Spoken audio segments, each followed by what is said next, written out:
we'll do it again, I think, on Saturday. Copy all, and yeah, we concur.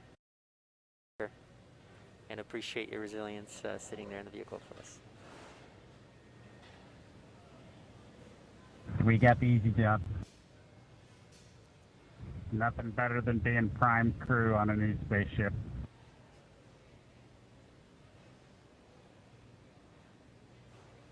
Copy that. All right, some great words from Bob and Doug. They're feeling good inside Dragon. They'll be ready to go when we make our next attempt on Saturday. Right now, we're just still waiting for all of the fuel to come off the Falcon 9 rocket. After Stage that, 1 LOX and fuel roughly 20%, and Stage 2 fuel 36%. and so that call right there, we're still at a little over 20% on fuel, RP1, and LOX, liquid oxygen on the first stage, and then at about 26% on RP1 on that second stage. So again, it takes about 40 minutes once the process starts, so we should have right around 30 minutes or so until all that fuel's off. And then the crew will get to go to disarm the launch escape system. We'll see that crew access arm swing back into place, and they can begin to egress or get out of the Dragon spacecraft. And you heard it live, that weather update of what we violated. We were just 10 minutes off, unfortunately, but again, today was an instantaneous launch. And as John explained, it's due to the orbital mechanics and making sure that at the time we launch, it will allow us to get to the space station on time and accurately. So you can see on your right screen, Bob and Doug are patiently waiting. They do still have their visors on and still strapped into their seats. The launch escape system is still armed right now as we are offloading fuel, and will not disarm until prop offload is complete. And this is just to ensure the safety of Bob and Doug and make sure that they can egress safely from the rocket.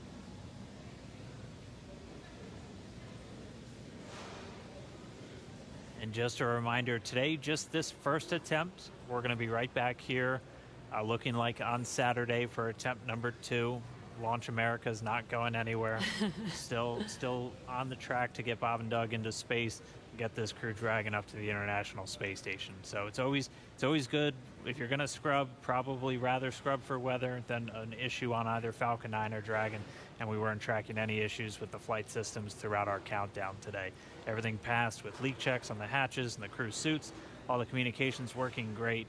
All the teams were ready to go. So as John and I said, always nice to have a little bit more practice, and we'll be right back at it on Saturday.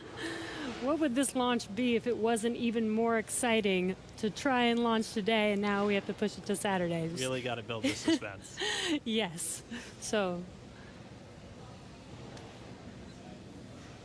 Hey, Dan and Jesse. Another thought crossed my mind while I'm watching the diagram here showing fuel is just about off. First and second stage, we're down under 10%. LOX is also just about off of first stage. 10%. Yep, we're getting the announcement. Stage 2 fuels roughly 20%. Stage 2 fuels at 20%. Stage 1 LOX is under 10%. So just continuing to come off of the vehicle as expected. On the monitor, Bob and Doug continue with visors down. Their launch escape system is armed, as we've mentioned. If there is anything that were happen to go wrong right now, they still have the viable pad abort means, something that we demonstrated way back in 2015 on one of these webcasts when we fired the Dragon capsule using the 8 Super Dracos off of the launch pad, and it splashed down offshore in the Atlantic Ocean. So they're staying there with the system armed until all the hazards are essentially removed and we bring the crew access arm around them. We're standing by a minute. We're going to listen to Launch Director talking to the weather officer.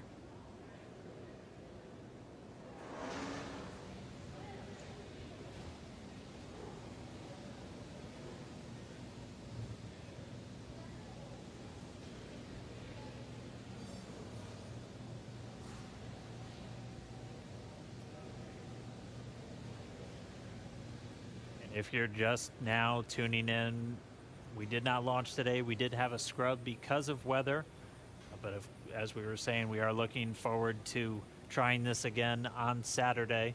Our launch time on Saturday will be another instantaneous window, so we'll have to have the weather cooperate again. And that launch time will be at 3:22 p.m. Eastern. I think our last weather update put us at about 40% probability of violation. John, I can check me real quick. Yeah, Dan, what I saw coming out of the Air Force was 40% probability of violation, I believe. It's always tough because they report in terms of violation, and the optimists have to subtract that from 100% to go, hey, 60% chance, I'll plan my picnic. We were listening, the SpaceX launch director, Mike Taylor, was talking to the launch weather officer asking about the 3 criteria that scrubbed us today. It sounds like in another minute or two, the lightning and the attached anvil cloud rules will clear. The field mill rule, charge in the atmosphere, is still bouncing around, and so, hey, we may need several more minutes before that one would clear. So we'd need even longer than 10 minutes in the window today, it looks like, for all the rules to clear. That brings up what I wanted to mention a little while ago. I got lost listening to the weather brief. But there are a lot of folks who are going, why an instantaneous launch window for Falcon 9 and Dragon? Now, typically when we go to the space station, when we do the mission planning, it's an instantaneous window. There may be enough performance in the rocket to launch somewhere in a 5-minute period, but you've got to pick a time in there. But in the case of Falcon 9, once we start propellant load at T-minus 35 minutes, it doesn't matter so much if you can move 5 or 10 minutes left or right, because the whole sequence is scripted. We do the flight analysis assuming that the temperatures of the propellants are below a certain amount so that we know how much performance is available to the rocket, how much margin we're going to have. So essentially, if you start the countdown, 4 hours, 8 hours out like we were doing today, and you have a very short window, once you get into propellant loading at T-minus 35 minutes, you have to go as soon as you get to 0. We don't have the ability to stop the countdown, wait 5 minutes. Now all of a sudden the liquid oxygen starts warming up from 340 degrees below 0 in the ground system, and that changes how much performance you get carrying into orbit, and we don't want to cut into those margins. Now, if we had had something like a 4-hour window, which some communication satellites have, we could actually get down to almost 0, hold the count, detank the Falcon 9, wait a while, it takes us about an hour and a half, reload a whole new batch of cold liquid oxygen and fuel from the big storage tank that we've got there at Pad 39A, and try to launch again. But in that case, you have to be able to launch, about an hour and a half or so later after you scrub. And in the case of the International Space Station, an hour and a half from now, it's nowhere near where we need to be to get to orbit with the performance of the Falcon 9 and the Dragon. So today, it's a combination. We start the day with a 1-second window. Yeah, just informing you, it's but been once 2 we hours, get 30 inside of minutes 35 minutes, rotation, so it becomes an instantaneous window for the Falcon 9, regardless of what the customer may be able to give us. So there's a little explanation for folks who are wondering why we have such a tight window. Okay, right now, it looks like we are bringing the last so, bits of fuel off of the stage, and liquid oxygen is just about off of the stage. Stuff, so things are clocking right along per the 40-minute timeline. Everything looks good, and we'll wait to hear that we're clear, and then for Bob and Doug to go ahead and disarm launch escape system, and the crew access arm will watch come back out, center itself around the Dragon hatch, and then the ingress team will go up there and open the hatch. Thank you for the science lesson, John I. Hey, no charge. Much appreciated. We did hear a quick call to the crew there. We should be just under 10 minutes away from that prop offload completing. It looks like we're just tracking Stage 2 the fuel offload RP1 is complete. And there we have the confirmation. Stage 2 offload's complete. And we should have now just the RP1, so that densified propellant, or the RP1 is kerosene. We should be under 10%, a little under 10 minutes until that's off. And then we'll step through those events we were discussing, where they'll be able to disarm the launch escape system, get the arm back out there, and Bob and Doug can begin to exit the Dragon spacecraft.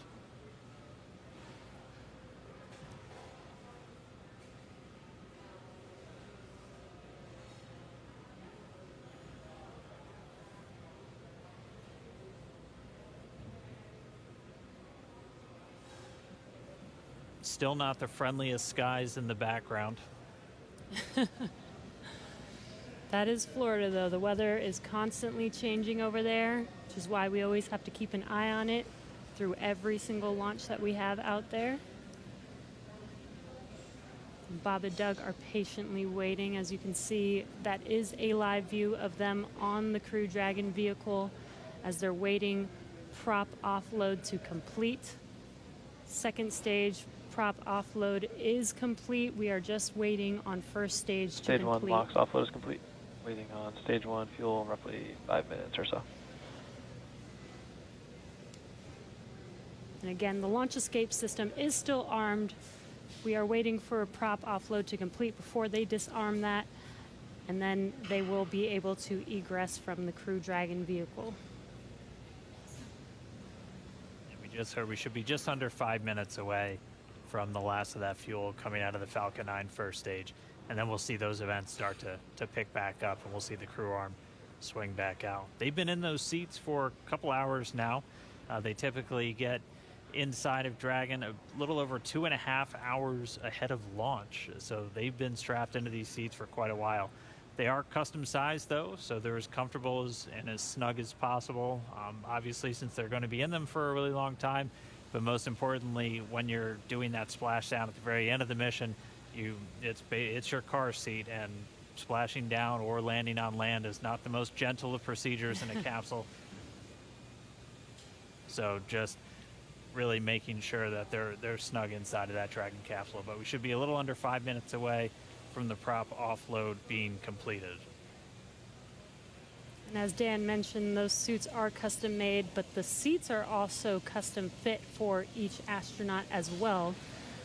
They do remain on Crew Dragon for this mission almost 24 hours about. So we do want to make sure that they are, and make sure that the suits and the seats are comfortable enough for them to stay in that position for a while. I believe when they get into orbit, they are allowed to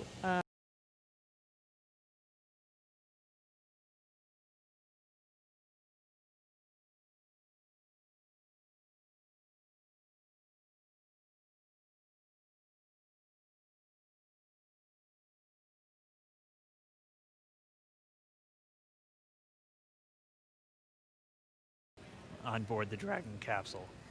So we weren't able to launch today though. The rendezvous on Saturday should be very similar to what we would have had if we launched today, where it'll take them about 19 hours to get to the International Space Station. So they'll launch and they'll have a number of different events that we'll be able to walk you through, including manual piloting of Dragon and just really putting the spacecraft through all of the paces before it arrives at the International Space Station. Because again, this is a test flight. And this is this last test before we certify the Dragon spacecraft for regular crewed flights, which will just be bringing up those long duration, 6-month, maybe even a year-long missions. Right.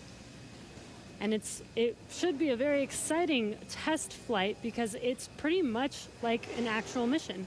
When Bob and Doug get on the station, they will be performing some research while they're up there and performing tests and doing some final things for this demonstration mission. But I mean, just for right now, we are just going to continue to stay with them until we see them come out of Dragon, because the launch escape system's still armed while we wait for this propellant offload to complete. That's just done as a safety measure. Anytime you have rocket propellants beneath you, you want to make sure that we have a good way for them to get out of the way. And so we should be within just a couple of minutes for that final bit of RP1 coming off the first stage, and then we'll hear the crew get the go to disarm that launch escape system. We'll see the crew access arm swing back in. But if you're just tuning in, expecting them to be in space, we did have a scrub today due to weather. Our next launch attempt is going to be this Saturday, May 30th at 3:22 p.m. Eastern Time. And just like we did today, we're going to be bringing you every single step of the way. It's going to look a little familiar if you watched all of today's but it's going to be just as exciting. I can imagine it might even be more exciting with all the anticipation that we've hyped this launch up for with already going through it all today. But again, the more practice we have, the better off we will be. Hopefully next launch attempt we will have a flawless launch and actually be able to lift off with good weather. Yeah, weather is going to be the big thing that we'll continue to watch. That was the culprit today for our scrub. And our initial weather reports already looking at about a 40% probability of violation. So as John and I was saying, the optimists in us have to say that's 60% good. So we're going to look at the good side of this, and that's roughly what we were in the days leading up to this. We won't have a rogue tropical storm forming off of South Carolina on us on Saturday, but Florida weather will always be dynamic, so we'll just continue to track and hopefully get a good chance hit that window on Saturday. And just a reminder, everything else on the vehicle and for the mission was looking good today. It was just the weather, which, as John I said earlier, and Lauren even referred to him mentioning this, weather is the one thing that we actually cannot control on our missions. So unfortunately, it did cause us to scrub today, but the vehicles are healthy. Bob and Doug were ready. And they should be ready to go again with the next launch attempt on Saturday.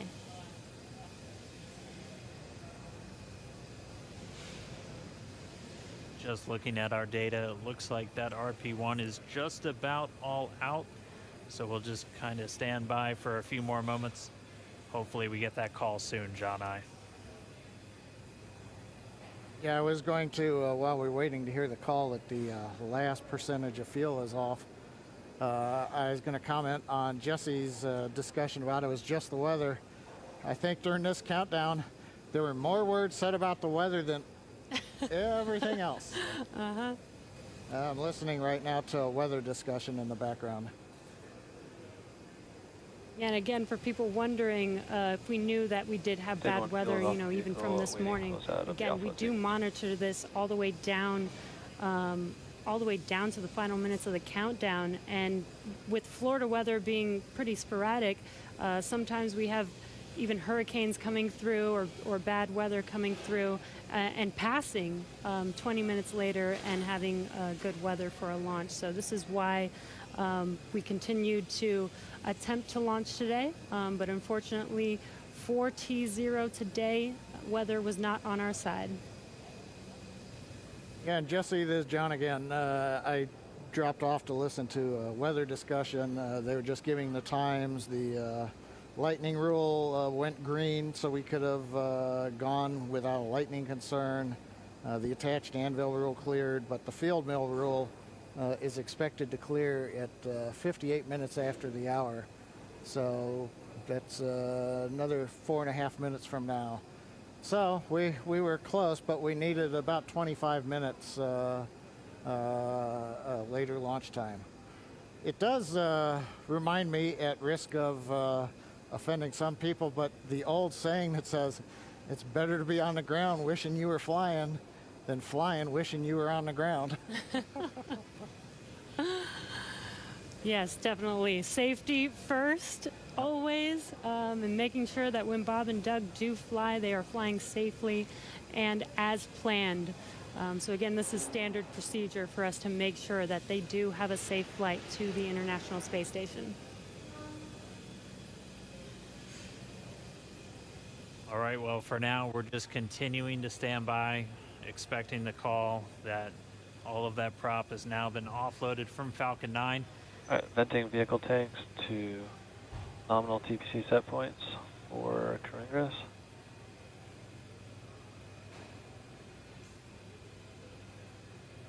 At this moment, the launch escape system is still armed. Once the prop offload is complete, that'll be the next step in our procedures to have Bob and Doug begin to make their way out of Dragon.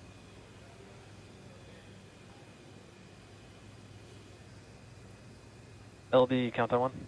LD. We have the prompt here for nominal crew egress. Okay, so we're ready for launch escape system disarm. As affirmed, ready for launch escape disarm. MD copies. You guys are ready? Yeah, launch team's ready. Go ahead and advise the crew. Yeah, Dragon SpaceX, you copy that discussion. So with that, you are go for disarming launch escape system per section 2 of 5.100. We'll put that in work. Section 2, disarming the launch escape system. All right, that was the call we were waiting for, propelling off of Falcon 9. So Doug Hurley, Bob Ankin now going to disarm the launch escape system on Dragon. And once that's disarmed, those 8 Super Draco engines will be out of the mix. SpaceX Dragon launch escape system has been disarmed into Alpha Decimal 3. Copy that. We concur. And showing then confirmed the launch escape system has been disarmed. And Dragon SpaceX, with that confirmation, you are go to open your visors and proceed to section 3. Okay, we'll open the visors and go to section 3.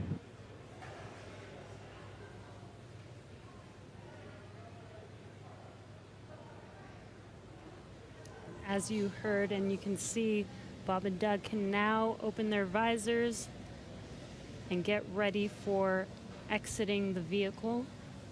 Again, they kept their visors on while the launch escape system was armed, while prop offloading was continuing. And that is just to make sure that they are safe. Now that there is no more propellant on any of the vehicles, they are safe to have disarmed the launch escape system and now are getting ready for that crew arm to swing back the hatch to open and for them to egress. SpaceX Dragon with an update. We're holding in 3.4 and we're ready for seat rotation when you are. Copy that. We'll wait for the closeout team to open the hatch and verify clearance, and then we can execute seat rotation.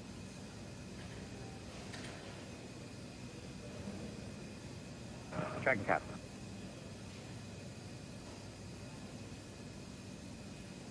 And there's that crew arm swinging back towards Dragon. Once that crew arm is in place, they will be able to open the hatch on Crew Dragon. Bob and Doug's seats will rotate back out of launch position so that they can safely get out of their seats and egress the vehicle. And we heard they'll have what they call nominal egress, so just the normal procedures for getting them out of the capsule. That means the same closeout team that was there to get them in will be able to assist as they come out. They'll arrive and get that hatch open, and then they'll be able to rotate the seats. That'll rotate Bob and Doug pretty much forward, where they'll be in the original position that the seats were configured when they made their way into Dragon. It just gets them a little bit out and under the displays and makes getting in and out of the capsule a little bit easier. They've been in those seats for about 3 hours at this point, so definitely a long day for the crew.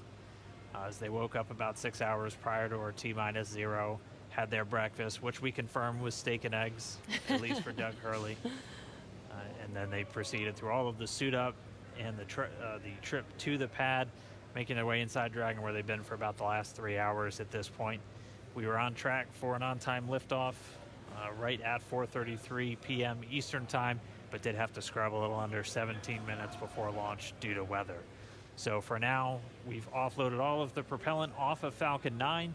The launch escape system has been disarmed. That crew access arm is back right up next to Dragon, as you can see in that view on the left.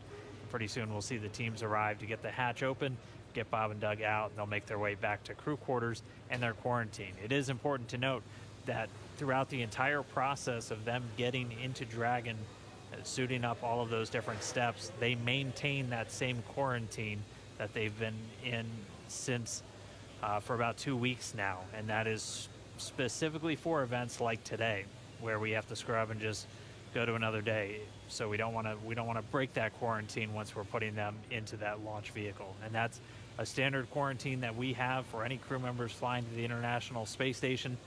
The current COVID-19 pandemic obviously puts a little bit of extra pressure and a little bit of an extra spotlight on that. but they're following a lot of the same procedures that we have in place just to keep crew members healthy before they go and spend several months in space in an enclosed environment with just a couple of other people. Right, and it's a little bit more difficult to get them help on the space station, right? So we want to make sure that when they do head up to the space station, that they are fully healthy. So this, again, is standard procedure, not just because of this pandemic that's going on. This is a standard procedure for astronauts to quarantine prior to heading to the station.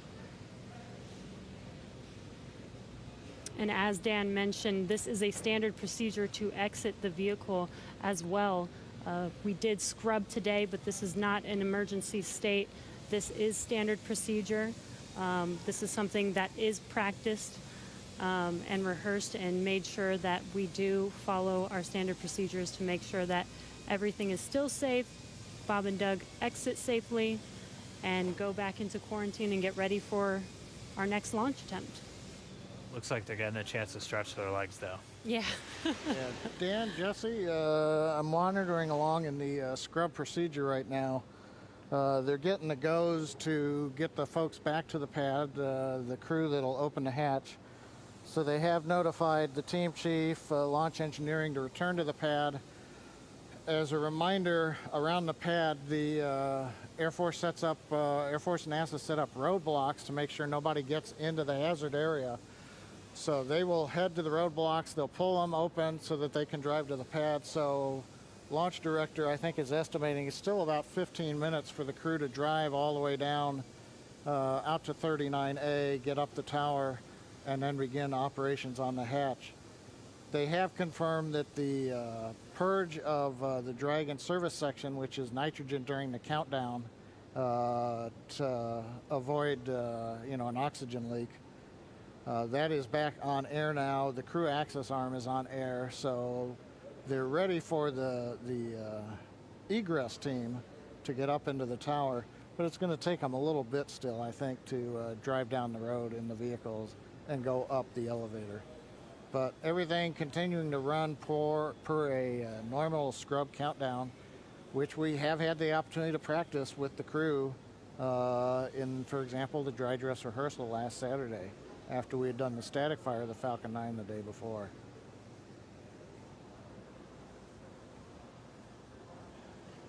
And I've been seeing a few questions, people asking why aren't we just trying to launch tomorrow? As John and I was talking us through, there's some very specific times you have to identify when you're going to be able to link up with the International Space Station. You'll only have so much fuel, which can only generate so much energy to make sure you're going to intersect with the station, which is flying at over 17,000 miles an hour. So you're hitting Dragon one bullet SpaceX with another comms. bullet. Some of our other launch attempts are able to make it Go to ahead. station, but have much Yeah, longer Dragon, times. to prevent us from losing comms, we're going to be switching to umbilical at this time. I'm going to be unmerging Countdown 1, but we'll keep you updated here on Dragon Ground. Okay, yeah, we see the Tidris countdown with a little over 3 minutes. We'll stand by for your next call on umbilical.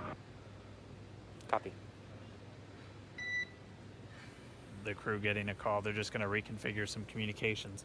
But as to why we're not launching, say, tomorrow, And core and Countdown 1 loops are merged.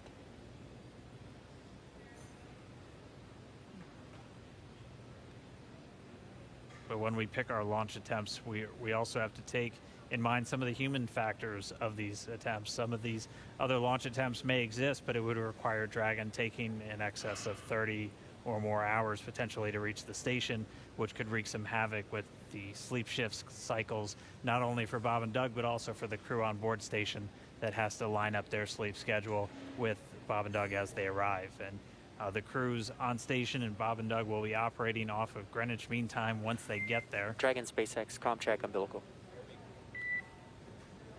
SpaceX Dragon loud and clear on umbilical. Copy, have you the same. Still getting good comm between the crew and the core here in Hawthorne. But really, just to sum it up, we pick our launch attempts for a number of reasons, not just can we make it to the station, but just how long is it going to take to get there. And that's why Saturday is going to be our best option. We're going to be targeting that one at 3:22 p.m. Eastern Time, for our next attempt. And it'll be a little over 19, maybe a little over 20 hours until we actually arrive at the space station, if we're able to get off the ground on Saturday.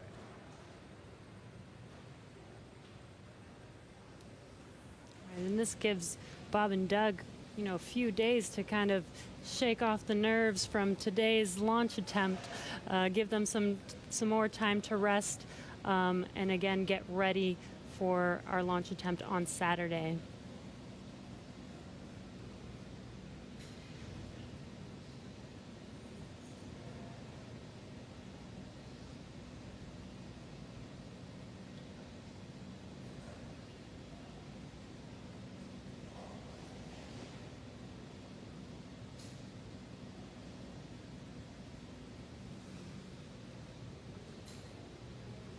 And if you're just now joining us, we did scrub our Demonstration 2 mission today. And as John mentioned, we are waiting for the egress team to make it back to the launch pad, head up the tower, and help the crew, or help Bob and Doug egress the vehicle.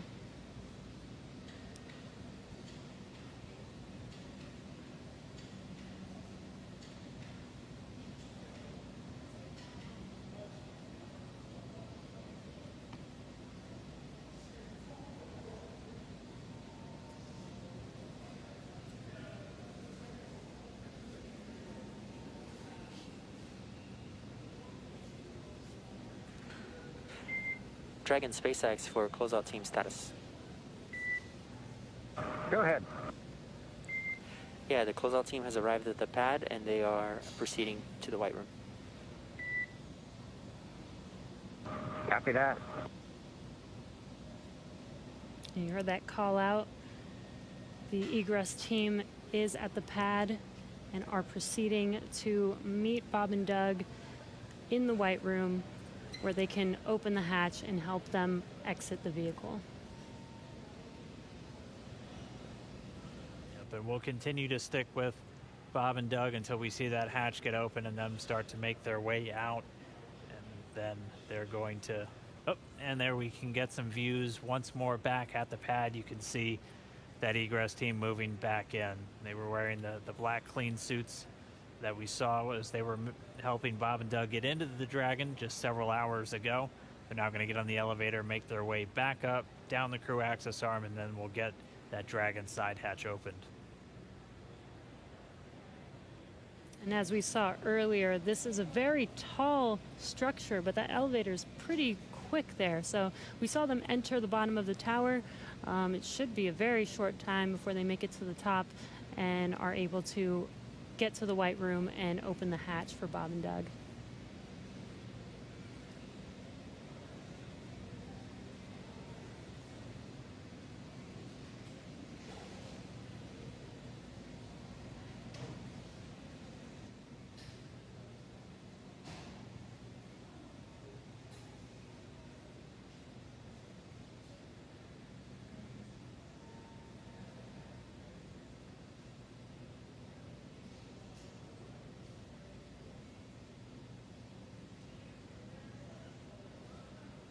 If you want.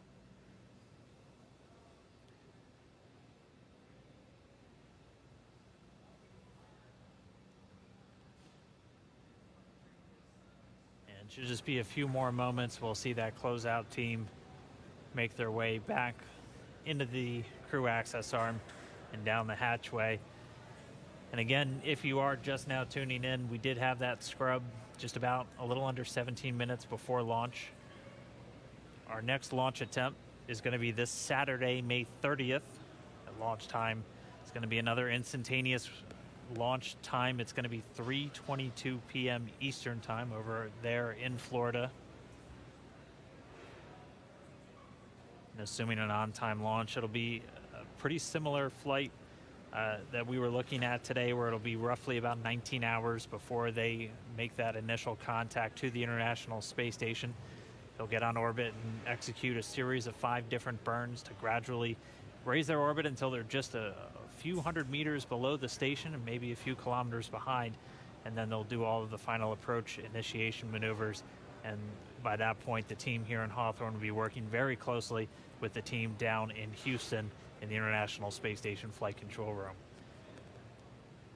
Weather for Saturday still not ideal, but it's roughly what we started out with today, where we have about a 40% chance, possibility of violation, and it'll be tracking a lot of the same issues with cumulus clouds and potential precipitation. We'll also be keeping an eye on all of the downrange weather.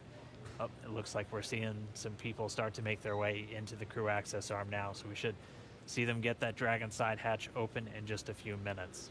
But as a reminder, we'll be looking at weather around the launch pad and weather downrange in their flight path on the way to orbit, and that's always checked just in case they have to do any kind of emergency maneuver and land down in the Atlantic Ocean. We will be making sure that the weather is at acceptable levels all the way until they're into space. So you can see the team coming down now. Should see the hatch open momentarily, and then we can begin to get Bob and Doug out of the Dragon spacecraft.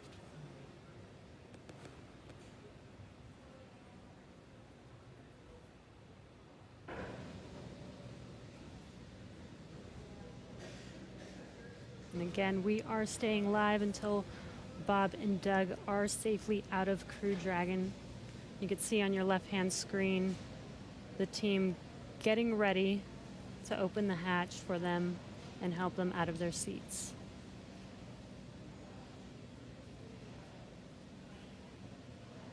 And at this point, the launch escape system has been disarmed. That was done after we successfully offloaded all of the propellants from the first and second stage of the Falcon 9 rocket.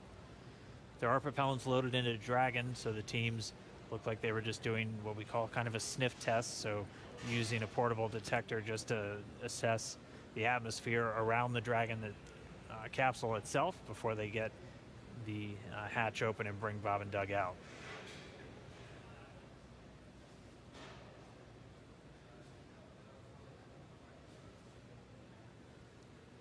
All of this is standard safety procedures for egressing the vehicle. This is to ensure the safety of the crew as well as Bob and Doug. Dragon SpaceX for status. Go ahead. Yeah, the closeout team is at the White Room. They are configuring the crew arm for egress, expected to take no earlier than 10 minutes. Okay, 10 minutes. Thank you.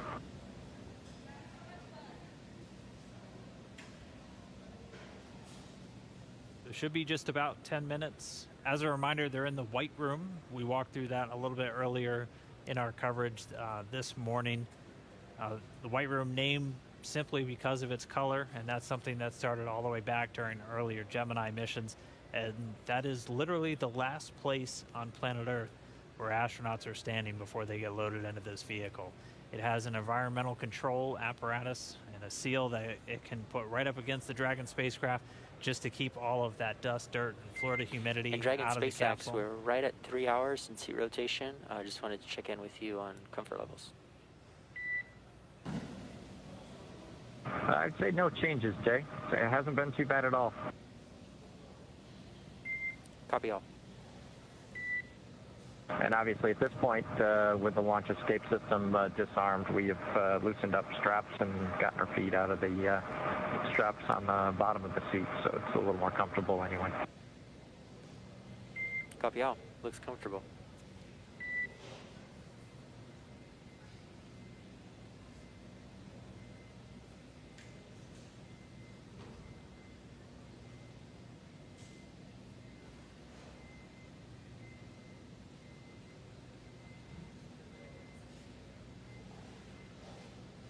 Right now, the closeout team just going to take a couple of minutes to configure the White Room.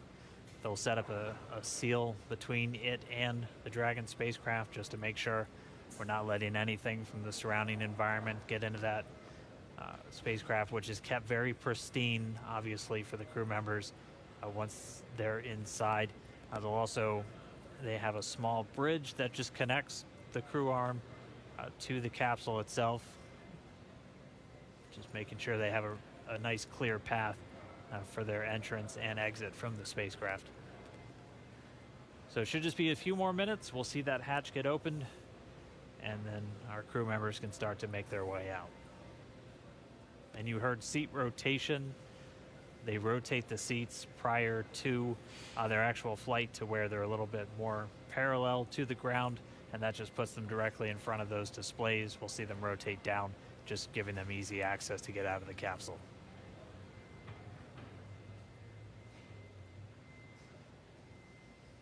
And as Dan mentioned, we want to keep FOD out of the capsule. FOD is foreign object debris, so that's basically anything that does not belong inside of the vehicle. So not just like dirt and dust, but just anything that was not meant to be inside of there should not be there. So we are doing everything as a standard procedure to make sure that we do keep FOD out, especially since this is going to be another attempt and another opportunity for FOD to enter the vehicle. As they're exiting, we still make sure that we keep everything basically like a clean room.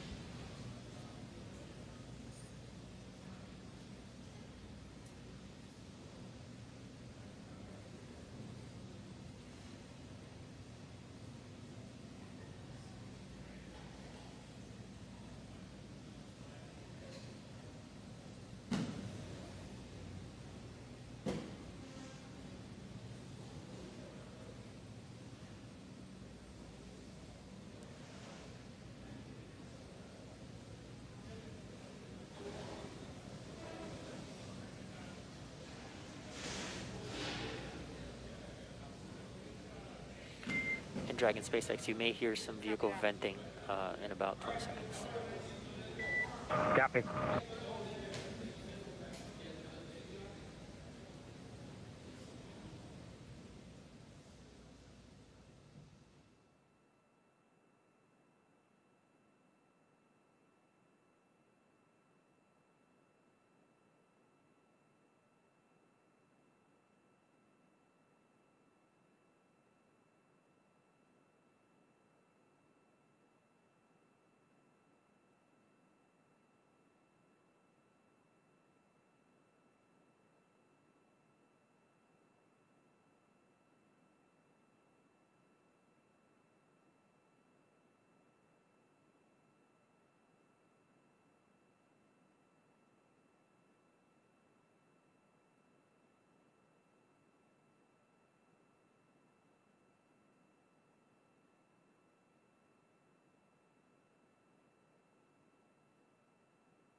John Isberger here with the webcast desk in Hawthorne, California. We are continuing to wait for the crew to open the side hatch. We've got the camera showing astronauts' side. Visors are up. They've gotten their feet out of the restraints. Gloves are off in case of Doug, it looks like. And the team at hatch, they're going through the sequence right now, make sure pressure checks are all good. Make sure there are no concerns with gases.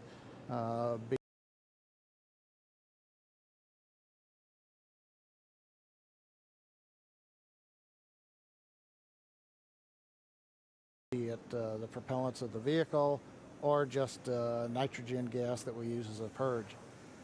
Currently, we are coming up on about 50 minutes after the plan T0. To just reiterate what Dan and Jesse have been talking about earlier, we had a good countdown. I had a lot of fun saying there were no issues on Falcon 9 or Dragon of a technical sort. The range was ready to support. The downrange weather looked good in case Dragon had to make a unplanned abort splashdown in an escape maneuver somewhere in the Atlantic. And we even had the, once we get on orbit, in case Dragon had to re-enter and come back early, the weather was good in the Pacific in case it had to come down. So everything was looking our way, except Mother Nature, the weather. It's Florida, and we got into the back end of the tropical storm that has now gone ashore in the Carolinas. But unfortunately, that left everything disrupted just enough to where we violated several of the weather rules, and we did not have enough time for them to go green. Green meaning where the range says conditions are clear and you are all right to launch. We were still red on those rules, and that was the end of the countdown for the day.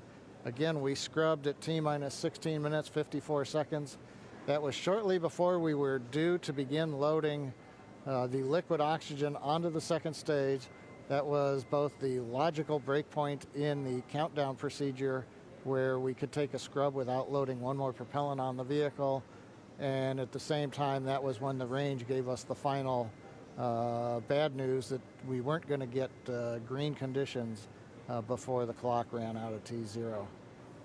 So continuing to watch right now as the crew works to get the hatch open. They send final commands, making sure that everything's go.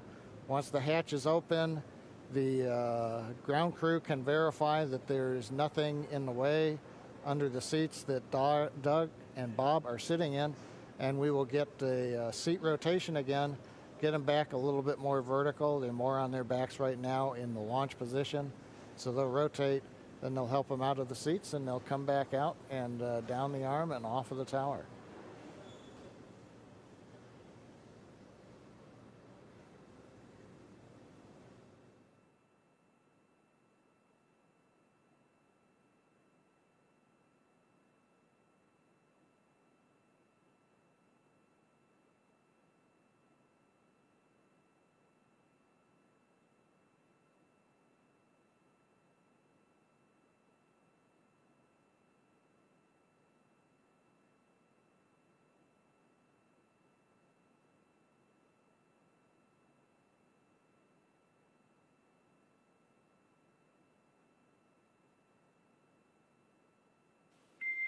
Dragon SpaceX, for status, it looks like the closeout team is inflating the hatch seal, the arm seal right now. Okay, yeah, we can see some folks outside the window.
All right, we've been quiet for a few minutes, but if you're just now tuning in, we did not launch today. We did have to scrub today's mission due to weather.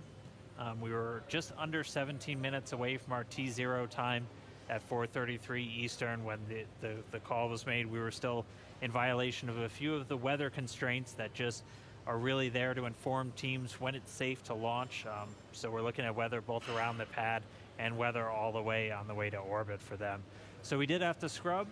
Since then, we've been able to get all of the propellant off of Falcon 9. The launch escape system has been disarmed, and right now the closeout teams are there in the white room, so right at the end of that crew access arm. They're configuring the big seal that goes around the Dragon capsule just to make sure its environment is isolated from all that nasty Florida weather, and then they'll be able to get the hatch open, and we'll get Bob and Doug back out.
Well, we're coming up on just under an hour since the planned T0.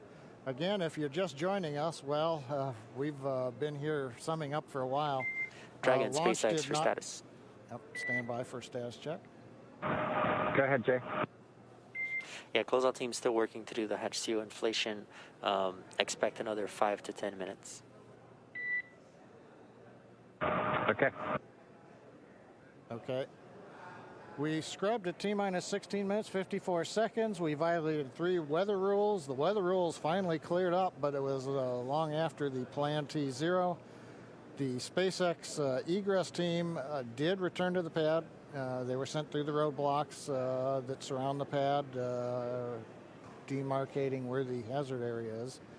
Team's up on the crew arm, and as you just heard, SpaceX talking to astronauts Bob and Doug.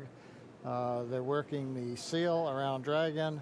Then we make sure that Dragon capsule pressure is equalized with the crew arm, and then we'll go into the hatch opening sequence. So we've still got several more minutes. We'll carry that as we go. A couple of points to bring up. Once the crew comes off of the Dragon and comes back down, goes back to the crew quarters to de-suit, we will be Dragon, leaving. SpaceX for awareness. We're going to command the vehicle into pad hatch open in preparation for hatch opening. Copy that. Okay, that's good. That'll get them into the sequence to make sure that the pressure is inside and outside. And are note equal. this will equalize cabin pressure, so you may notice something there. Okay, thanks. So as I started to mention, once everybody's off, we'll leave the Falcon 9 Dragon, the crew arm, where they are. That is in the launch support position. There's no plan to come back down to horizontal. The vehicle is designed to stay vertical. Now, if we were to find something wrong during the countdown as we go through data review, that could mean that we have to come horizontal, as we did late last night, early this morning, as we were working a ground issue on the transporter erector, and then we went right back up. But currently, no plans to come horizontal. We'll stay vertical up to the next launch attempt on Saturday. There will also be, as is typical, engineers will go through all of the data they collected today, and then there will be a report out in what's called a Delta Launch Readiness Review, probably this Friday before we get into the next launch attempt on Saturday. That's where the engineering disciplines will brief management, chief engineer, launch director, mission director, the NASA customer, where we stand on today's countdown, what we learned as well as our readiness to proceed into another countdown attempt. But currently at Kennedy Space Center at historic Pad 39A, we're getting ready for the hatch opening and the crew to be able to leave Dragon, come back down, get out of their suits, and wait to go another day, hopefully this coming Saturday, the 30th.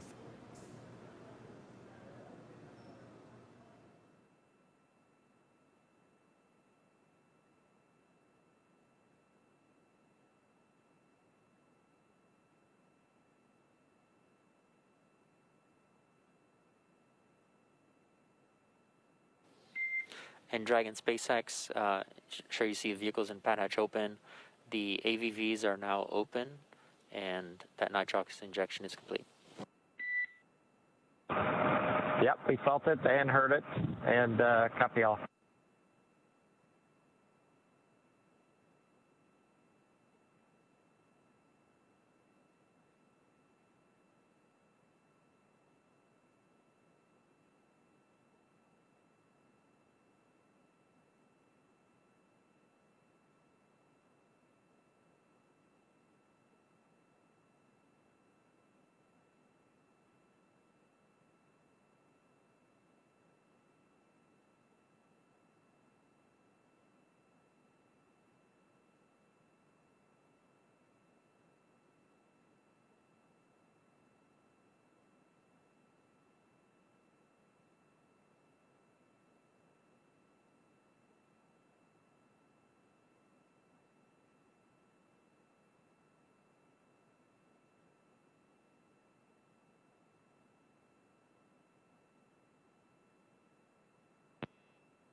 And Dragon SpaceX for status, the closeout team is stepping into hatch opening now.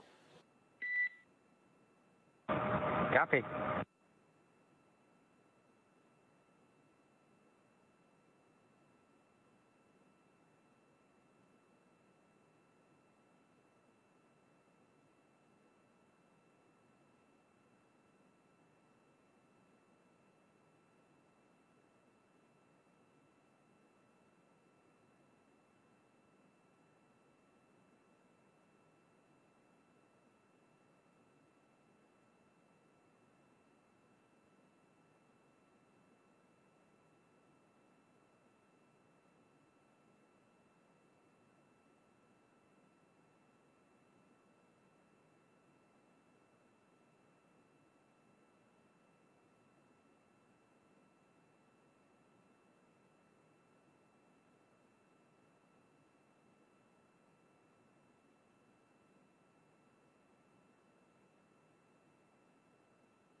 John Innsbrucker back here at the webcast desk in Hawthorne, California.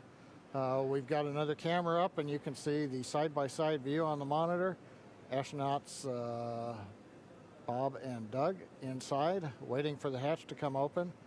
We're still in the middle of a equalization step. Make sure that pressure inside the Dragon is equal to the ambient pressure, so that when we open the hatch, it just comes open without any extra force.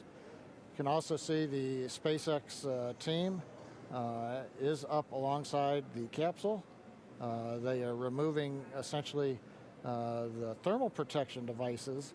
You know, for example, if you have a door handle on your automobile, if you're going to have to re-enter from outer space, you're going to have to put a small heat shield over that door handle. Otherwise, any kind of protuberances, cavities could be subject to burnup. So they have to take their time, make sure that we get all of the thermal protection safety devices off, so that they can then get access to the mechanism to go ahead and bring the hatch open. So what you are watching right now on the left monitor is the egress team going through the steps. This is typical. We're not hearing any chatter over the pad net that they're having any problems. They just take their time and make sure that everybody's ready to bring the hatch open when they finally get there.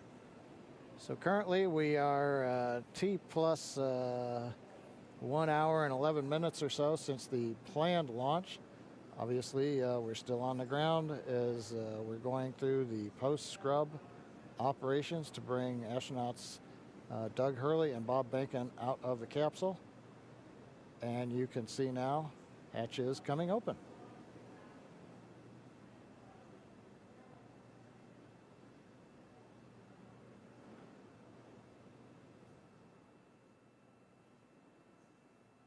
There's a view from the camera inside the capsule. You can see the hatch area. Crew gave a quick wave to the ground crew when it came open. And right now they should be inspecting the area underneath the seats so that we can command the seats to rotate back into the ingress-egress position, make it a little easier on Bob and Doug to get in and out of the seats.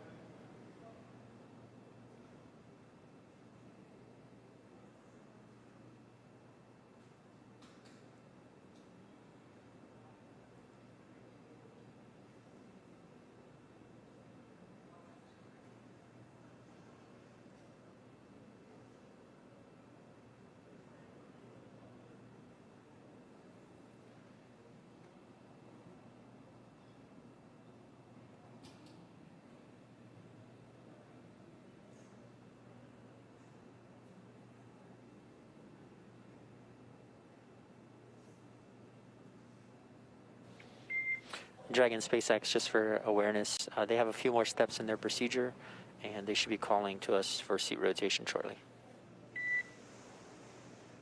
Okay, copy that. Yep, we see them working on that. And just as a lead into that, we are ready for the seat rotation. So just let us know when you're start. Wilco.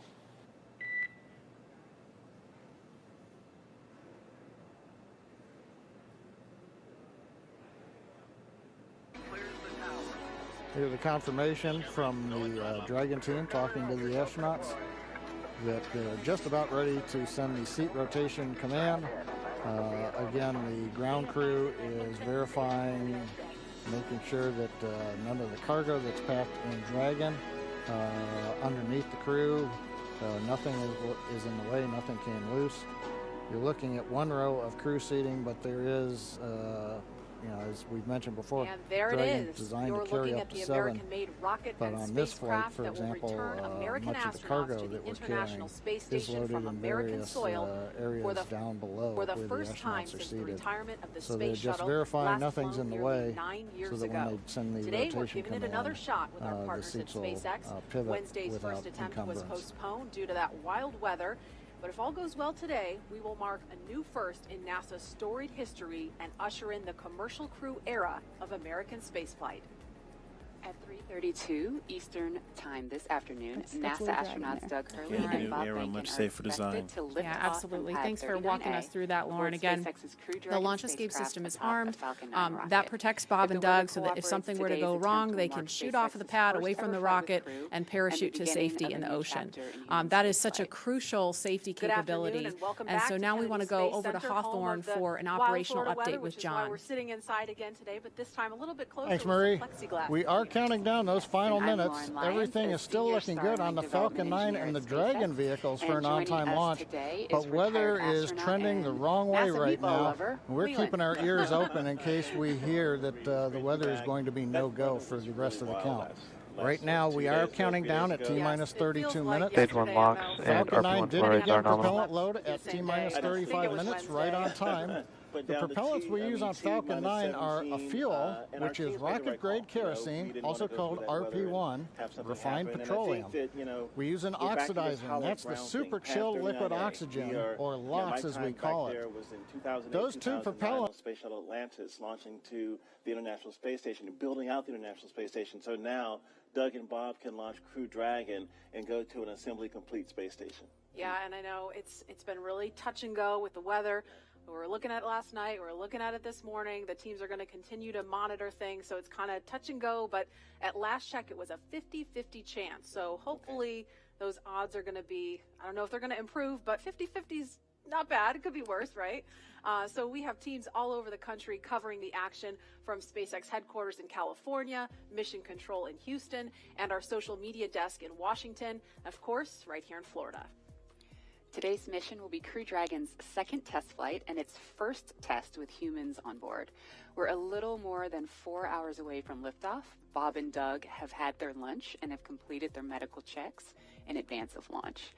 In about 15 minutes, NASA is going to turn the crew over to the SpaceX team. And once that happens, there are a series of key milestones to complete as we count down to T0. The first one is suit up. Now, the suit up room is located in NASA's Neil Armstrong Operations and Checkout Building, or the ONC.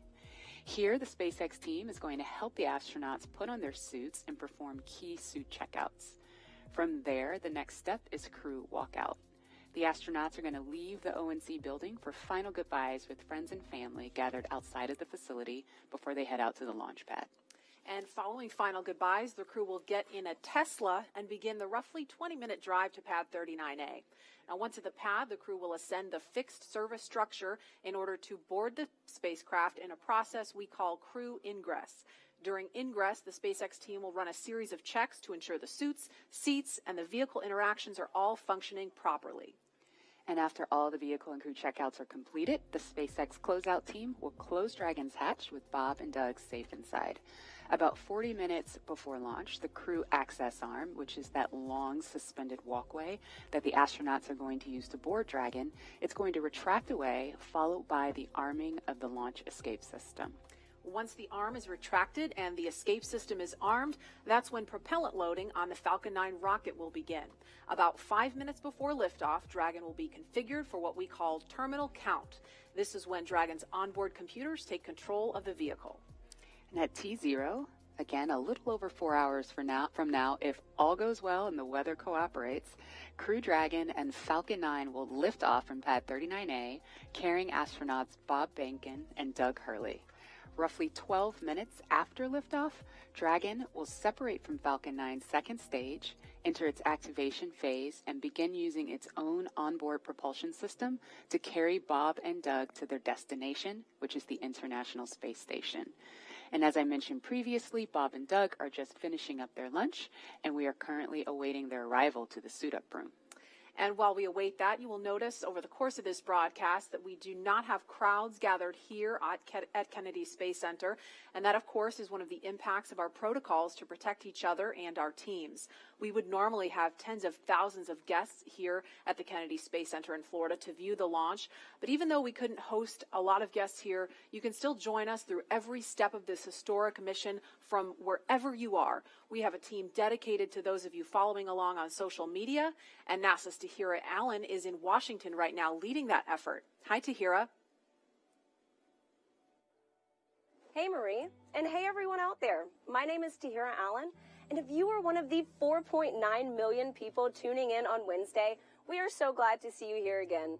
If you weren't able to witness the pre-launch activities on Wednesday, you are in luck because I'm here to bring you all the excitement happening on social media around the nation.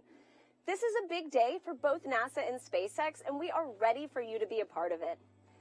We had a lot of people engaged on Wednesday, so we want to see if we can top that energy today. We will be sharing your photos and thoughts live on air during today's broadcast, so don't hold back and show us how you're getting ready for liftoff. You can join the conversation by using the hashtag LaunchAmerica on NASA's Facebook, Twitter, Instagram, and LinkedIn. I'll be monitoring that hashtag LaunchAmerica all day to highlight your social media posts throughout the show. You'll also be able to engage in social media polls during today's broadcast. And so even if you tuned in before, these are brand new polls, so just head on over to NASA's Twitter to cast those votes. So I know most of you are tuning in from home today, but that doesn't mean you can't get involved in the action. Check out NASA's Instagram and Facebook to find our Launch America augmented reality filters. They place you right at Kennedy Space Center, and you can actually see the Falcon 9 rocket lift off in a pair of sunglasses. If you haven't already, be sure to check out our first ever global NASA social. So head on over to NASA's Facebook to join the group. We've got all new social badges, a nice fresh photo here, some Q&As with some very special guests, and also behind-the-scenes tours of Kennedy Space Center in Florida. And not to mention, just an awesome community of people excited to witness this moment. So, just right here, in training, getting ready for that Launch America. So if you're just tuning in, to get us started, we have a poll for you on Twitter right now. We want to know what NASA logo you are sporting for today's launch. The iconic meatball or the iconic worm? Head on over to NASA's Twitter to cast those votes. And with that, let's head back to Lauren at Kennedy Space Center. Lauren? Thanks, Tahira. I don't want to sway the vote, but, you know, I'm all about that worm. Meatball. The debate rages on. Aside from our debate, the purpose, or the main purpose of today's demonstration mission is to put Crew Dragon through the final operational tests to officially certify the vehicle for human spaceflight. The SpaceX and NASA teams have put years of work in development, testing, and training to get us here today. And now we are just around the corner from seeing Falcon 9, Crew Dragon, and Bob and Doug lift off for the first time, and doing it from that same historic launch pad that first sent humans to the moon more than 50 years ago. Now, it's really good that we're inside today because I'm still ready to run across there and try to hitch a ride to space on that Crew Dragon. It's a beautiful vehicle. What SpaceX and NASA have done together to create this incredible rocket, it makes me want to just run out that door right now and get out there. Well, you're not allowed to leave today, but Leland, I don't know if you've seen some of the comments on social media. You've been nominated by a lot of followers to fly one of the future missions of Crew Dragon. So I don't know. Yeah, let's do that. Okay. So we are just about 3 miles from Launch Complex 39A. Leland, don't get any ideas. I know that's not that far. That's where liftoff will happen in a little over 4 hours. And so we want to check in now with the team at SpaceX Hawthorne, where NASA's Dan Hewitt and SpaceX's Jesse Anderson are keeping an ear on operations. Good morning, guys. Hey, good morning, Marie. Thanks so much. First off, hashtag Team Worm. But hello from SpaceX headquarters in Hawthorne, California. My name's Dan Hewitt. We're here for round 2 for this historic launch. And Dan, we're so glad to have you back here today. Hopefully the weather is working in our favor today. It looks really sunny and nice out there, so fingers crossed. My name is Jesse Anderson, and I'm a lead manufacturing engineer here at SpaceX, and we are so honored to be NASA's partner in returning humans to space from the shores of Kennedy Space Center. 10 years ago, we sent the Dragon that's displayed right behind us on its first orbital demonstration flight, and I speak for all of us here at SpaceX when I say we could not be more Space Center.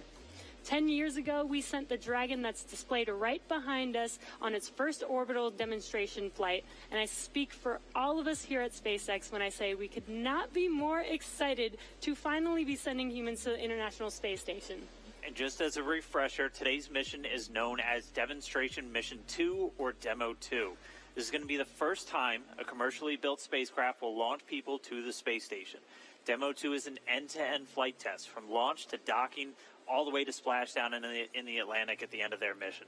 And this is the final test for NASA to certify SpaceX for regular crew flights to the space station. Right now, SpaceX and NASA have teams working together around the country. On the SpaceX side, they have teams at the Cape performing final launch day checkouts as we speak, just to make sure Dragon is healthy and good to go.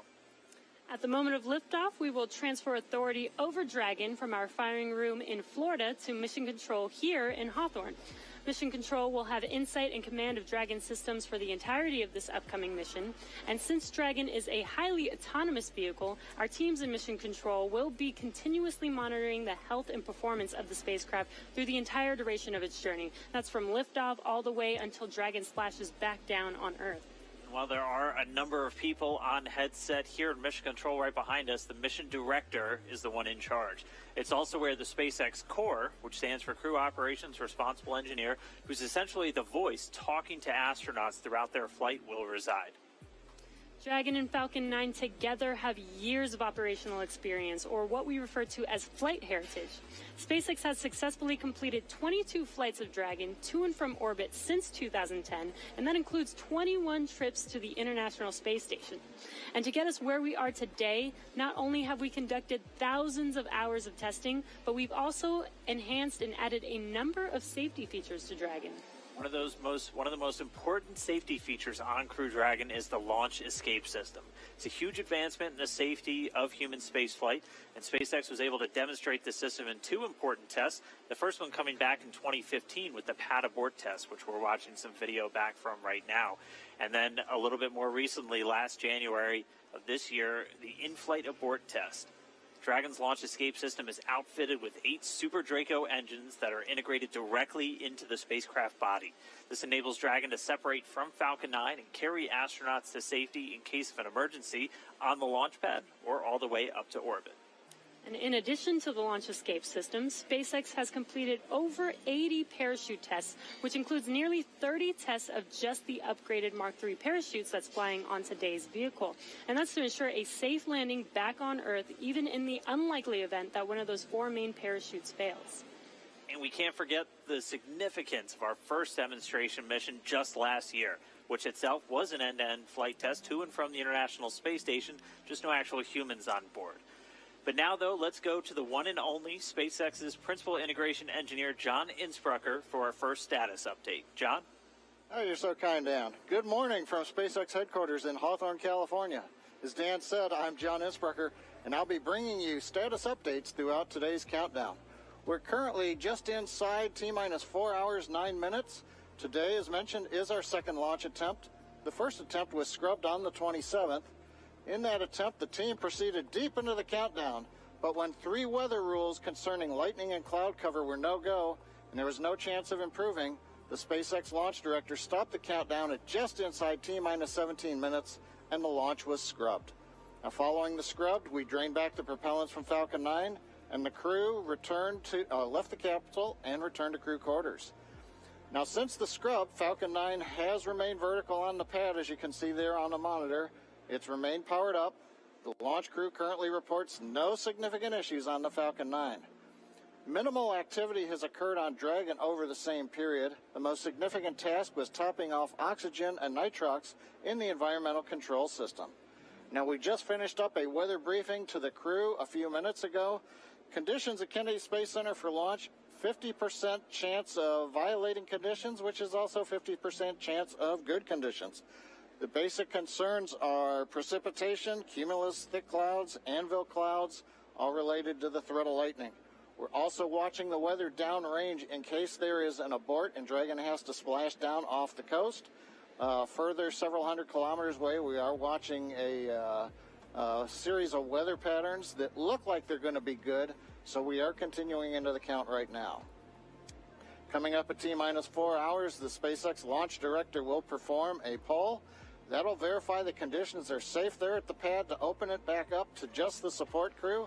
That support team will enter the area and begin preparations for arrival of the astronauts at the White Room at about T-minus 3 hours. Following that poll, the launch director will provide a countdown status briefing. We might be able to hear that depending upon what's going on the nets. But right now, as the clock continues counting down, we're going to check in with Gary Jordan. He is with the flight control team at NASA's Johnson Space Center in Mission Control, Houston. How are the teams looking there, Gary? Thank you, John, and welcome everyone to Mission Control Houston. This room you see behind me is one of 3 flight control rooms at the Johnson Space Center, also known as Flight Control Room 1. This is where teams monitor and direct all of the operations on the International Space Station. It remains staffed 24 hours a day, 7 days a week, 365 days a year. And today the team is especially focused on monitoring today's launch operations and making final preparations for Bob and Doug to dock with the station tomorrow morning. Today, I'm joined remotely by NASA astronaut Rex Walheim, who was on that last flight from American shores 9 years ago, STS-135, with Doug Hurley. Rex flew on 2 shuttle missions before that and is now the Deputy Director of Safety and Mission Assurance here at the Johnson Space Center. Rex, thank you for joining me. My pleasure, Gary. Nice to be here. Now, Rex, we're closing in on the suit-up process for Bob and Doug down at the Cape. What were some of the thoughts going through your head as part of the crew suiting up for a shuttle flight for the very last time? It's just it's a really exciting time. You've kind of practiced it many times before, but this is for real. But again, you never know for sure whether it's going to be for real. So for STS-135, we only had a 30% chance of launching on our actual launch day. So you're thinking, it's probably not going to happen. But we got to be ready for game day. And so you get suited up. And you walk out those storied corridors where Neil Armstrong walked out before he went to the moon, and get on the Astrovan in our case and head out to the launch pad. Rex, as I recall, the weather was not so favorable for STS-135 in the beginning of the day, but started looking a little bit better towards launch time, and you were able to get off the pad, though you had to scrub for weather on 110 and a few times on 122. It seems to be a normal thing for human spaceflight. Yes, it is. It's like I say, you never know what your launch day is. So you have to be prepared anyways, no matter whether the vehicle may have issues that they're working at the last minute or the weather may not cooperate. So you get ready and do the countdown. And on STS-135, it didn't look very good. Like I said, we had only a 30% chance of go. And so we got out there anyways, and we got strapped in, and we weren't sure whether there was going to be go or not. And our commander looked outside and said, well, I got good news and I got bad news. The bad news, it's raining, but the good news is it looks like it's clearing to the west. And sure enough, they brought the count back down to T-9, where they checked the weather, and they decided it was go. And so, hey, we're going. This is going to be great. Then they brought the countdown all the way down to 31 seconds, and the clock stopped. We didn't get any alarms or anything, and we're kind of looking around, what's going on? And we heard over the intercom that the launch was halted due to a malfunction. And we're like, what kind of malfunction?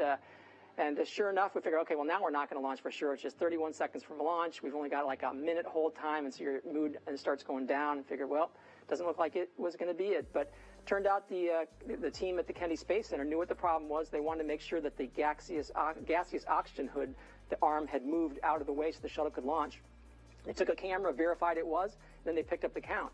And when they pick up the count from 31 seconds, they think, holy cow, now we really are going. And so it doesn't give you a whole lot of time to collect your thoughts, but all of a sudden, T-6 seconds, the engines start up, and T-0, you feel that big jolt, and hey, it is today, and you get ready to do the mission.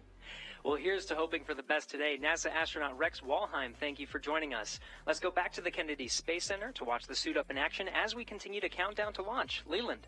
Hey, thanks, Gary. Hey, Rex, it was so great to fly with you on STS-122, and I remember you turning to me saying, hey, Leland, it's going to be great, you're going to do great, and you made me feel so good about launching into space, and I just really appreciate your support and your kindness, and that was a great mission, and I really appreciate you, man. Hey, it was great fun, Leland, but you're a pretty big guy, and so you didn't exactly leave a lot of space sitting next to you on launch for your buddy here. I kind of had to, kind of scrunch myself to the side. I remember that one sim we had where we put our spacesuits on and got into the simulator, got all strapped in, and you being a former NFL player, having played professional football, like I say, there wasn't a whole lot of room for me, so I kind of squeezed my way the best I could. But I remember saying to our commander, Steve Frick, I said, hey, Steve, next time we fly with a professional athlete, why don't we pick a jockey?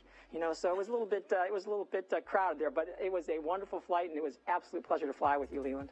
Likewise. And when you came home on 135, I was with your family. I remember it was a night landing, and I said, hey, Fergie's back, and your son, I'll never forget this, he said, hi, Dad, and it's all about the families, and you did such a great job on that mission, flying with Doug on that last shuttle mission. So thank you, Rex, for everything you've done. We're going to go live in crew quarters in a minute and see Bob and Doug suiting up.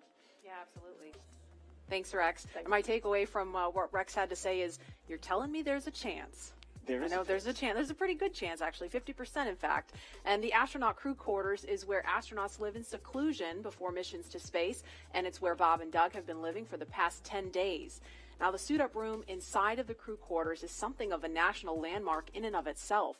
This room was first used as a suit-up room for Apollo 7 back in October 1968. And for every crew mission since then, when launching from U.S. soil, serving 400 different astronauts on a total of 150 missions. This is the room where Armstrong, Aldrin, and Collins suited up over 50 years ago, where astronauts John Young and Robert Crippen suited up for the first shuttle flight, STS-1, back in 1981. And for every shuttle flight over the next 30 years, think of that. Every flight to the moon, every flight of Skylab and Apollo Soyuz, and every single space shuttle flight started in that room.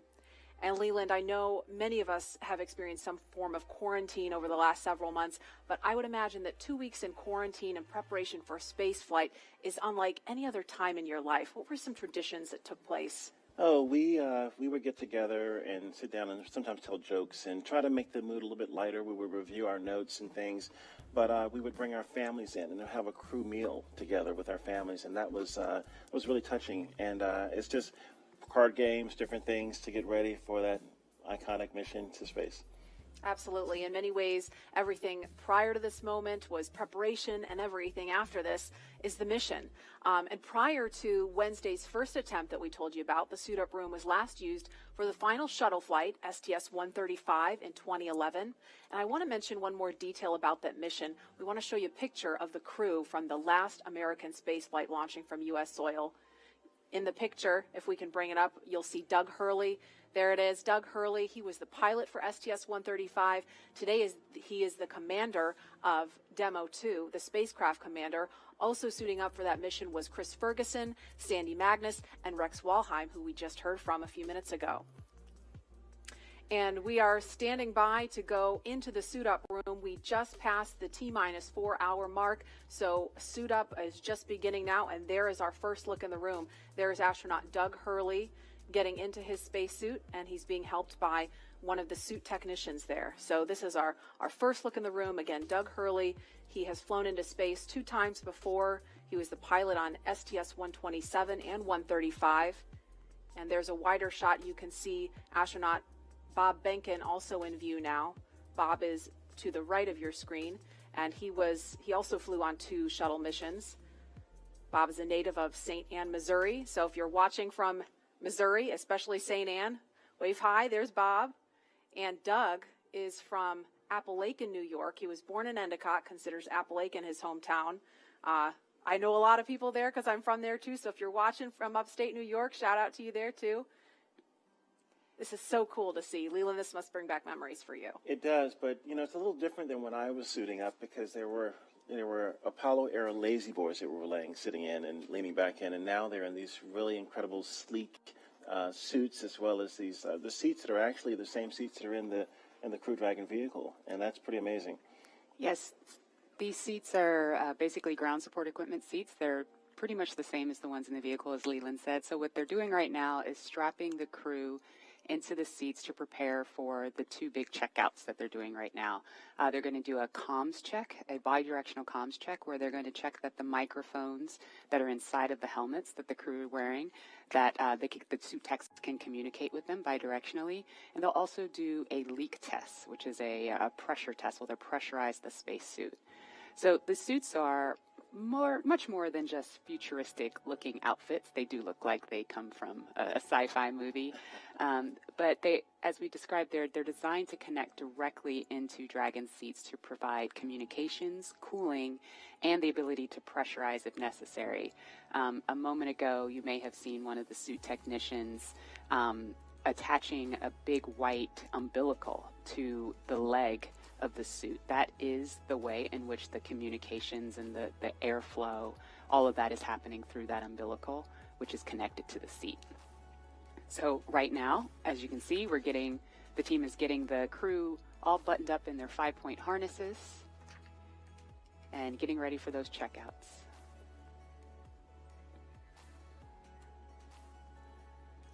And there's that worm again, Leland, right front and center. How does that make you feel on a spacesuit? It makes me feel just great, Marie and Lauren. We have a lot of heritage and tradition with the meatball, but I'm able to be a little bit more flexible now. Now that Lauren has beat this worm thing into me. No, but they're getting ready. They're focused. They've had breakfast. They've had chances to talk to friends and family, and it's getting real again. And that 50-50 chance, I'm staying positive on a 50% chance of going. Seeing the suit techs around them with these futuristic-looking flight suits versus the white suits that we've had in the past. It's a transitioning from that old legacy to this new era in space travel. And I think working with NASA and SpaceX, working together as one team, it's just like what we do in space, work together as an international team to get things done. Absolutely. And this group really gets to know each other well, too. There's a wave from Doug and a thumbs up. That's so cool to see. I mean, the people in that room get to know Bob and Doug really well because they've rehearsed this so many times, especially the suit techs. The suits are, custom made for each of the astronauts. So I feel like I couldn't even count the number of times they've had suit fit checks and leak checks and just making sure every detail with the fit and the function is just perfect before they get ready to launch. And interestingly enough, these suit techs are also the designers of the spacesuit. They've been working with the crew for years as we've been building these suits, their training suits, all of the training events in Hawthorne, where the crew is inside of the Buck, the capsule simulator. This is the team that's been working with them for years. The team that dressed Ripley, which is the ATD, the dummy that flew in Demo 1. So mannequin, right? Mannequin, Smarty. The There's Smarty. lots of names for Ripley. But the point being, they've been with these suits from cradle to grave and have been working so closely with Bob and Doug. Pressures and making sure everything looks good prior to arming the launch escape system, but not tracking a constraint at the moment. So overall, Dragon's healthy and ready for crew ingress. Okay, thank you for the update, MD. And this concludes the countdown briefing. So you just heard in that briefing there, they're continuing to move forward towards launch. And as we have a view of Doug Hurley there adjusting his visor, again, he is the spacecraft commander for Demo 2. And while he continues the suit up process, we want to give you a closer look at the veteran Marine Corps fighter pilot and spaceflight pioneer.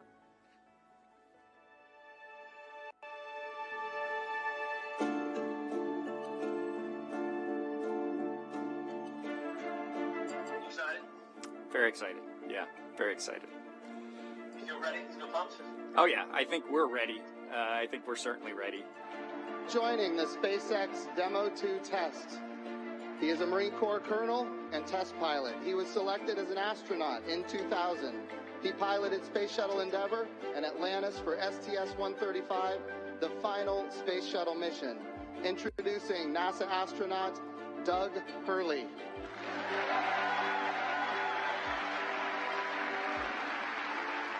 It's a life-changing process in so many ways to fly into space. It's just overwhelming in some respects. Just the sensations, the rumbling, the shaking, the acceleration. When the engines shut off and you go from, in the case of the shuttle, you go from 3 Gs to 0 Gs instantaneously and things start floating. And I remember distinctly just thinking, what just happened? To see a rocket launch in person is, it's a pretty emotional event. I remember the first time I saw a shuttle launch, and it was amazing. And then when I saw a shuttle launch with my wife on it, that is quite the emotional experience. My name is Doug Hurley, and I'm the spacecraft commander for the Demo 2 mission to the International Space Station.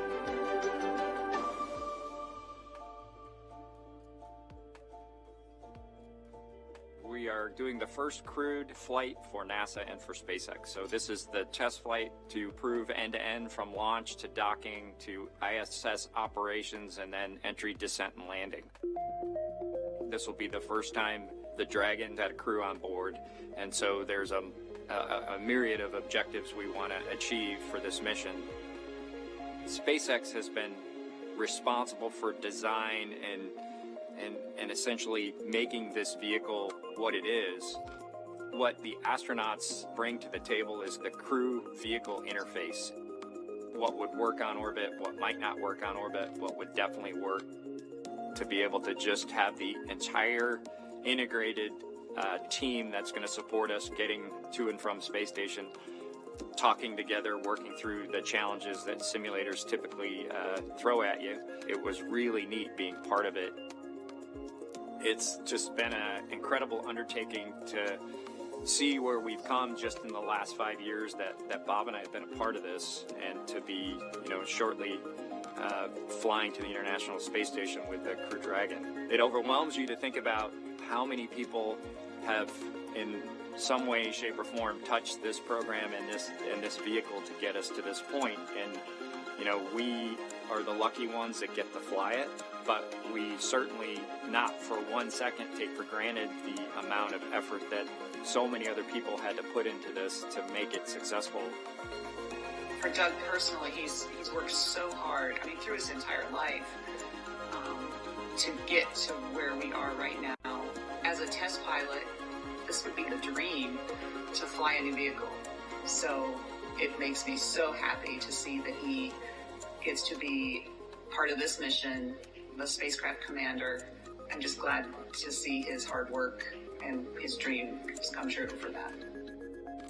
It's been a long road in a lot of ways for not only us, but certainly for all the folks that work in the Commercial Crew Program, as well as SpaceX in our case, just working to get to this point. It's been a huge amount of sacrifice and time away from home, but the fruits of our labor are coming to fruition.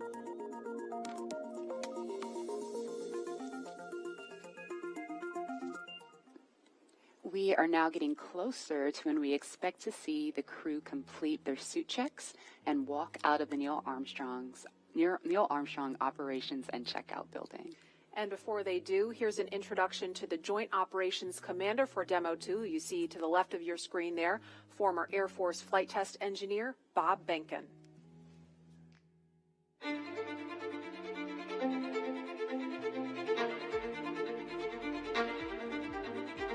When you go through the launch day preparations, there's a lot of moments that kind of stand out to you. One is the kind of the celebratory piece of it, which is that you're walking out of the suit up room and getting in the vehicle that's going to take you to the launch pad. When you close the hatch, that's really when Doug and I are in the vehicle, and it's our vehicle, and we're really in control of the mission at that point. Test pilots, their task proved that man could fly into orbit around the Earth and return live and well to talk about it. There's always a balance of managing risk as you go forward to execute a test point and figuring out a way to collect the data. We hear a sound. Okay, is that sound an expected sound? Or we see a light, is that light an expected light? What's the source of it? Does it sync up with something else that's going on or not? So trying to dissect all of that in real time in your head is, a lot of things happen like that on launching of a vehicle. From St. Anne, Missouri, he is an Air Force colonel and flight test engineer. He flew aboard Space Shuttle Endeavour twice. Introducing NASA astronaut Bob Behnken.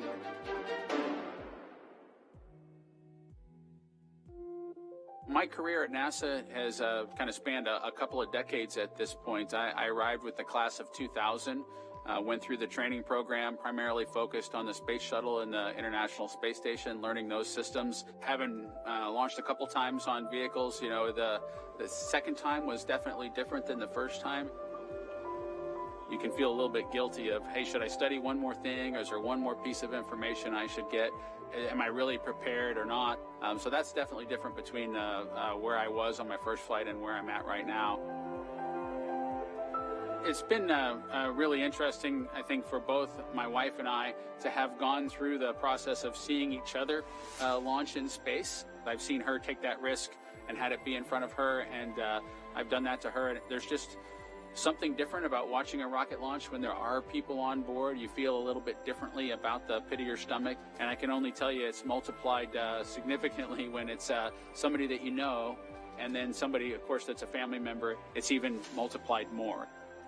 For me personally, as a spouse, watching everything that Bob has put into this over the last 5 years, the dedication that he's shown, the perseverance is pretty special. For both of us, though, the way our minds work, it won't be until sort of the mission is complete that you have really a chance to savor it and celebrate it.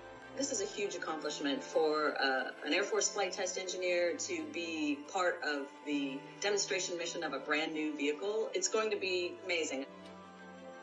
Without a partner that has that same appreciation, I think it can be challenging for some folks. There's a lot of work and a lot of time that takes away from family that that my spouse appreciates, and I love her for that. Really, my role on the Demo 2 mission is to make sure that we get this vehicle tested and evaluated so that we can move on to more operational missions at the International Space Station. We've got a lot of objectives on board the vehicle that we need to accomplish to really make sure that it's good to go. We'll make sure all those systems are working during the test flight so that the future missions will have them available even if they don't plan to utilize them. Through years of the NASA team helping to share that experience and teaching them the lessons that we've learned by going through this, now there's another capability in the U.S. besides NASA to operate something of this magnitude. When is the last time humans launched on a new vehicle? Certainly on the American side, it's been several decades. Now we're in a time when we've got multiple vehicles under development.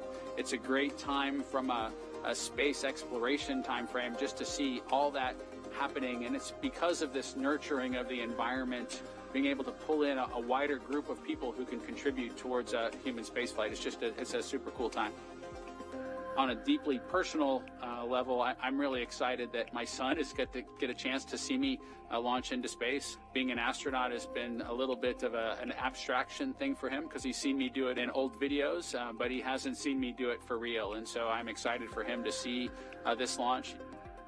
I want to thank the entire Commercial Crew Program team that's worked together to get to this point where we've got vehicles in the launch pad ready to head to the International Space Station.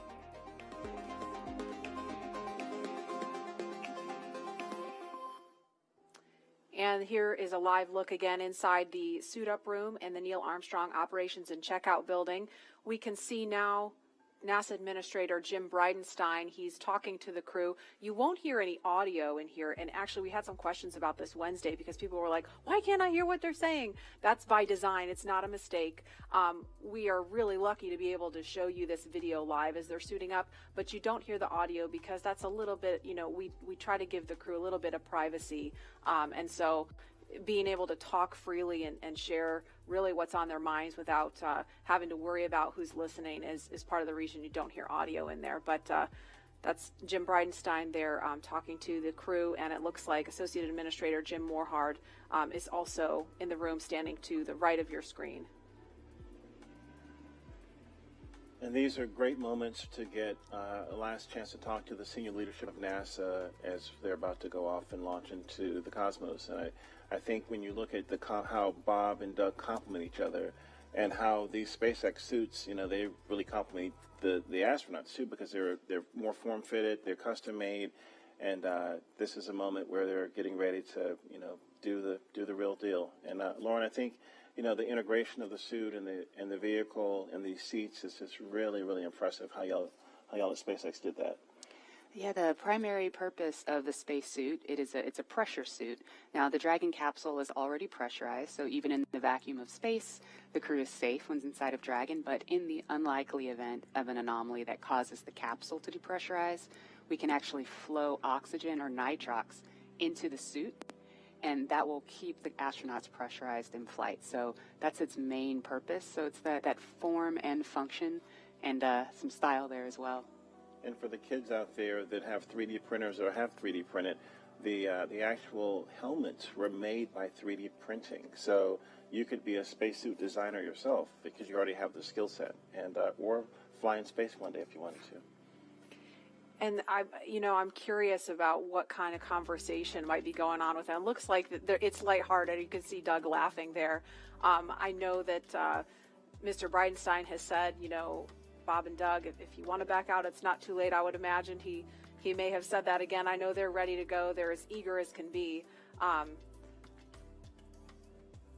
it looks like they may have another visitor coming in. Oh, no, it looks like the administrator's just being passed something there. But and it's really important. I mean, we've trained for so long.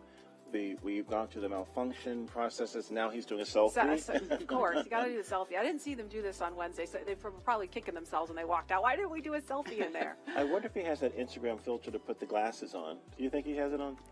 Well, you can tweet at him and find out. Yeah, I might have to do that.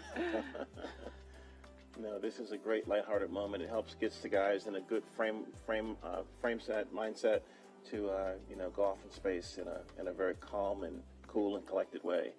I think he's now taking pictures of some of the crew techs, the suit techs, which is fantastic. It's all about bringing the family and the team together, making everyone feel comfortable on flight day and helping us get to space safely, as we always try to do.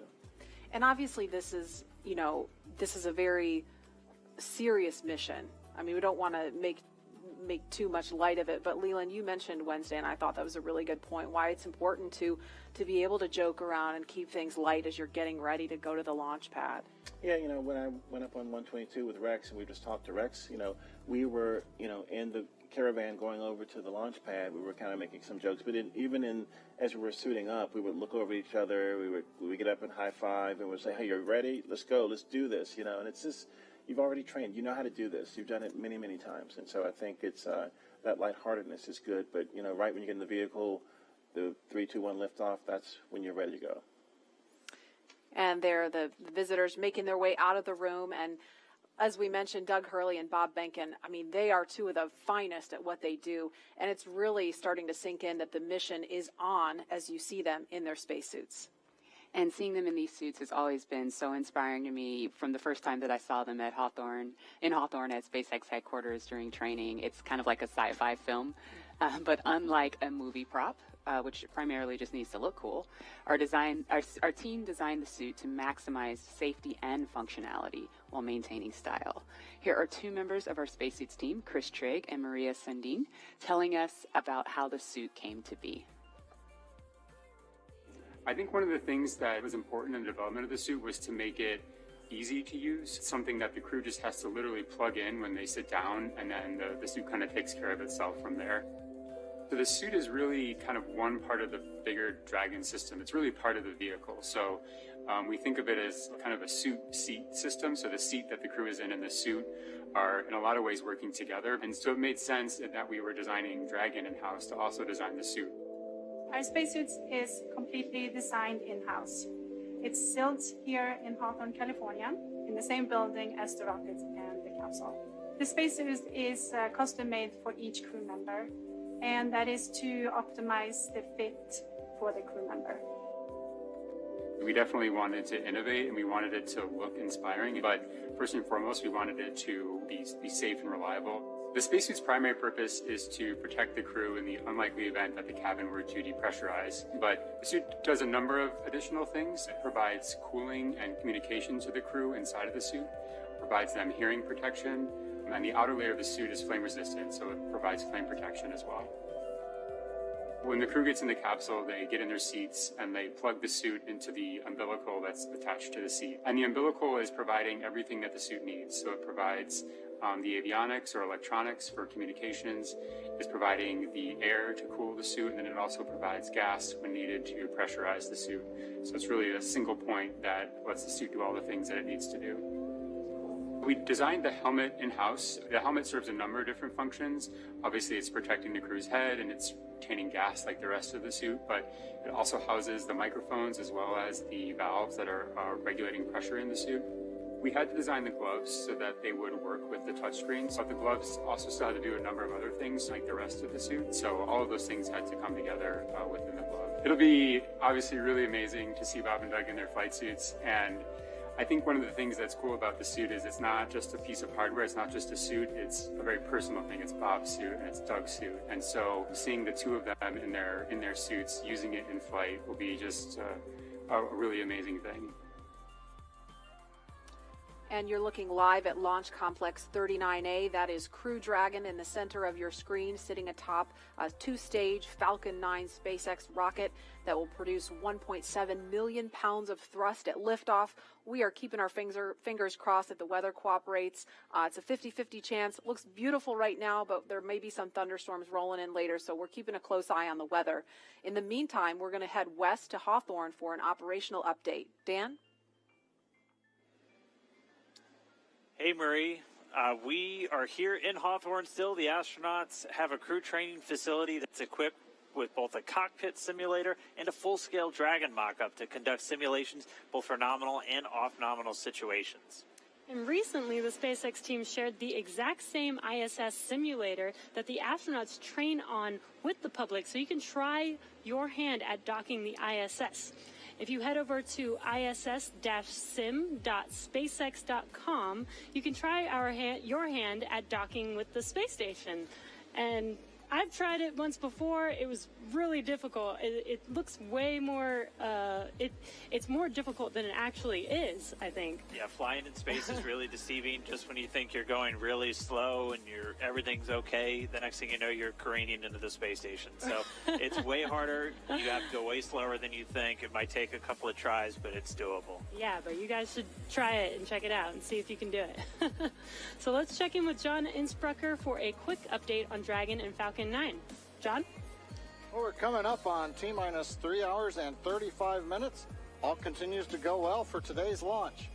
Now on the launch pad, Falcon 9 is powered on. Engine and stage checkouts were performed last night. All of those looked good. Now we're currently pressurizing gas storage vessels on both the first and second stage. And as I like to report, the good news is there's nothing significant to talk about on the rocket right now. Now on top of Falcon 9 is the Dragon spacecraft. That's being prepared for the crew.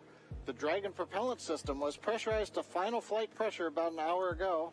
We had the support team arrive in the White Room just inside T-minus 4 hours, and we're waiting right now for the crew to walk out of the ONC building, and they should arrive at the pad by about T-minus 3 hours.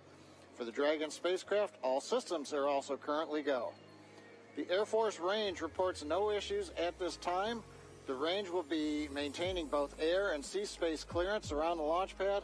They also help support things like putting the roadblocks up to prevent access to the hazard areas at both the launch site at 39A and around the Cape. Now, the big question, of course, is the weather, and as I've said before, we all talk about it, but it's the one thing we can't do anything about. Weather is 50% probability of good conditions. We are going to be watching for the clouds, lightning, thunderstorms. The sea breeze is not as strong today, and that's going to not help push all of that back over central Florida. But right now, things are looking good with both Falcon 9 and Dragon as we count down to liftoff. Now, we want to see where you're following today's launch from, so we're going to jump over to Tahira at our social desk. Thanks, John. So glad to hear that things are at least looking good right now for this launch. Really hope it stays that way. So we just took a look at numbers of viewerships across our social media platforms, and there are now 500,000 of you tuning in for today's broadcast. Welcome, guys. We are so excited to have you. We also have the top cities right now tuning in, and that's Columbia, South Carolina, Houston, Texas, Los Angeles, New York, and Orlando. So it seems like the East Coast is really pulling today's viewership, but hey, last time on Wednesday, California came in and really stole the whole show away. Let's take a look at what's being shared online right now. So right now we have this future astronaut, and I don't know who he had to call, but it looks like he is in this SpaceX suit and his Tesla getting ready for round 2. Absolutely love it. Let's take a second look. Okay, right now we have a French bulldog. It looks like taking Bob's place for launch right now. This is so funny. We love to see it, guys. And so for those of you tuning in, be sure to use that hashtag LaunchAmerica on social media and show us how you're getting ready for liftoff. So earlier in the show, we polled users to see which NASA logo you're sporting for today's launch, and the results are in. So it looks like about 62% of you are wearing the meatball today, and that leaves the worm falling a little bit behind. But hey, now that the worm is back, maybe y'all will be sporting it more often. And so with that, let's head back to Marie at NASA Kennedy. Marie? Thanks, Tahira. We have some really spirited reactions here. We're looking live at the ONC walkout doors, but I just have to tell you, Leland threw up his arms in the air in victory when he saw more people sporting the meatball, and Lauren looks like someone just kidnapped her dog. I am shook. Go worm, go worm, go away worm. Oh, wow. You know, you can't predict, you know, how everyone else feels. That's the beauty of diversity of opinions, you know. And other traditions like the meatball and the worm, or a card game that we play called Possum's Fargo. And you have to play enough hands to where the commander loses the hand before we can walk out. So that's probably going on right now, and they're getting ready to have Doug lose his hand. Yes. And then we can get in the elevator and come out and get in the spaceship. Yep, so we're giving them that moment in private. And Leland, I wanted to ask you too, because I mean, we had a scrub really late in the count yesterday. We got just under T-minus 17 minutes, and we were all like, oh, it was like a collective groan across the country, everybody watching.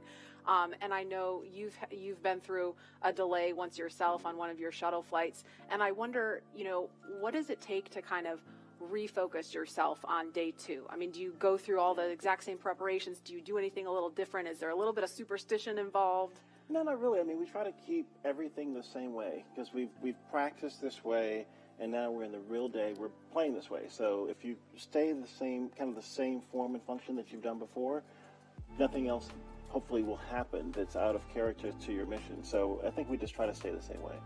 Yeah, that's good insight. And I know, you know, Bob and Doug, we heard them on the comms after that as they were detanking Falcon 9, and we're waiting for them to get out of Crew Dragon, and they were just cool, calm, collected, thanking the teams for doing a good job. Nobody's getting launch fever.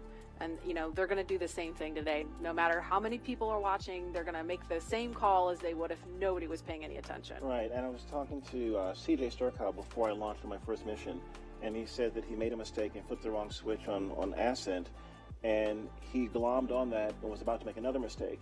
But he said that he had to just focus and get back to, you know, grace under pressure so that he would make a third mistake, which could have been, you know, catastrophic. So that's what we always try to do, is to try to do everything the same way, be very deliberate, but be very graceful, not really try to overthink something, but try to stay safe. Absolutely. And calm. Yeah, that's so key, and I know that's at top of mind for all the SpaceX and NASA teams working on this today. And again, we're just standing by. We expect the crew is going to be leaving the suit-up room in just a couple of minutes, so we're giving them those last few minutes in private at the ONC building. And again, we're looking at the pad here. One of the other things that struck me, you know, we watched the videos about Bob and Doug, and when I went home on Wednesday, you know, because people saw, a lot of people who were watching and then, or maybe are watching again today, saw the videos about them, learned a little bit about their military background. My husband's a Marine, so he's like super pumped about Doug. You know, Doug tweeted Semper Fi, and so I know like all the Marines out there are like just super pumped about seeing this, and the airmen that are watching Bob, seeing them represent the Air Force. I mean, it's just such a cool moment for our military community, and as a military spouse, I definitely feel some of that pride. I saw Charlie Bolden last night coming from the restaurant, and he was very excited about Doug as a Marine, and he's a Marine, and so Semper Fi was definitely something he said. Godspeed, Semper Fi, go Crew Dragon. So it's our military people that are helping us with this launch, with the recovery, with all these other things, is very important to the success of the mission. Absolutely. And we want to turn our attention back to the Neil Armstrong Operations and Checkout Building. If we could, we want to take you to a picture of the doors. There they are. Those are the doors at the back of the crew quarters building, and it's an area where family, friends, and members of the media can share one final moment with the crew before launch. Now, the walk through those doors has signaled the beginning of the march towards launch for every American mission to space since 1968. This is the moment that is immortalized on film and video for 400 different astronauts from Apollo all the way through Space Shuttle, serving 150 total missions. And soon, the weather cooperates, mission number 151, with the first 2 commercial crew astronauts. These doors carry with them a legacy of purpose and action. And today they will announce to all of us the start of this, NASA's SpaceX Demo 2 mission. And you saw just a little bit of my walkout from STS-129, my last mission. And I remember having my friends and family out there. There was my chemistry teacher that was in the crowd. She got me turned on to science and helped me actually become an astronaut. And I just remember her being in the crowd saying, "Go Leland!" And it was just such a memorable moment for me. It kind of got more rocket fuel in my veins, getting me ready for my mission. Yeah, absolutely. And we were just looking at a live picture outside of the building where we could see some of the folks gathered. We could see Doug and Bob's immediate families. There's a small contingent of media there. I mean, normally that place would be just kind of jam-packed with as many people as we could fit in there to capture that moment. We, of course, had to scale that back a little bit to maintain social distancing, but there's still a very excited group of people standing outside the building right now waiting for that to happen. Yeah, it's so cool to see their families there and that they had that moment with them prior to getting inside of the Teslas. I mean, seeing that the last time we made that attempt was this incredibly emotional moment. I have no doubt it will also be emotional again.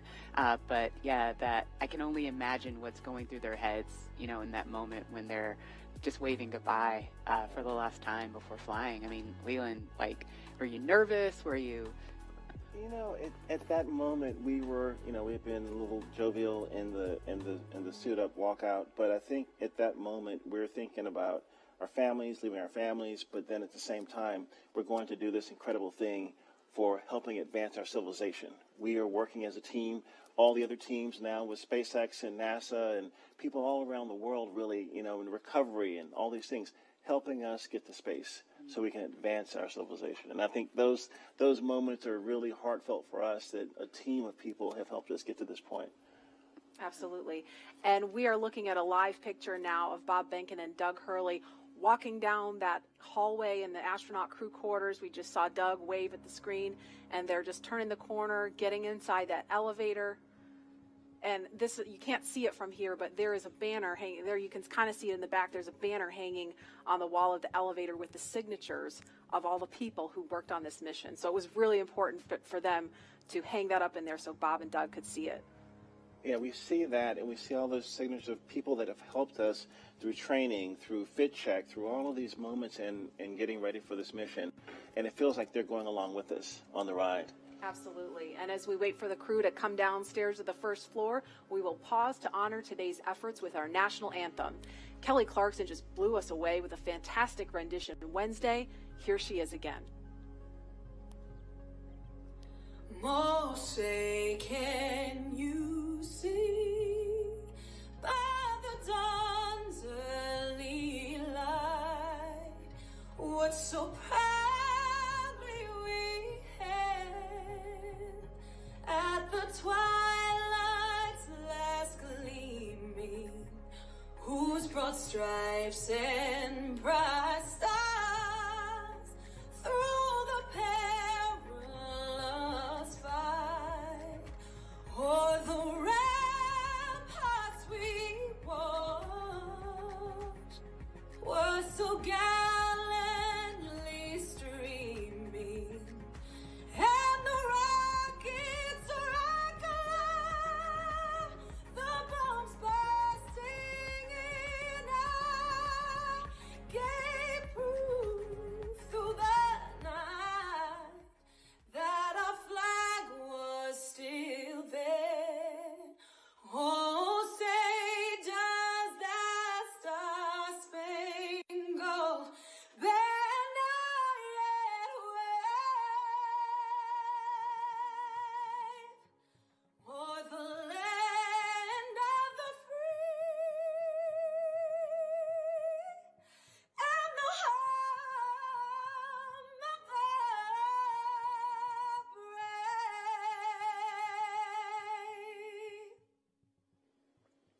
Oh, I got goosebumps listening to that. I mean, it doesn't get old. We heard it Wednesday, but I mean, I could hear that every day of the week. She was blowing. Yeah, amazing. That's a live look again at Launch Complex 39A. We are awaiting astronauts Bob Behnken and Doug Hurley to walk out of the Neil Armstrong Operations and Checkout building any minute now. So we're going to be ready to cut to that shot just as soon as we get the word that they're ready to walk out that door. Those doors, excuse me.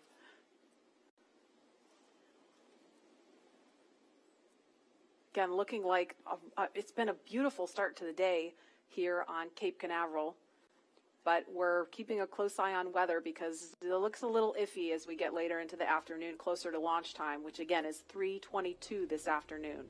It always blows me away every time I visit Florida is, 1 hour, it's this beautiful, clear, gorgeous day, and then an hour later, it's a thunderstorm. You said it. Welcome to our world. And then an hour later, it's back to clear. Yeah. Yeah. Well, just similarly to last attempt, right? I mean, just 15, 20 minutes later, it was good to go. I know, it hurt my soul because we have this instantaneous launch window. It's not like with shuttle where we could give it a couple more minutes because you had a 10-minute window. We have a single second to get this off the ground, so everything's got to be just right. The conditions all have to be green at that moment.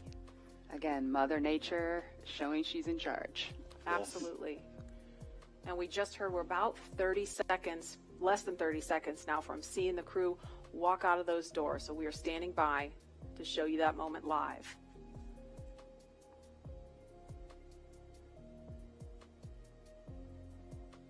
There's a live look at the O&C walkout doors. Marie, I think my STS-129 patch is still over top of the door. There's a bunch of patches up there unless they've removed them and put space station patches up there. But this is a very solemn moment for walkout from, a storied legacy of Apollo and seeing Apollo astronauts walk out of these doors. And now we're getting back to U.S. astronauts launching from American soil, walking through these doors again. It's an incredible moment in the era of space travel. And we saw some just beautiful moments when they walked out on Wednesday, and looking forward to seeing those again. I was perusing all of the different newspapers and stories online and just taking in all the photographs, and there the doors are opening. Here they come. And there they are, NASA astronauts. Small crowd, but big cheers. NASA astronauts Bob Behnken and Doug Hurley, Doug on the left, Bob on the right, waving to the crowd there to cheer them on.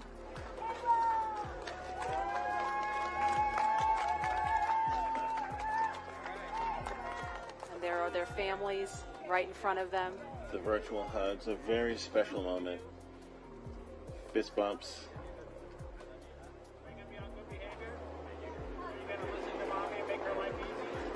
You can hear them. Let's light this candle, I agree. Launch America! Bye, guys.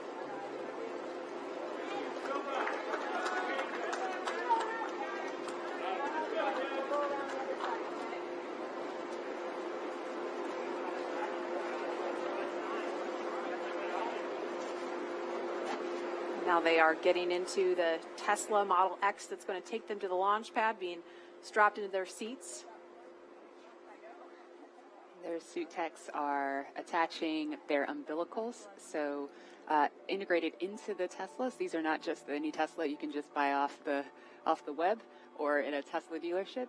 They've been outfitted with cooling units, and that white umbilical, similar to what you saw in the suit room, that umbilical is being connected to the suit to provide cooling air to the astronauts while they're on the way to the pad. And those Falcon wing doors are closing. Super sleek. A rapid departure from the Astro van. Yes, I would say so. And their flight surgeon is in the front seat in the passenger side, taking the journey along with them. As I mentioned last time, we always think about the technology and the rockets, but this is what it's all about. The families coming together, supporting the families, us working together as a team to ensure they get up there safely and back home safely for their families.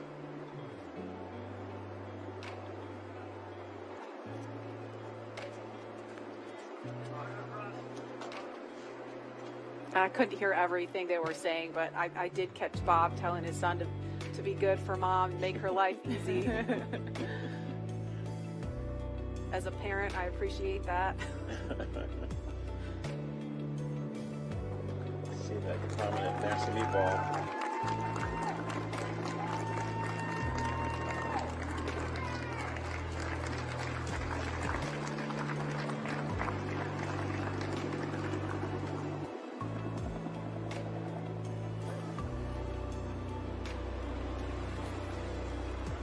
Now, as we watch the convoy begin their journey to Pad 39A, to our SpaceX and NASA family who over the years made this mission a reality and who have worked this launch campaign up to this point, we have you here in our thoughts.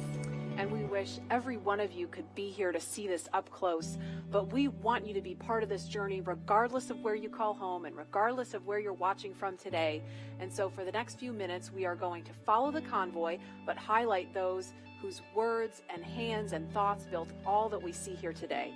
We hope all of you watching can feel the pride each of these NASA and SpaceX team members has for this drive out to the pad.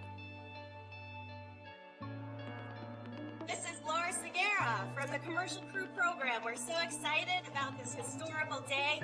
Congratulations on being a part of the very first mission for human spaceflight, commercial human spaceflight ever. We're behind you, Bob and Doug.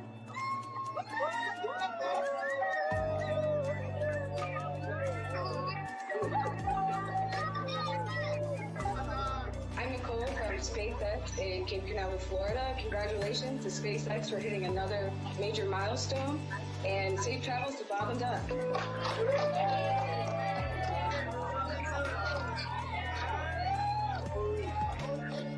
Bob and Doug, as the launch vehicle chief engineer, we've got a lot of our launch vehicle team here to wish you a very wonderful safe ride on a Falcon 9 coming up to Demo 2. We're so excited for you.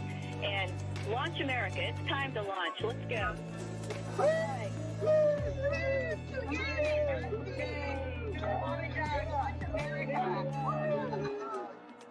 Hi, this is Perla from Hawthorne headquarters. We want to wish Bob and Doug a safe trip to the International Space Station. Go Dragon!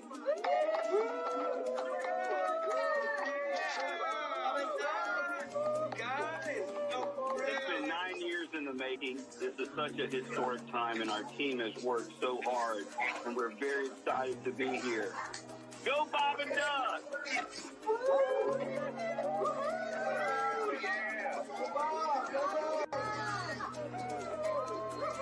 Hi, this is Sam from McGregor, Texas. Go Bob and Doug, go NASA, and go SpaceX.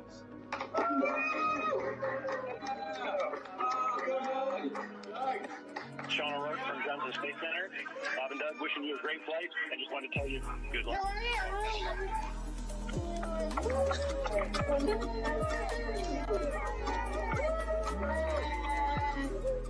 Hi, I'm Dustin Kamak with NASA Kennedy's Communications and Public Engagement Directorate, and we all want to wish Bob and Doug safe travels and Godspeed.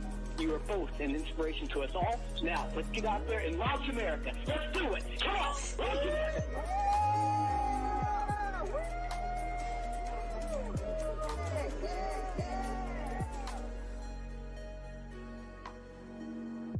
I love seeing that group of people. I mean, we saw all those different groups of folks from NASA and SpaceX, from all different walks of life that have come together to make this happen. And that was just a small fraction of them. Look at that shot. That is so cool. Wow. A little thumbs up from, I guess that's from Bob. Yeah, and you know, it took a little bit of creativity to get this shot to happen. We have a chase vehicle that's on the other side of the road, which is of course shut down, so we could get a camera in there and follow them out. So we are really thankful to Kennedy Space Center Protective Forces for helping us make that happen, so we could see Bob and Doug all the way out to the launch pad. My ride out was a little bit different than what they're experiencing in this Tesla, because we had the Astrovan had bench seats on each side, and we could look across at each other as we were driving out. And it was moments where we would tell some jokes and look, but sometimes we would just look at each other, and we had such gratitude for having this opportunity to launch into space and to think about all the people that had a hand in helping us get in that vehicle to drive out to the launch pad, to get ready for this momentous moment. And I think that's probably, even though they're sitting, side by side, I think they're probably thinking of the gratitude and the people that have helped them get here, so that they can be on the, the pointy end of the rocket, getting a chance to go up to space. It's just a momentous moment. And they're listening to some tunes too, I heard, right, Lauren? Yeah. There are at least 3 songs on their playlist that are super interesting. The first is AC/DC's Back in Black. You know that one. Yeah, well, who doesn't? Right. Another one that they're listening to is the elevator music from the Blues Brothers film, The Girl from Ipanema. Oh, Leland. Okay. Got another career. That's enough. Career number 3. That's enough. Right. NFL, astronaut, musician. And, of course, they are also listening to the Star Spangled Banner, the Army French Horns version. Now, we didn't have tunes in the Astrovan. No? And I know that the Tesla has a really kicking stereo system. Is that still the custom stereo system that's in the Tesla? I haven't been in this one, so I don't know what they're rocking, but I'm sure it's pretty cool. And again, just for some perspective, they left the operations and checkout building just a minute ago, and so it's about a 9-mile drive from there to the launch pad. It takes them around 20 minutes, kind of depends on how quickly they're trucking. The other thing sometimes that you hear as you're in the convoy is the helicopter, the Huey helicopter flying overhead. And it's kind of also, you're thinking military, you're thinking really important things, and it's a moment that also kind of solidifies in you that, hey, something big is about to happen. And that whoop, whoop, whoop, whoop, the sound of that Huey is in your head, and it feels good that all those people are helping you get there safely. Yeah, I think we heard that actually coming by this Yeah. building earlier because we were talking. I was like, I hope that's what I think it is. And it was pretty low because it was pretty loud. You could feel it. I too. did. I could feel it. I took this drive yesterday in my rental car, and granted it wasn't in a Model X, and I'm not an astronaut, but driving to 39A, that same route, and trying to put myself, like imagine myself in that headspace, it was pretty awesome. I got to figure out how to get on Falcon 9.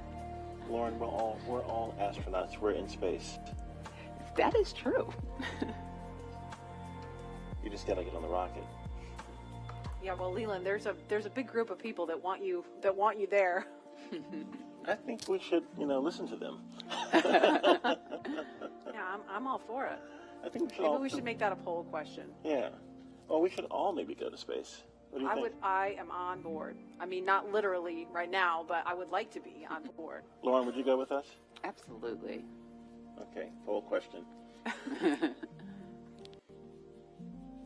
We have so many people watching online, sending well wishes to Bob and Doug. I mean, it started early this week as we were ramping up for Wednesday, and I feel like it's just been this buildup of momentum because, we were following along Wednesday, and now we're all following along Saturday, and we have people watching from home that hopefully don't have to work today and can really tune into what's going on here. And we, as astronauts, truly appreciate all the support, all the social media feeds, and we think about, our families. We saw Megan and Karen there with their sons, wishing Doug and Bob well wishes and Godspeed as they head off in these Teslas to launch pad 39A that launched the Apollo astronauts. And I think, this is just one of those moments where everyone in this country is coming together to wish them well, to get them to space safely. It's a really great day. And they are just now on Saturn Causeway. They just made that right turn onto Saturn Causeway. So to the right of the screen, that building is the Operations and Support Building 2. And on the left, it's out of view right now, is the Vehicle Assembly Building, that iconic building that processed the Space Shuttle and Saturn V rocket also. That's where that mobile transporter used to take out the Apollo, Saturn V rockets and the Space Shuttle. It's just an incredible machine. And where they're passing right now, I mean, if we were to run outside, we could wave because we are off to the right of your screen there at the press site where you see a group of media there. So from this point, they've still got about 3 miles to go from here. I'll see you guys later. I'll be back in a minute. You're gonna go hop in. And obviously, it's not just Bob and Doug's Tesla. There's a number of cars in that convoy. They're being escorted by Kennedy Space Center Protective Forces and also SpaceX security. They have a flight surgeon there with them. And we've seen just a sprinkle of folks along the way. Normally, we'd have a whole lot more people out here watching this, but we really appreciate you watching online and from home. Again, wherever you are, at the beach, watching on your phone, your tablet, your whatever mobile device you have, we're going to be here every step of the journey, taking you through it moment by moment. There's a cool shot with the worm on the roof. There we go. The second place worm, yes. The second place worm. So, Leland, when I drive down this road on the way to 39A, on the left, there's that area where the crawler used to drive. Could you tell us a little bit about the crawler? Yeah, right there you can see the kind of the gravel where the crawler actually crushes that gravel almost into sand. It's so heavy. When the shuttle will go out and the Apollo Saturn V rocket will go out, and it's just, this thing moves at a glacial rate to get out there because it's got this huge rocket or shuttle on it. But I had a chance to see that when my shuttle went out one day with Alan Poindexter, and it's just this enormous, tracks and vehicle, but you guys do it in a different way, don't you? You don't go out of the vehicle assembly building. You have your own building. We have a hangar right there on the pad, so we just roll the rocket up the hill. You kind of do it like a Soyuz, where you just raise it up right there from horizontal to vertical, and it's done. Yeah. Horizontal integration, so you don't need an enormous building in order to process the rocket and may drag into it. And then once you pin into the pad at the very top of the hill, you raise it up vertical with the transporter erector. And again, all these efficiencies to help us get people to space faster and safer, and this is going to be the future of space travel. And also the relationship between NASA and SpaceX working together as a team to get people out. And at this point, the convoy is approaching pad 39A, and they're entering what is known as the BDA, or blast danger area. Now, before any pad technicians, engineers, or astronauts enter that area around the launch pad, the SpaceX and NASA teams do an internal go, no-go poll to make sure everything is clear. This storied launch pad, which has been the beginning point for so many firsts, is the perfect backdrop for today's historic launch that marks a new first and a new era in human spaceflight.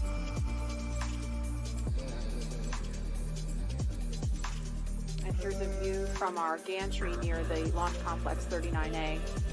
We've got another view of the convoy going by here.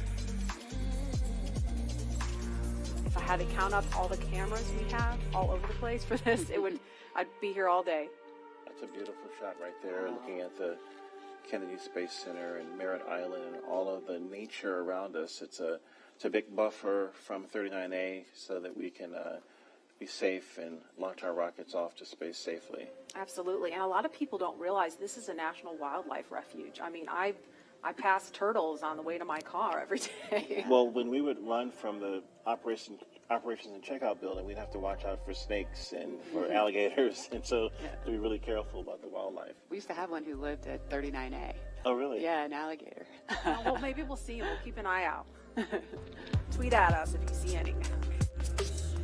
Did you name him Worm? Ooh, it's ahead of my time. I don't know how an alligator would feel about being called Worm. Yeah.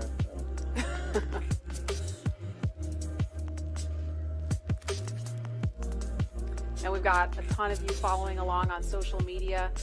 Lynn says, as a fellow Missourian, we're so proud of Bob. Launch America, we will be watching from the Space Coast, cheering loud.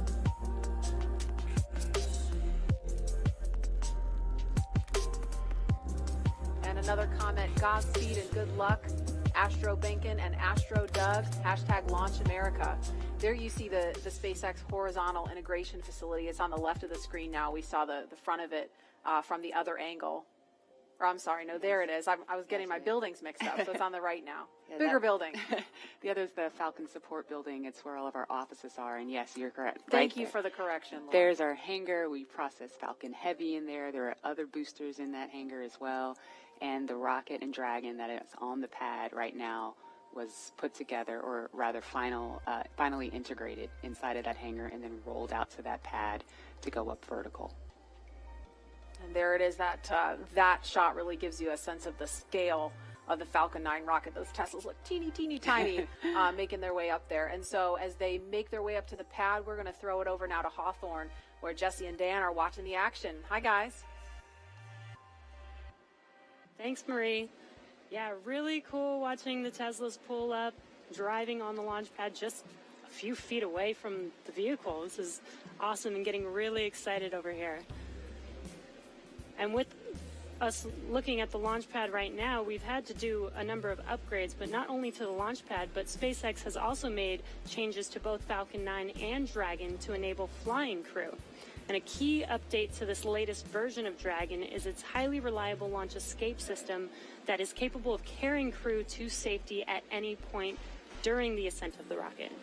Another pretty key upgrade is the Dragon's new life support system.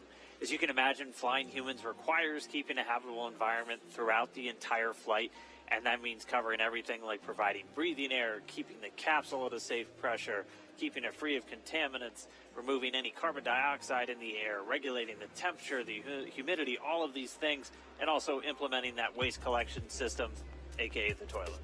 That sounds pretty important.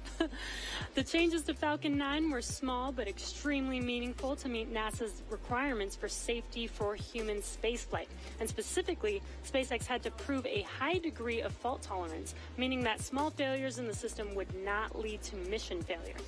Falcon 9 was already able to handle engine failure, but new emphasis was put on making sure that a failure throughout any phase of launch would not mean mission failure. And this goes all the way down to latches, control valves, electronics, wiring, and so much more. All right, well, with the astronauts now on location at Pad 39A, we're going to swing it right back. Marie, Lauren, Leland, take us through the crew making their final steps towards the Dragon spacecraft. Sure thing. So we are looking again at Launch Complex 39A. Just a few seconds ago, we saw the Tesla carrying Bob and Doug pull up to the launch pad. This is the site of so much history, you guys. This is where Apollo and Saturn V rockets that launched the moon took astronauts from. I mean, this pad has so much history. Leland, you launched from there. What's it like seeing Crew Dragon and Falcon 9 there with the pad, with all of the visual changes that have been made? I mean, what kind of emotions does this stir up in you? You know, when we got out of our Astro van, we stepped out and we just looked up to see this vehicle, and it was creaking, it was groaning, it was making noises, it was getting ready for us to enter it, to take us off planet. And you know, you get a chance to take a picture. Sometimes you stand there, you look there, you think about all the training you've done, all the preparation, and again, all the people that have helped you get there. And it's just a solemn, amazing moment for all of us. And there's another amazing drone shot. Lauren, you explained this a little bit earlier about kind of how SpaceX brings the rocket and capsule vertical. Now that we see it, can you kind of explain that again for folks who maybe missed that? Yes, of course.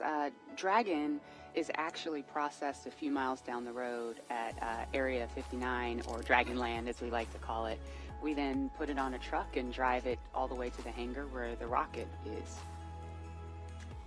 And so what will happen is we'll then we call it breakover, where the vehicle's up vertical, we'll turn it sideways because the rocket is being processed sideways or horizontal into the hangar, lift it, mate it to Falcon 9, and then roll up those hangar doors and essentially pull the vehicle in the transporter erector, which is the big white truss structure that you see there.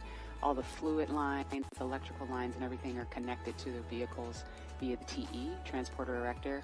And they basically roll it up those rails. You can't really see them. You kind of see them on the screen. Those rails roll the entire TE Rocket Dragon assembly up to the very top of the pad, pin it into the pad systems, and then roll it up vertical. And we are about T-minus 2 hours, 57 minutes, 44 seconds and counting. In just a couple of minutes, we are expecting to hear a formal announcement that the crew is at the pad. Of course, we saw them pull up in the Teslas, and there they are. Looks like they've already gotten out of the car, and they are walking up to the elevator that will carry them all the way up to the 255-foot level, and then they'll have a couple of steps to get up to the level where the crew access arm is. I have the AC/DC song in my head as I see them walking up. You know what I was kind of jamming out to on my way in was ZZ Top, Sharp Dressed Man. Oh, nice. I was like, I don't know, that might be on my playlist if I was in there. There they are, taken in the sight, craning to see the top of the Falcon 9 rocket. It's 230 feet tall if you round up, and then Crew Dragon is another 27 feet from the bottom of the trunk to the top of the nose cone. So when you're out there in person, it's really hard to describe just how large it is. Look at them getting excited. They're ready to get in the vehicle, get in the elevator, and make it to the top. There's some FOD. He's picking up foreign object debris. Appreciate that. They're also wearing FOD covers on their shoes, by the way. Oh, really? Yeah. We want to make sure that they don't, track the inside of Dragon when they go in. And so right before they enter the vehicle, they'll remove the FOD covers off of their boots. You take for granted, all just the little details like that, all of the thought and preparation that has to go into literally every single piece of this operation. I love the makeover of Pad 39A with the sleek black with the white ticking and the lines, and it's a very futuristic look for this iconic launch pad. And to think what's been there before with Mercury, Gemini, Apollo, shuttle, and now the SpaceX Crew Dragon getting ready for a launch to the International Space Station. Rocket fuel still going through my veins. And we feel so honored to be able to launch from here. Oh, here they are. That's a really fast elevator. Yeah. I know, it really zips. That took them up to 255 feet in just a matter of seconds. They were removing their fog covers. Looks like they were just maybe checking something on his boot or leg.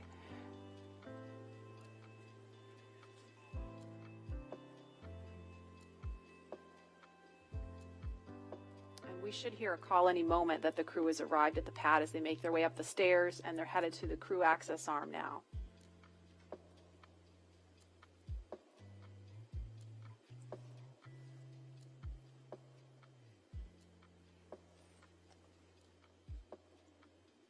There's the worm again, popping.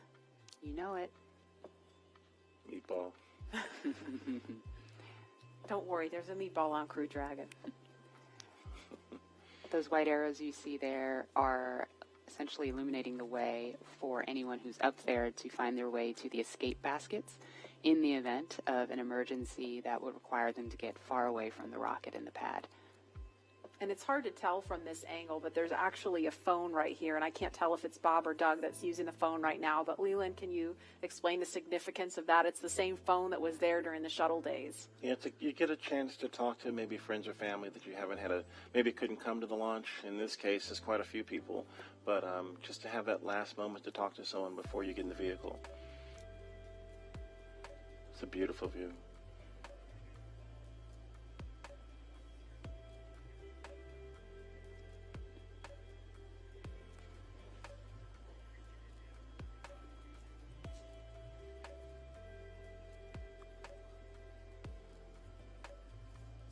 And we're watching the crew when they're done using the phone there. We expect them to be making their way into the crew access arm. And coming up at about T-minus 2 hours and 35 minutes, the astronauts will ingress, or that's a word we use to describe climbing into Crew Dragon. And we saw Doug do it a couple minutes early on Wednesday. They were a little bit ahead of schedule, so that time could be a little bit flexible. But that's going to happen with the assistance of the suit techs, and they will get strapped into their seats. And so with that coming up, we're going to head over to Hawthorne for a preview of what's in store for the future in space travel. Jesse? Thanks, Marie. Yeah, shortly after we begin to regularly fly NASA astronauts to and from the space station, SpaceX will also begin flying private passengers to station and beyond using Dragon. That's right. NASA is enabling up to 2 private astronaut missions to visit the station each year, just as part of our support of the economy in low Earth orbit. It's one of the many ways NASA's working to just open up access to outer space for companies to manufacture products in microgravity, for any new commercial modules in space, and really just to enable more people to be able to explore the stars firsthand. And the more people out there exploring the stars, the closer we become to becoming a multiplanetary species. Earlier, we showed you a first-hand look at where you would train if you were to fly with us on board Dragon, but now let's take a peek inside of the spacecraft itself.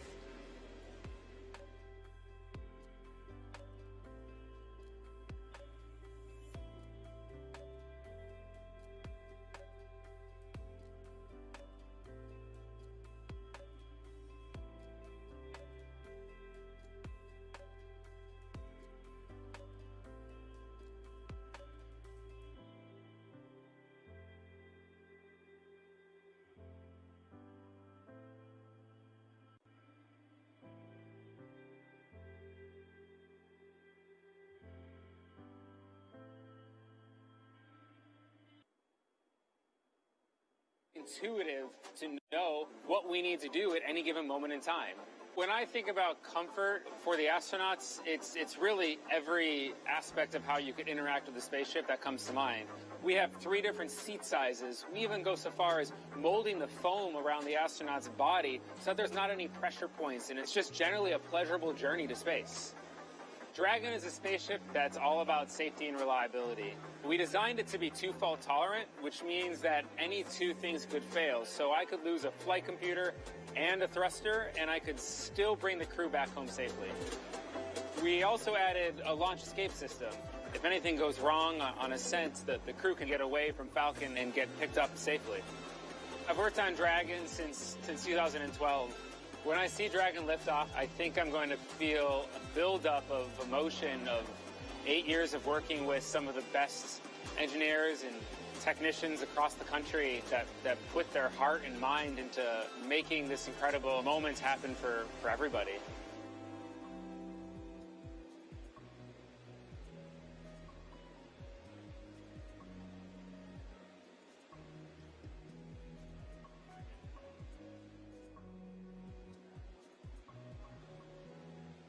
All right, so that was a detailed look inside Dragon. Here's a live look at two astronauts about to climb right in.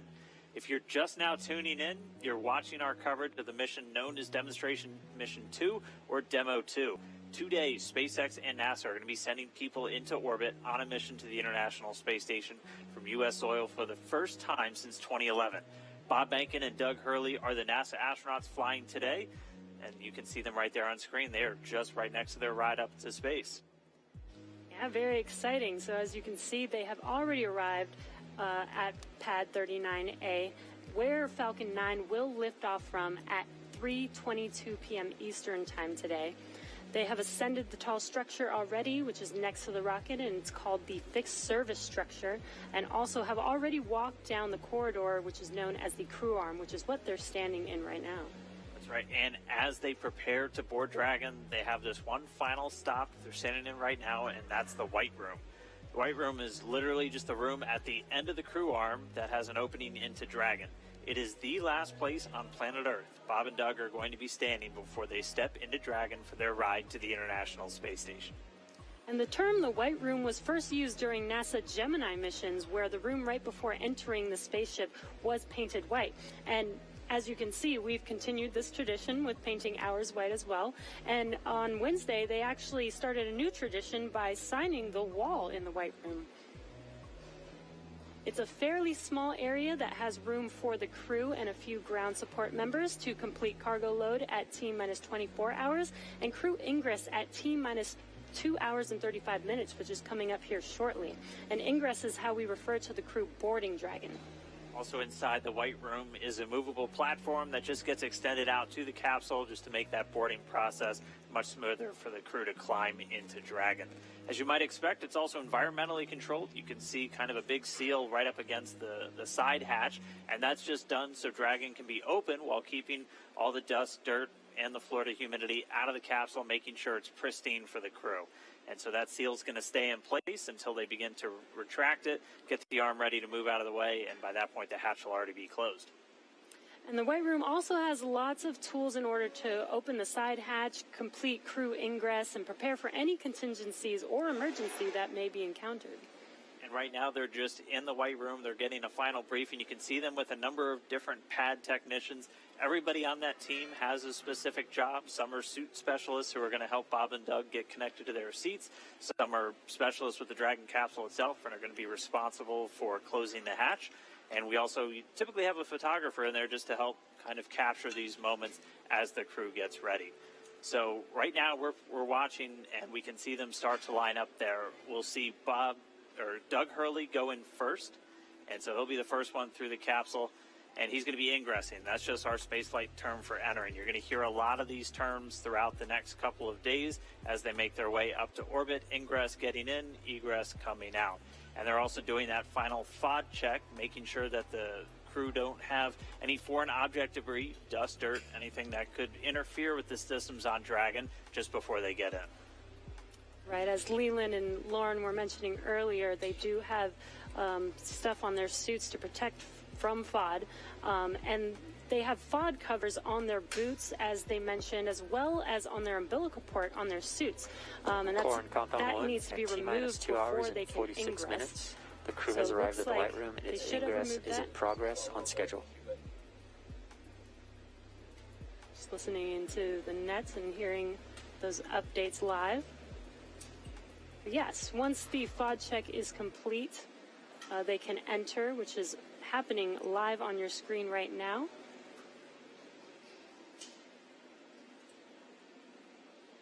And as they climb into Dragon, they will buckle themselves in and attach their umbilicals to their suits.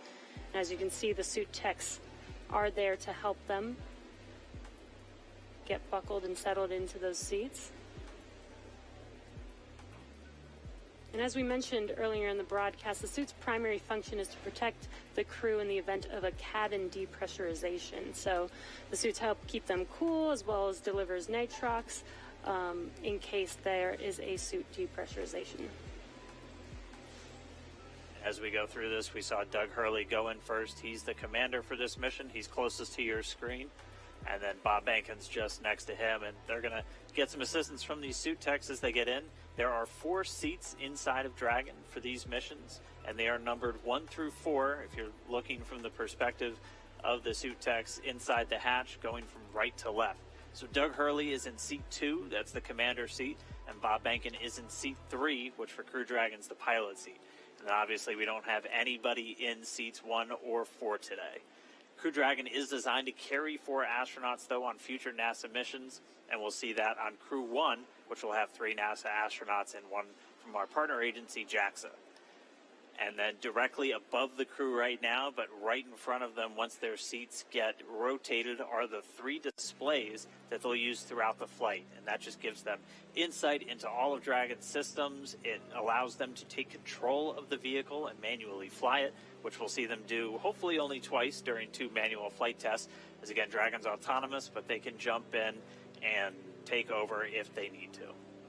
And as Dan mentioned, the displays are above them right now, but those seats will rotate back for launch position so that they can easily access those displays. So coming up next, the crew will do a comm check once they're all settled in. And that's so that they can check to make sure that they can hear mission control, and then after that, their seats will be rotated into position.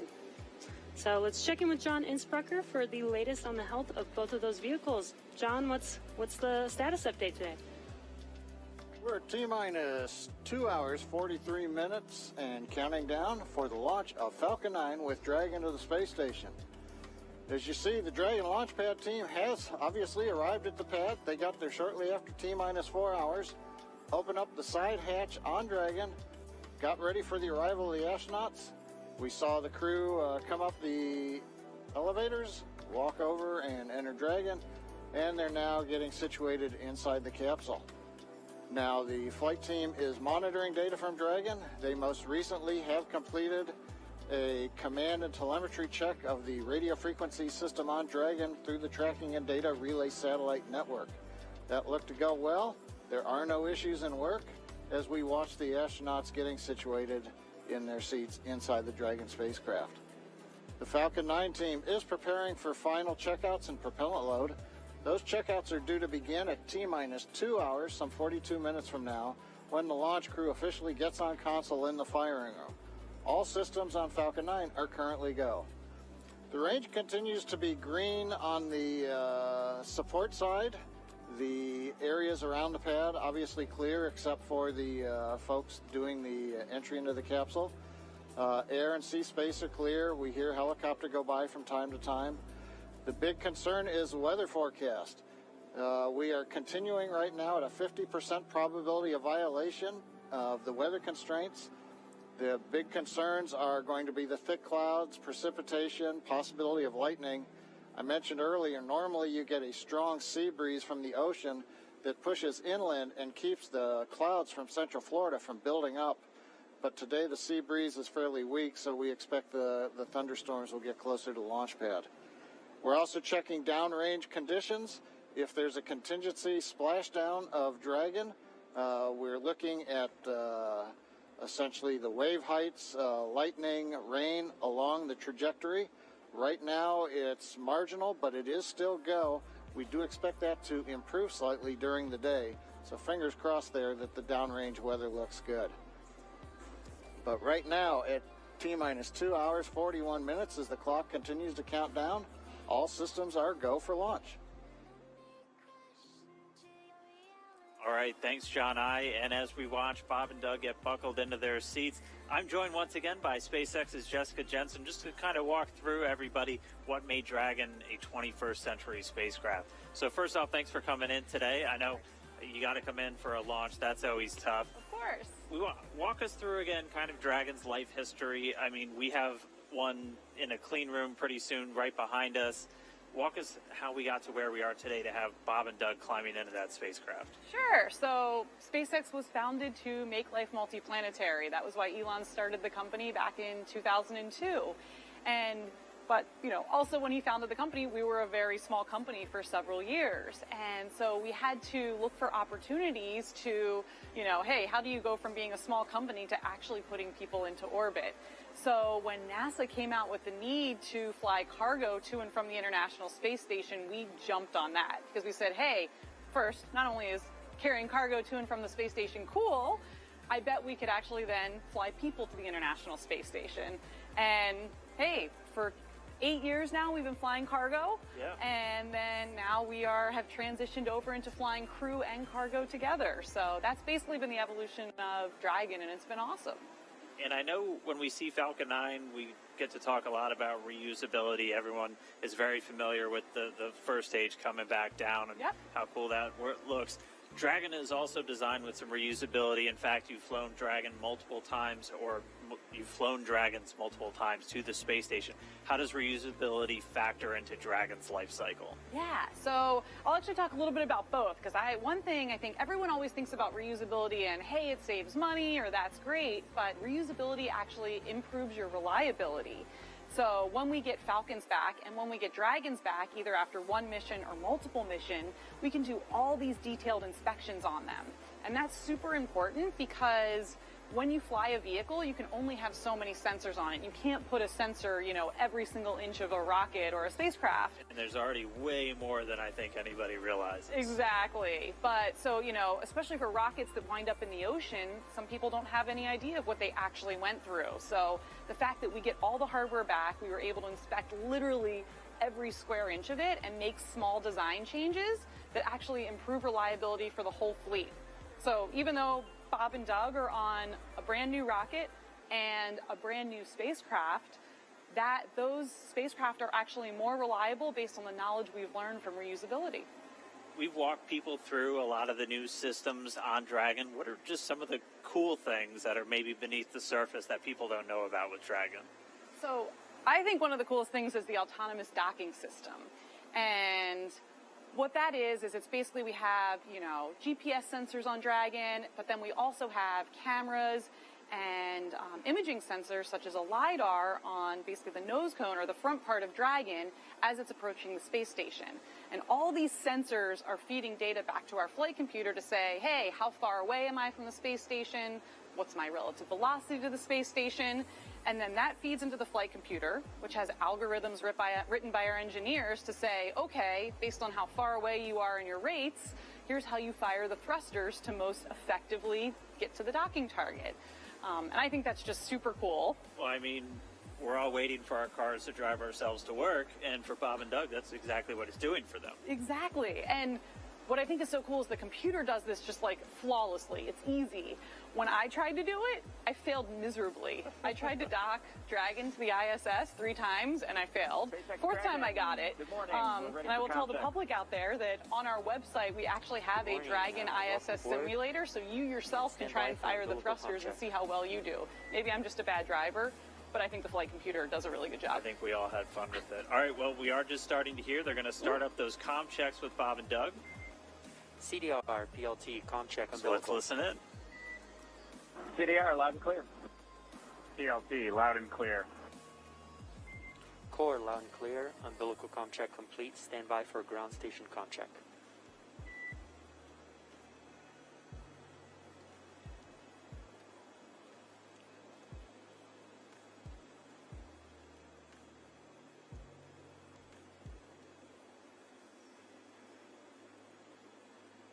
And again, we're just listening in. They're doing these comm checks, these communication checks. So Bob and Doug are going to do a series of these checkouts with the teams on the ground, both the Corps here in Hawthorne and the launch director out in Florida. And they're going to be doing this over Dragon to ground. And they're also going to be doing it over the countdown net. Those are the 2 main loops or nets that you're going to hear going out. And they're going to be doing it through their different communications paths. We heard them do through the TDRS, or the tracking data and relay satellites. Those are those primary satellites that were going to be used to talk to Bob and Doug throughout their flight and to send commands to Dragon. They'll also do it through ground stations. SpaceX has a worldwide network of ground stations that they're able to communicate with the vehicle. And that's what we'll be using to get video inside the cabin of Bob and Doug on their flight up. So if you tuned in the other day, this is one of the first things that they do once they get inside the vehicle. And this is just to make sure all the communication systems with the Dragon spacecraft, with the suits, everything are working. They're able to talk to and hear everybody on the ground. Dragon and SpaceX ComCheck ground stations. SpaceX Dragon, loud and clear. Core, loud and clear. Ground station ComCheck complete. Stand by for Tejas ComCheck.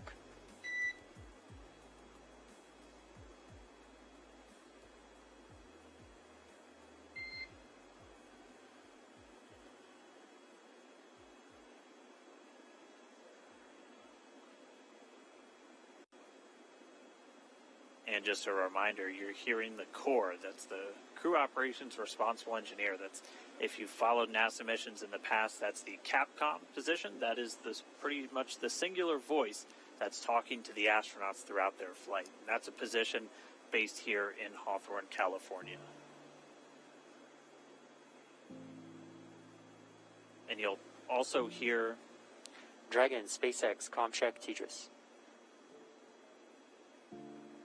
SpaceX Dragon, loud and clear. Core, loud and clear. Tejas ComCheck complete. Stand by with ComChecks with MD and LD in the launch configuration.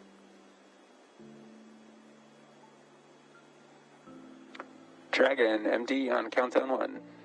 ComCheck.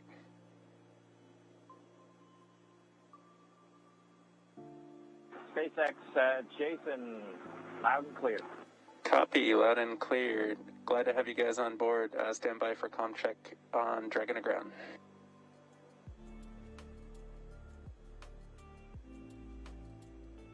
Dragon, MD, Dragon Ground, ComCheck. MD Dragon, loud and clear. MD, loud and clear. Stand by for ComChecks with LD. Dragon, launch director on countdown 1, ComCheck. Good afternoon, Mike. Loud and clear. I have you the same, and good afternoon. Stand by for my ComCheck on Dragon to ground. Dragon, SpaceX on Dragon to ground, ComCheck. SpaceX Dragon, loud and clear. I have you the same. Back to core. And Dragon, SpaceX, this concludes our launch configuration ComChecks. Report when ready for seat rotation for section 2 of 4.100. Dragon will put that in work. Copy. All right, so all those communications checks were done successfully, and you could even see, and it's so cool when we get these views right inside the cabin. SpaceX Dragon in 2.2, we are ready for seat rotation. Copy. We will report when initiating. But you could see Doug Hurley using his right hand. He has the talk button built into the seat itself. So just, again, showing you all of the different systems, how the suit is integrated into the seat, and it's all just one big circle for this whole spacecraft. So really cool to see those ComChecks live. Jessica, thank you so much for walking us through some of the really cool updates, the upgrades. Did you have any other cool stuff besides? Let's see. So I don't know if you guys can see, but we have the Dragon clean room here. And one of the coolest things is it is right on the main floor of our main building. So thousands of employees walk by here all the time and get to see Dragon in its final processing before it goes to the Cape. On Wednesday, the Crew 1 capsule was in here. It looked almost done. It looks a little empty right now, but that's because that capsule went off into our separate test facility for its final propulsion checks. So we do leak checks and things there, and we do that in a separate facility just because it's high pressure testing. And then the vehicle will come back here, get its final thermal protection system put on, and then it will ship off to Cape Canaveral and get ready to launch 4 astronauts to the International Space Station. I mean, what's it like to see it? Because when you see the first initial pressure vessel, it looks nothing like the final thing. So what's it like to just kind of watch it go through, and you just see little bits get added on, and then the next thing you know, it's a whole spacecraft? Yeah, I mean, that's what's that's what's so amazing. I'm so impressed. You know, when you look at a machine, you're like, how does this ever get built? How do people ever do this? And it really is just step by step, one piece at a time. Each piece has its critical function, and you get to watch that being built right in front of your eyes every day when you come to Dragon, work. SpaceX, we an are ready engineer, whatever and you do initiating here. seat rotation. Dragon copies. And we just heard the seat rotation's about to begin. So, Jessica, thank you so much. Cool facts about Dragon for everyone to listen in on, and we can see the seats start to rotate now. Pretty soon, Bob and Doug will be in their launch configuration, and they'll be ready to go.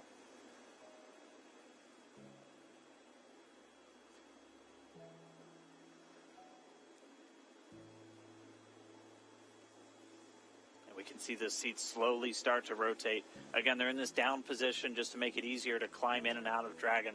They'll rotate to this launch position to put their backs a little bit more parallel to the ground.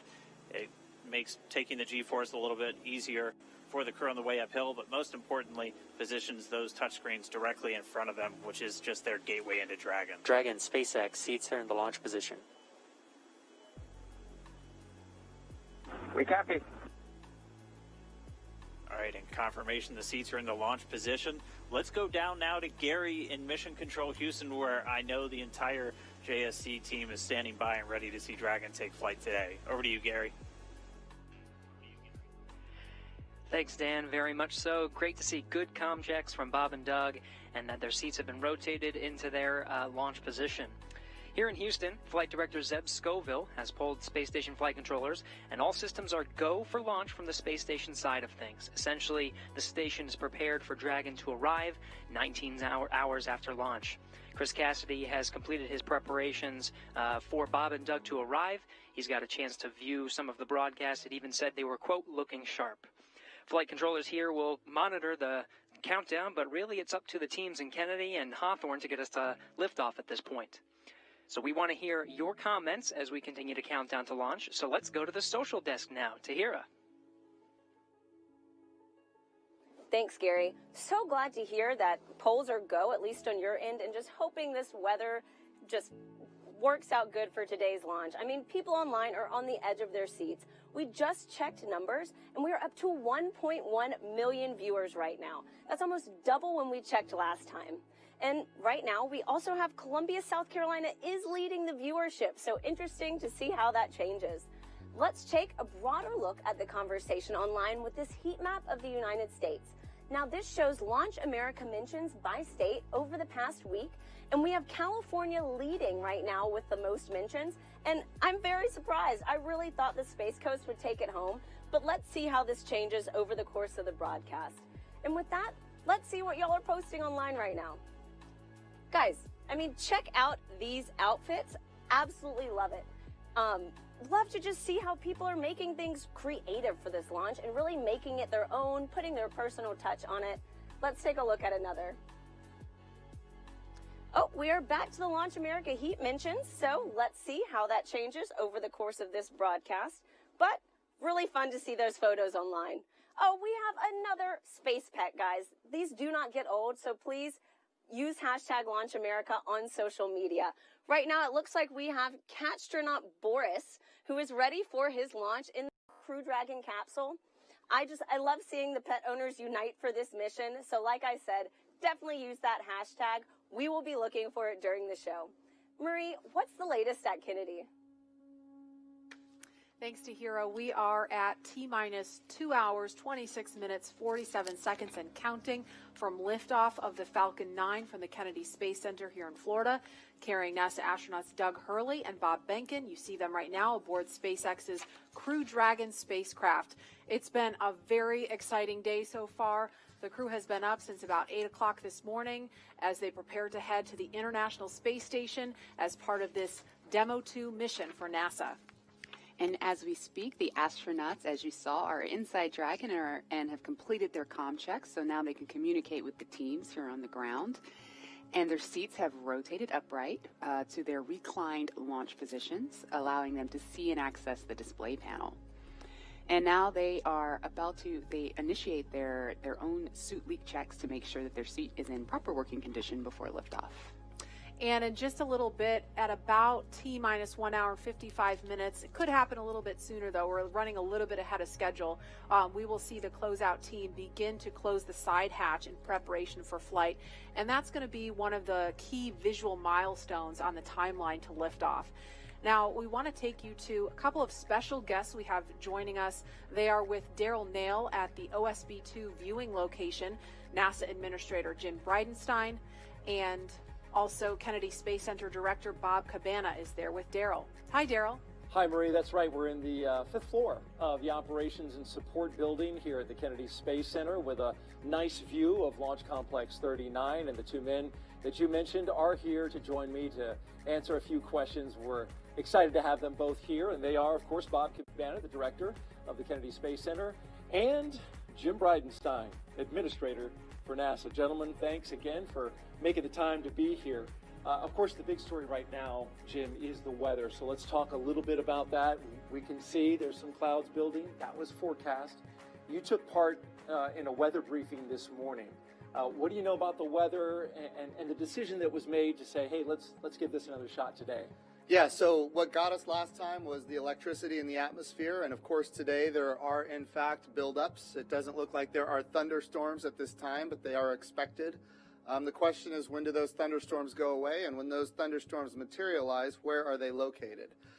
We are predicting about a 50-50 shot of going this time, but given the fact that we are in late May in Florida, we have to take every shot we can get. So it's not likely that in a couple of days it's going to be any better than it is today. So we are a go for launch right now. And we are hoping that the weather will hold up. We almost made it on Wednesday, and the trend is better today than it was on Wednesday, so we'll see. And I saw a forecast that said the clearing is supposed to happen right around 3 o'clock in the afternoon, so that's right. We're hoping that launch is at 3:22, right. Clearing, at the earliest 3 o'clock, at the latest 3:30. So depending on when that happens, we'll either be go or no go. But again, we're going to take every shot we've got. Also watching the downrange weather for a potential rescue in case there were an abort. That's right. So, we have these staging areas. When we go from the first stage to the second stage, that's a higher risk evolution. We want to make sure that in the case we have to exercise the launch abort at that point, that the weather is good. And of course, that's off the coast of North Carolina. The big thing there is it's great that we have a launch abort capability. The challenge is that launch abort capability includes parachutes. And with parachutes, you've got to make sure that you've got the weather to come down. If there are thunderstorms or downbursts or high winds, that's problematic for the parachute system. Right, and sea states as well, bouncing that capsule around in the ocean. Bob, of course, you're an astronaut. You know what it's like to hit the reset button and do it all over again. Get into the spacecraft, get ready to go, only to be told, no, we're not going to go today. We're going to try it again. What's that like? And then tell me about the mindset as you have to kind of reset. Do you feel less anxious? Do you feel more comfortable the second time around? Daryl, first off, my last flight, we counted down to 18 seconds and didn't go, man, and when you get to 18 seconds, you're ready. The key is, it's the training that we go through. All the repetition that we do, we practice everything, including scrubs. And just because you didn't launch doesn't mean you don't have something to do. So you got to go through those back-out procedures. It's all done very professionally. Then it was out of the vehicle and into the Astrovan, back to crew quarters. And we had a positive attitude. We got a good night's rest. And we went through it again. It's a matter of doing your job. And these guys are well prepared. It's all part of what we do. Yeah, they stopped the count at 17 minutes, but you had it all the way up to just a few seconds. That's a big difference. And the truth is, the next night, actually everything went really better. The weather was bad the first time. I was kind of glad we scrubbed. And we scrubbed for an issue with the vehicle that they later sorted out. As it turned out, we wouldn't have had enough prop to rendezvous with the Russian functional cargo block.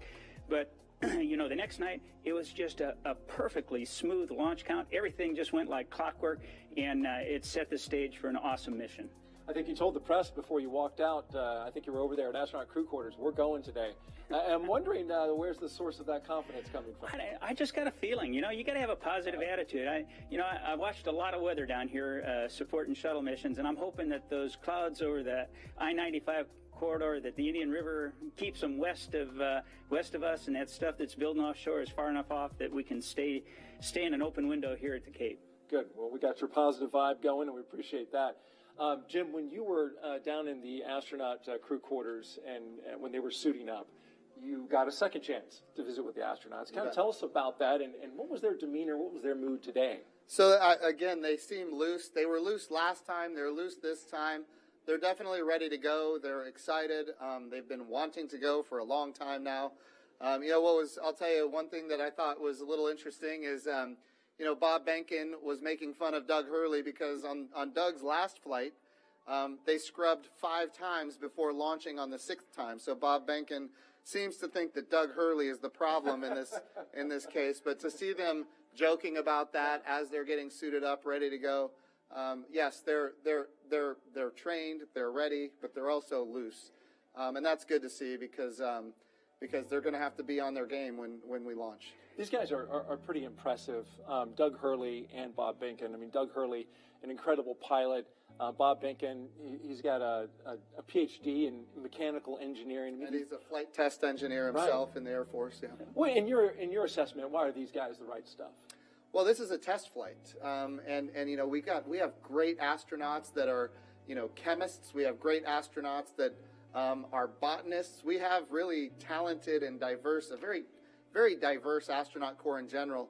But this is a test flight, and for a test flight, what do you want? You want test pilots. You want people that, for a living, they have made a living flying new things that have never been flown before. And Bob Behnken and Doug Hurley are the 2 people that you would want in a test flight, and that's exactly what this is. Bob, you're a pilot too. You want to weigh in on Doug Hurley? He seems like he's got the right mentality. Hey, what can smooth I say? Customer. He's a naval aviator, a marine pilot, a test pilot. I'm all in. He's a great guy. Yeah. And tell me a little bit about in terms of the Kennedy Space Center, right? So you've been here since 2007, right? 2008. 2008. Sorry, off by 1 year. 2011, the Atlantis came to a wheel stop. I grew up here. My dad worked for NASA. My uncle was a contractor.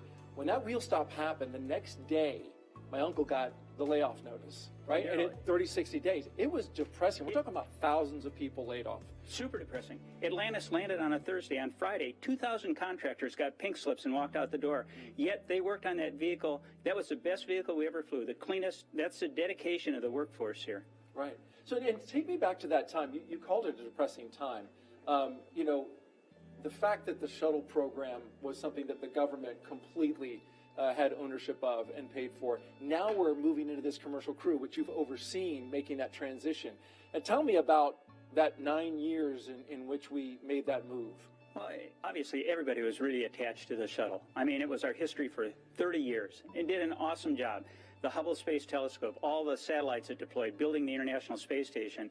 But when I first got here, I told everybody the shuttle program's going to end. We have to start preparing for our future, and nobody wanted that to hear that. But how many times in your life do you get to define what you want your future to be? And we set out on this bold goal into a multi-user spaceport, supporting both government and commercial operations. And I've got a very persistent team. They worked extremely hard. And through a number of agreements, we were able to make it happen. And this is the future. Commercial spaceflight, the administrator says it all the time. We want to establish a commercial environment in low Earth orbit so that we can focus on the hard job of exploring beyond our home planet, to establish that presence in our solar system beyond planet Earth, establish a sustained presence on the moon, get to Mars, establish a presence there.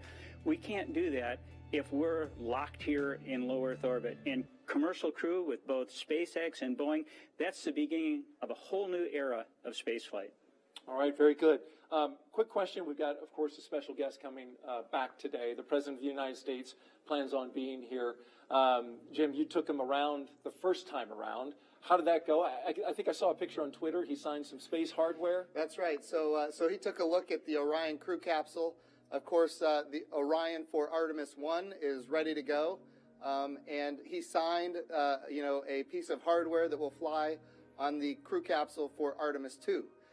So that's kind of, and not just him, but the First Lady and the Vice President and the Second Lady, they all signed it. So their names are going to fly around the moon on Artemis 2, which is exciting. But I just want to give Colonel Cabana a compliment here, because he did bring this spaceport through a very difficult time. And now it is a multi-use spaceport, and we do have commercial, and we have, in fact, even international launches here, and now we're going to have commercial crew launches. Bob has done a wonderful job transforming this spaceport. That's why we're doing commercial crew. NASA wants to be one customer of many customers. We want to have numerous providers that are competing on cost, innovation, safety, driving down costs, increasing access. But even better today, when I took this job just a few short years ago, our budget at NASA was around $19 billion. The budget request that President Trump gave us for next year is $25 billion. We are in a great position because the president is committed to space exploration. Of course, he's committed to the Space Force. We haven't had this much support for space since John F. Kennedy, and we've got bipartisan support. Everybody wants to see the Artemis program be successful. Everybody wants to see not just the next man, but the first woman on the moon, and that's what we're building here. Yeah, it's key to it all is that bipartisan support, and of course, what the work that Bob's been doing here. You can see the commercial activity all around this place. We're going to get to some questions on social media real quick that our audience wants to find out. So the first question is from James on Twitter, and he asks, what is the hardest part of going to space? We're going to have to give that question to Bob. Well, Daryl, nothing's hard if you prepare for it. And what we are afraid of is stuff we don't have knowledge about. And that's what we do when we learn how to be astronauts. We train, okay? You spend a long time as an astronaut candidate learning. You spend a long time preparing for a mission. For an International Space Station mission, training around the world on all the different modules and everything, it's like 2.5 years of training before you get on orbit for that time to actually do your work. So I'd have to say the hardest part is the preparation for it. But you are so prepared when you go. You just have total confidence. You know that you are very well trained for what you're going to do. You have an outstanding team on the ground supporting you. And that is so important to have that ground support as you climb into that vehicle. You know that they've done their very best to ensure your safety and a successful mission. But after that, it's a piece of cake, except no simulator on Earth can prepare you for what those guys are going to feel. It's better than a cat shot off an aircraft carrier. I believe it. Maybe one day I'll get to try. The commercialization effort means we want everybody to be able to fly into space. That's Absolutely. It's a great point about preparation because that's not the highly visible part. The launch is, and so it's good to know that all that preparation leads to that confidence. By the way, just an update operationally, they're getting ready to close the hatch door. You can see on your screen there, the workers there are getting ready to get that closed and working on that right there with Doug Hurley and Bob Binken on the inside of Crew Dragon. Our next question is from Mathis on Twitter, and he asks, what kind of operations will the astronauts do between the liftoff and docking with the International Space Station? I know you pay a lot of attention, Jim, to the operations, especially of this mission. You bet. What do you know about that? So there's a number of things. The first thing that they have to do is, of course, we've got a number of burns to get in phase with the International Space Station. We've got some boost burns as well. We're talking about, operating the rocket engine to get in alignment with the space station. But I'll tell you, the biggest thing that we need the astronauts to do once they get on orbit and before they dock is rest. We need them to eat. We need them to rest. We need them to be prepared for that docking. Once they are in the range of the International Space Station, they're going to start maneuvering the spacecraft themselves. Not automatic, but they're going to do it themselves. They are, in fact, test pilots. And as test pilots, they will test fly this vehicle to make sure that it operates as advertised. And, of course, then they will dock with the International Space Station. And a unique capability here is it's automatic rendezvous and automatic docking. And so we're going to be able to see that for the first time as well. That's going to be exciting to see. Thank you for sharing that with us.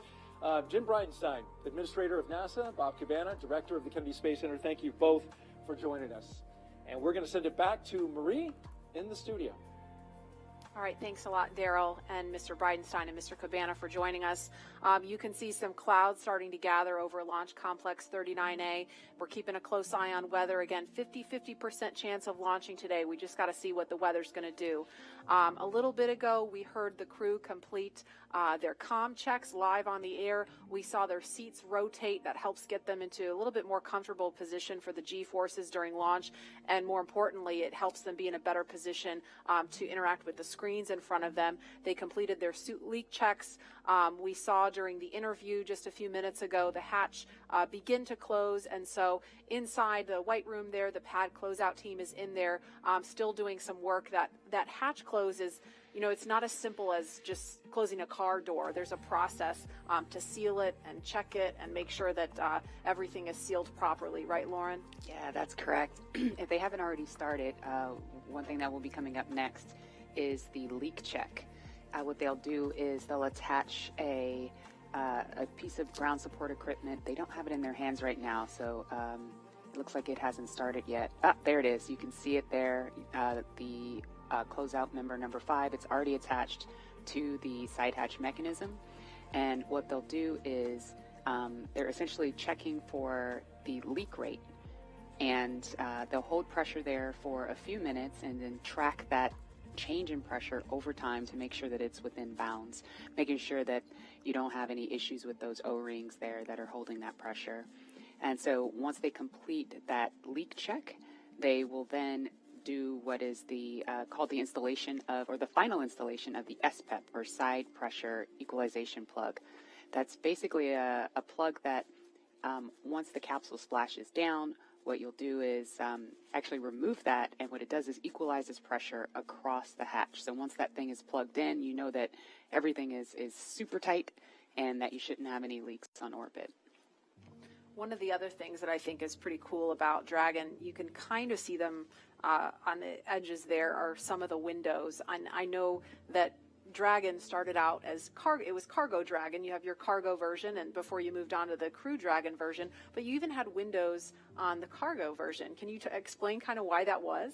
Yeah, the very first Cargo Dragon that we ever launched had a window over the hatch, over the side hatch, and the reason we did that is we've always envisioned Dragon to ultimately be a crewed vehicle. So even in the beginning, for the very first vehicle we ever made, which didn't even really carry much cargo, we put that window there, and it to us symbolizes what Dragon's purpose has been all along. You know, taking those steps, starting off with the CRS program and resupplying the space station with experiments and food and crew provisions for the astronauts on board, to now putting putting NASA's astronauts in our own vehicle. It's that natural progression to what we were aiming for the whole time. And Leland, what's your take on the touchscreen technology? We saw a little bit about that. Obviously, this is a very different kind of look than what we saw during the space shuttle. You know, it's the future. I mean, we had our LCD displays, and we had lots of buttons to press, and valves and switches. And I think this new technology will allow us to get through procedures much faster, because we had paper flight data file that we're having to turn to different pages and get to things. And I think this will make it much more efficient to go through your malfunctions and your procedures with the touch screens. And I think having the gloves, being able to touch the screens and work within the gloves, everything's kind of sleek and efficient. There's not a lot of wires and things hanging off, and their knee boards, you can see their knee boards on their left knees. So that's for some extra little notes and things. The hatch is closed now. There's some commentary. We are ready for the post-ingress briefing when you are ready to copy. And we just heard confirmation on the loops that the hatch is closed. So that is a little bit ahead of schedule. We are motivated to go today. We're ready. Go ahead.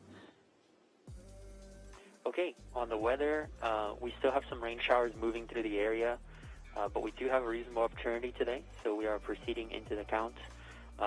We are going to take a look at both pad and ascent track weather at T-minus 1 hour and 30 minutes, and the next decision point will be prior to prop load.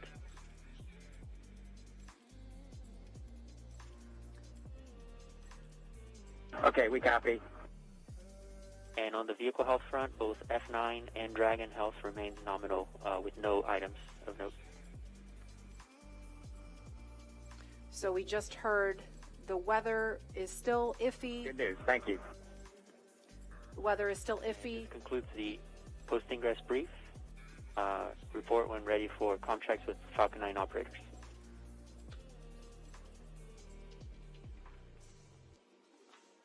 We are Copy. Expect that shortly.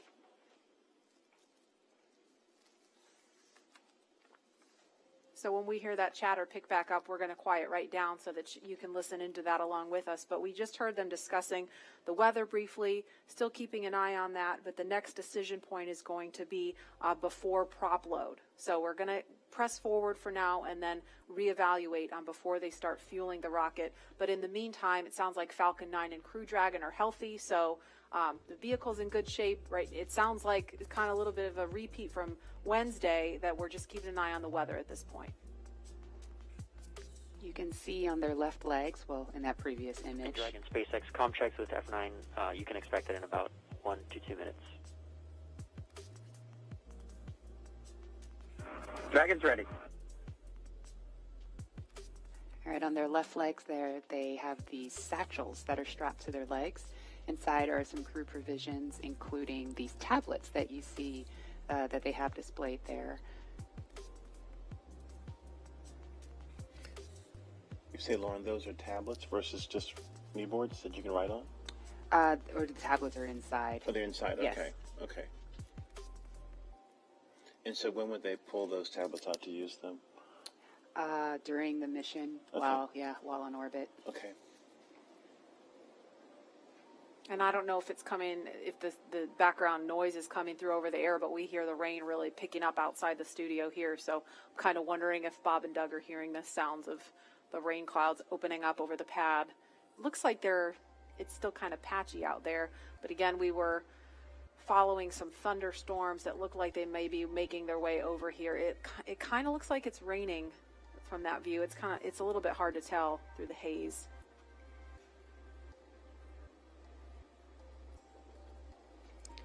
All right, launch is now just over 2 hours away. Tahira, you are there with the social teams. Now that the hatch is closed and the rain's picking up and all kinds of exciting things are going on right now as we count down and get into the last 2 hours of the count. I bet things are getting pretty interesting on social media. Hey, Lauren. I mean, yes, they are. So many different things are going on right now, and I think people online are just wondering what's going to happen with today's mission. I have TweetDeck open right now, and it is just scrolling with the conversation of people around the nation talking about today's launch attempt. We also just checked viewership, and we are now up to 1.4 million people watching this live broadcast, so really hope things look good with weather. And on that note, let's take a look at some of the things being said on Twitter right now. So it looks like, we just have some more future astronauts. I really love seeing the young generation just getting mobilized, getting excited about today's mission. Looks like we've also got some Godspeed and safe travels for both astronauts today. Really do wish them the best of luck on the second attempt. Hope it happens. Some throwback photos, all from people visiting NASA centers.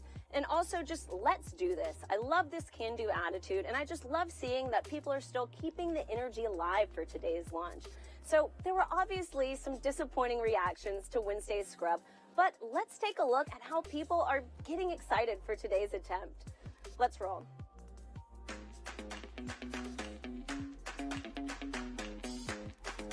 Ready for takeoff. I'm ready to launch America. 3, 2, 1, go!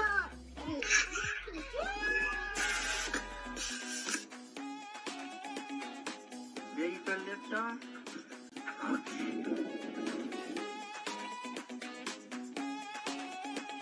To infinity and beyond!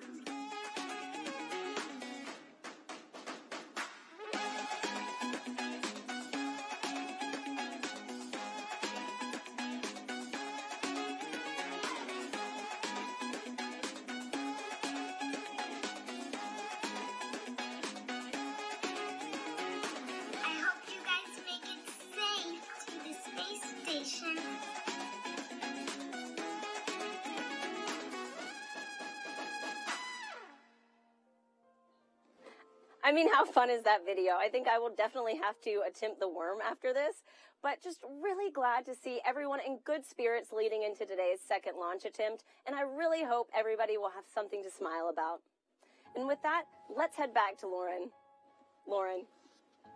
Thanks, Tahira. So it looks like people are pretty stoked about today's attempt. Please continue to join the conversation by using the hashtag #LaunchAmerica across all the social media channels.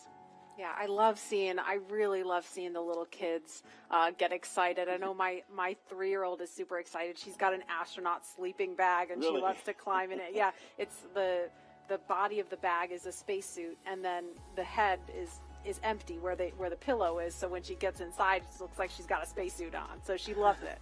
That's the inspiration for that next generation of explorers going to take Doug and Bob's place one day. And I think we have some people out there that are so interested in our conversation about the worm and the meatball that they've created something called the worm ball. What? Yeah, I was checking my email during that because I emailed you guys the worm ball, and I was like, what is this? I'm having a hard time seeing it, but what is the worm ball? So it's a NASA meatball, which is, what it should be. Yes. Okay, look at it. There it is. All right, thank you. I need a visual. So they took the angular NASA logo and put in the worm inside of the meatball. Can you live with that, Lauren? You know what? That's a beautiful compromise. I'll take it. I'll take it. It's a nice marriage of the two. Oh, I love you, man. Yeah, truth. And there is another live look at Launch Complex 39A, and we have had the opportunity to share with you a lot about the SpaceX Crew Dragon sitting on top of Falcon 9, a lot about the crew themselves and the significance of today as the official return, we hope, of human launch capability to American shores. But we would be remiss if we did not explain why this pad, 39A, is hallowed ground.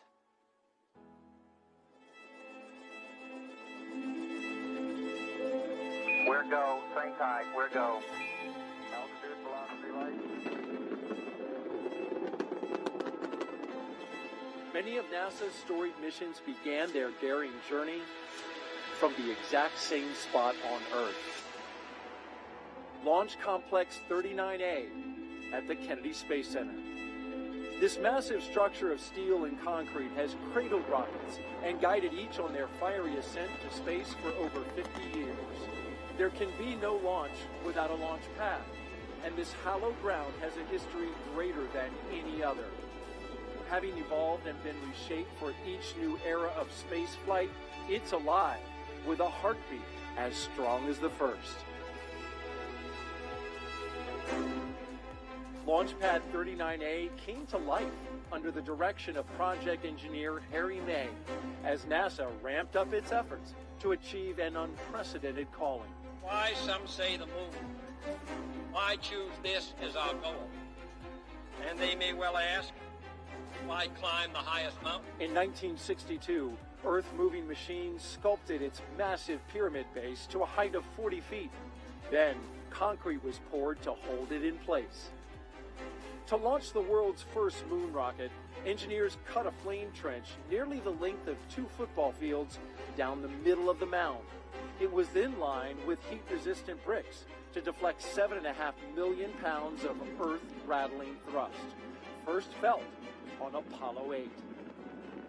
Less than a year later, Apollo 11 launched from Pad 39A. And hundreds of millions of people around the world watched as it landed on the moon 3 days later. Nearly a decade after this Apollo era, 39A again took center stage with a new, one-of-a-kind spacecraft, the Space Shuttle. Millions of pounds of additional steel for service structures transformed the look, but not the purpose: human spaceflight. In all, 82 space shuttles blasted off from 39A until the very last. Start. T-minus 10, 9, 8, 7, 6, 5. All 3 engines up and burning. 2, 1, 0, and liftoff. The final liftoff of Atlantis on the shoulders of the space shuttle. America will continue the dream. Roger, roll, Atlantis.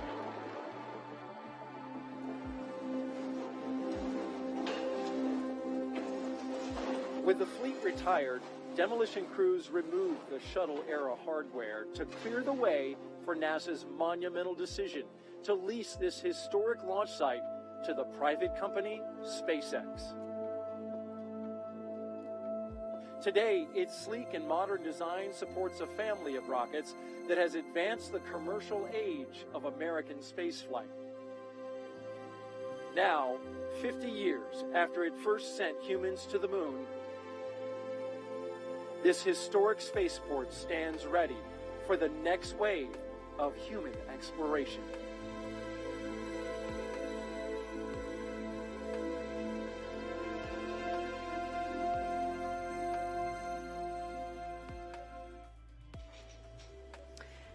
And we're looking live again at pad 39A. We're looking at the pad closeout team. You can identify them by their numbers there, and we heard confirmation of the hatch being closed just a few minutes ago. So again, things a little bit ahead of schedule. When I say ahead of schedule, I don't mean the launch time is changing. I just mean some of the specific milestones in the timeline. Those times are a little bit flexible, but that launch window remains instantaneous at 3:22 this afternoon. And Leland, you know, we just saw a piece about the history of pad 39A. All stations, Chief Engineer, and countdown 1 for comm check with the crew. We're going to pause for that comm check. Falcon 9, guidance, navigation, and control. Dragon GNC on countdown 1, comm check. GNC Dragon, we have you loud and clear. GNC loud and clear. Stand by for comm check by the propulsion engineer. Dragon, prop on countdown 1, comm check. Prop, Dragon, loud and clear. Prop, loud and clear. Stand by for comm check with the avionics engineer. Dragon, avionics on countdown 1, comm check. Avionics Dragon, loud and clear. Avionics loud and clear. Stand by for comm check by ground segment engineer. Dragon, ground segment on countdown 1, comm check. Ground segment Dragon, loud and clear. Ground segment loud and clear. Stand by for comm check by launch control. Dragon, launch control on countdown 1, comm check. Launch control Dragon, loud and clear. Launch control, loud and clear. Stand by for comm check by the chief engineer.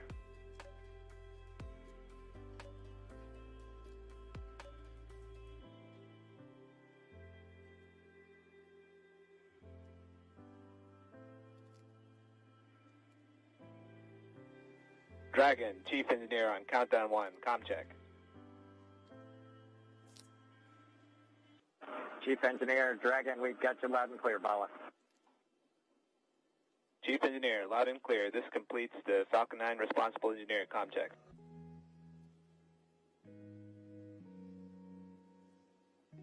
And we just saw a thumbs up from Doug Hurley. We listened to a series of comms checks there, and so everything. Dragon, chief engineer on Dragon to ground. Loud and clear on Dragon to ground. Loud and clear. Well, good luck, and let's see if the rain clears up. That sentiment is shared by all here. Do it. Copy that.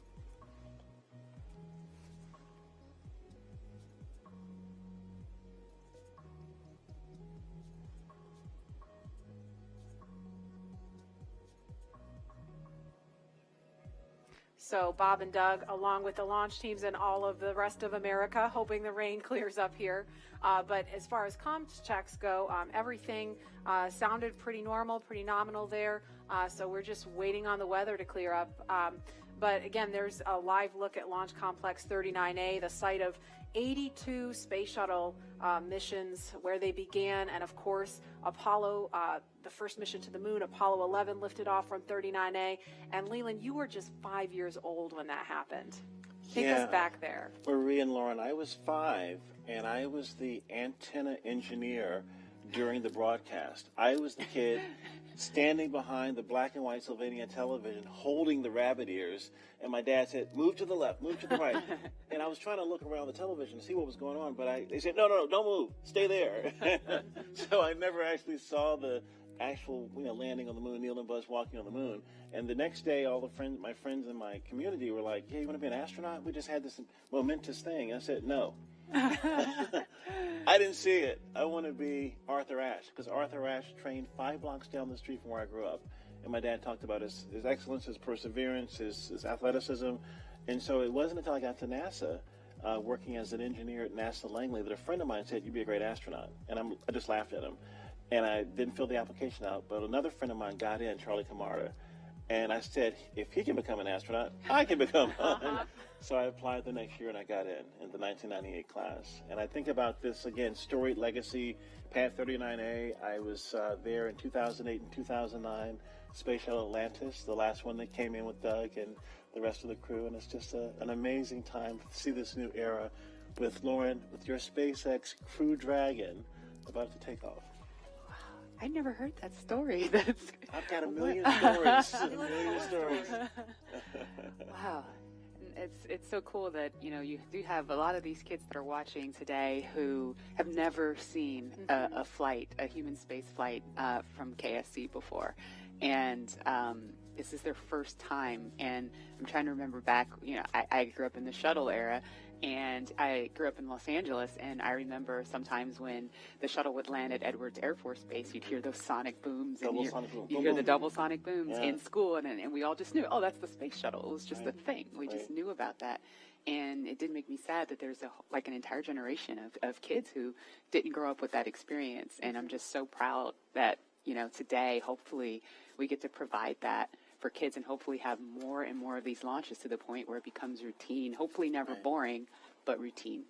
And there's talent in every zip code. So you have to make sure that every kid has the opportunity to do these types of things. If they believe in themselves, then we give them the right tools that they can use to be in STEM fields. And, you know, we have a very diverse group of people up here working together to get Bob and Doug off safely. And I think more people that see this type of diversity will have a chance to say, I can do that too.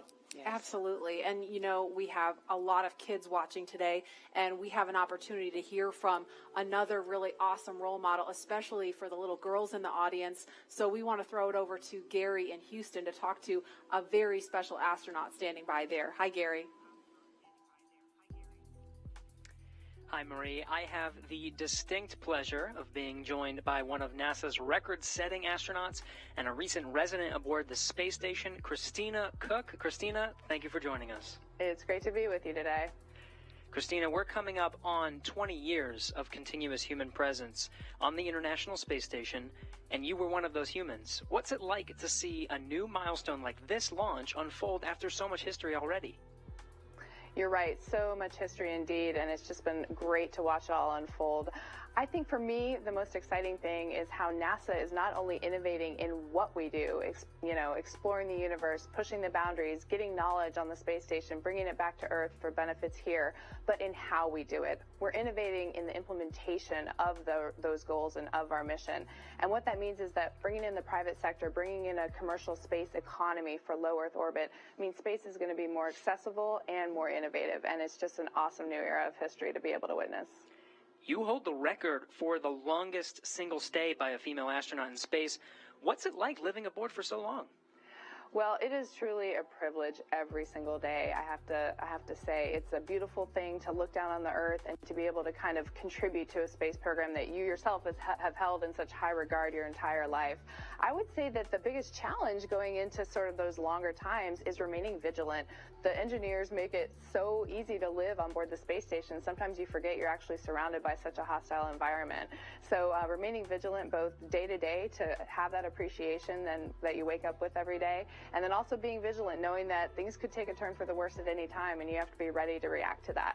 So it's a great privilege, but it also comes with great responsibility. You came to NASA after the days of the shuttle program, and you flew on the road. What does it mean to have this private capability to fly astronauts to the station? Well, I think it's just a great innovation in terms of our partnerships. You know, when we started out, it was individual countries pursuing space exploration. We brought in the international aspect of it, and now we're really folding in that commercial aspect, bringing the innovation of all of our American and recognizing that the more partnerships we have, the more accessible, the more innovative space exploration can be. So it's an awesome time, and it brings with them as well. So it's not only how we're doing it, but we're looking forward to having this transportation from private companies in space.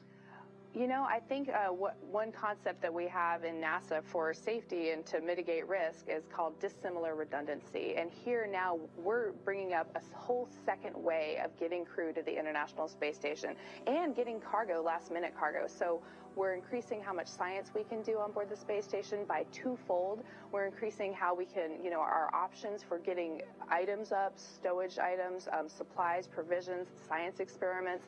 So we're really just banking on the extra redundancy to make the program that much more robust. We're watching Bob and Doug go through the final phases of preparing for this launch. What's going through your mind so close to liftoff?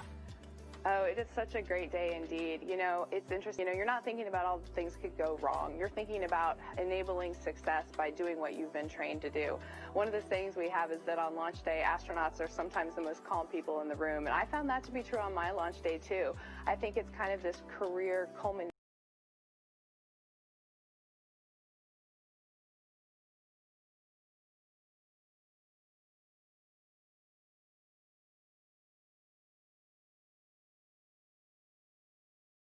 Of everything you've learned, everything you've dreamed of, and you know that it's coming together in that day and that you're going to finally do what you're prepared to do, execute the mission, and it just really brings a sense of calm and readiness. NASA astronaut Christina Cook, always an honor to hear from you. Thank you. Great to be with you. Well, once Bob and Doug arrive at the station, NASA astronaut Chris Cassidy will be ready to welcome them on board. So in anticipation of their launch, he had this message for them. Hello, everyone. I'm astronaut Chris Cassidy, commander of Expedition 63 on board the International Space Station, flying 250 miles above the Earth. Like you, I'm excited about today's launch and the possibilities it will bring to America and to the world. But also, I'm very excited that two close friends will be arriving and joining the crew. I had the privilege of flying with Doug Hurley on both of our first shuttle missions back in 2009. Together, we came to the International Space Station and helped construct the amazing facility that it is today. Although this will be my first mission with Bob, it was my honor to follow him as the chief of the office when he left back in 2015 to begin training for this amazing mission. Personally, I've been very fortunate to fly in two different spacecraft. Launching from America on the shuttle, and most recently launching from Kazakhstan in the Soyuz. But I can't tell you how exciting it is to know that we're once again launching Americans from the coast of Florida. And finally, here's a story I'd like to share with you. Back in 1981, John Young and Bob Crippen launched on Space Shuttle Columbia, the very first space shuttle flight, marking the last time we flew Americans on a brand new vehicle. 434, Max, Roger. With them, they flew an American flag, representing America's technical prowess. Roger, roll, Atlantis. 30 years later, that same flag was flown to the International Space Station. This flag remains here today, waiting for Bob and Doug.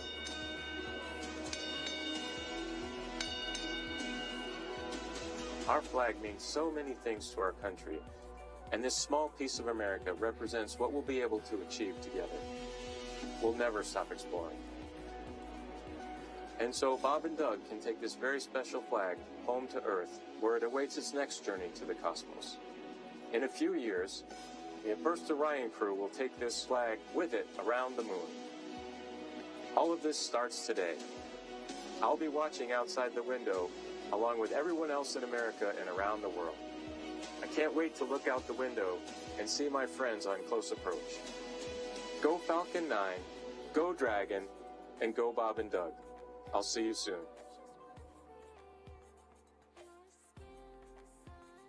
And there again is a live look at Launch Complex 39A at Kennedy Space Center in Florida, where we are T-minus 1 hour, 41 minutes, 58 seconds and counting from liftoff of the Falcon 9 rocket carrying Crew Dragon with astronauts Bob Behnken and Doug Hurley strapped inside. We can see some raindrops on the screen there. It looks like rain coming down at the pad.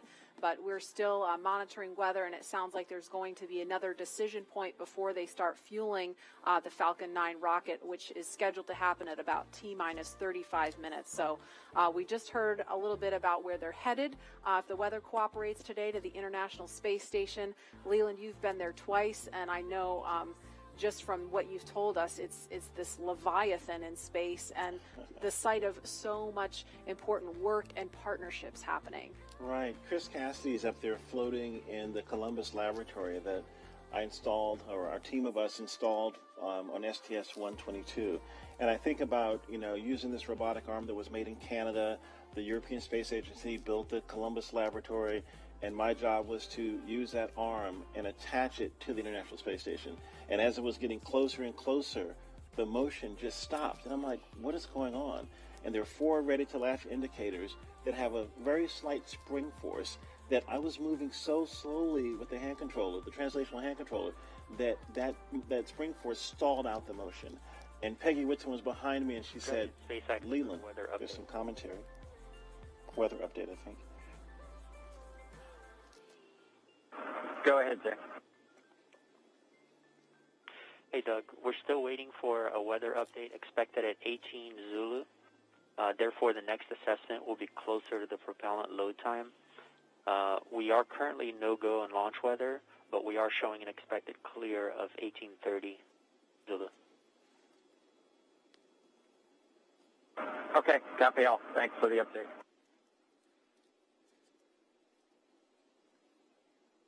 So we just heard if they were to launch right now, the weather would be no-go. However, it sounds like there may be an opportunity if the weather clears, as it sounds like they expect it may. So again, we're gonna keep listening as we continue talking. If we start to hear any kind of chatter, especially if it's about the weather, we're going to do our best to quiet down so that we don't step on that and everyone can hear it along with us. But Leland, you were just talking about the work on station and Peggy Whitson was getting ready to tell you something. Well, so the Columbus laboratory is stalled out. It's about to be attached, and there are 10,000 people waiting. Their job security depended on me installing this thing properly. Right. And Peggy said, Leland, push just a little bit harder on the hand controller, and all 4 ready-to-latch indicators went green. And I was like, yes! And that was our primary mission objective. But that paled in comparison to what happened next. Peggy invited us over to dinner in the Russian segment, and we had this meal with people from all over the world, Russian, German, French, African-American, Asian-American, this diversity that we talked about earlier. We're up there breaking bread at 17,500 miles per hour while listening to Sade's Smooth Operator. It blew my mind. It was Smooth Operator, right? What an appropriate song for this. I know. Job too, right? Wow, does she know? She knows now. Yeah. And Dan Tani actually changed the song from Smooth Operator to Arm Operator. So you see, Arm Operator. Love it. Love it.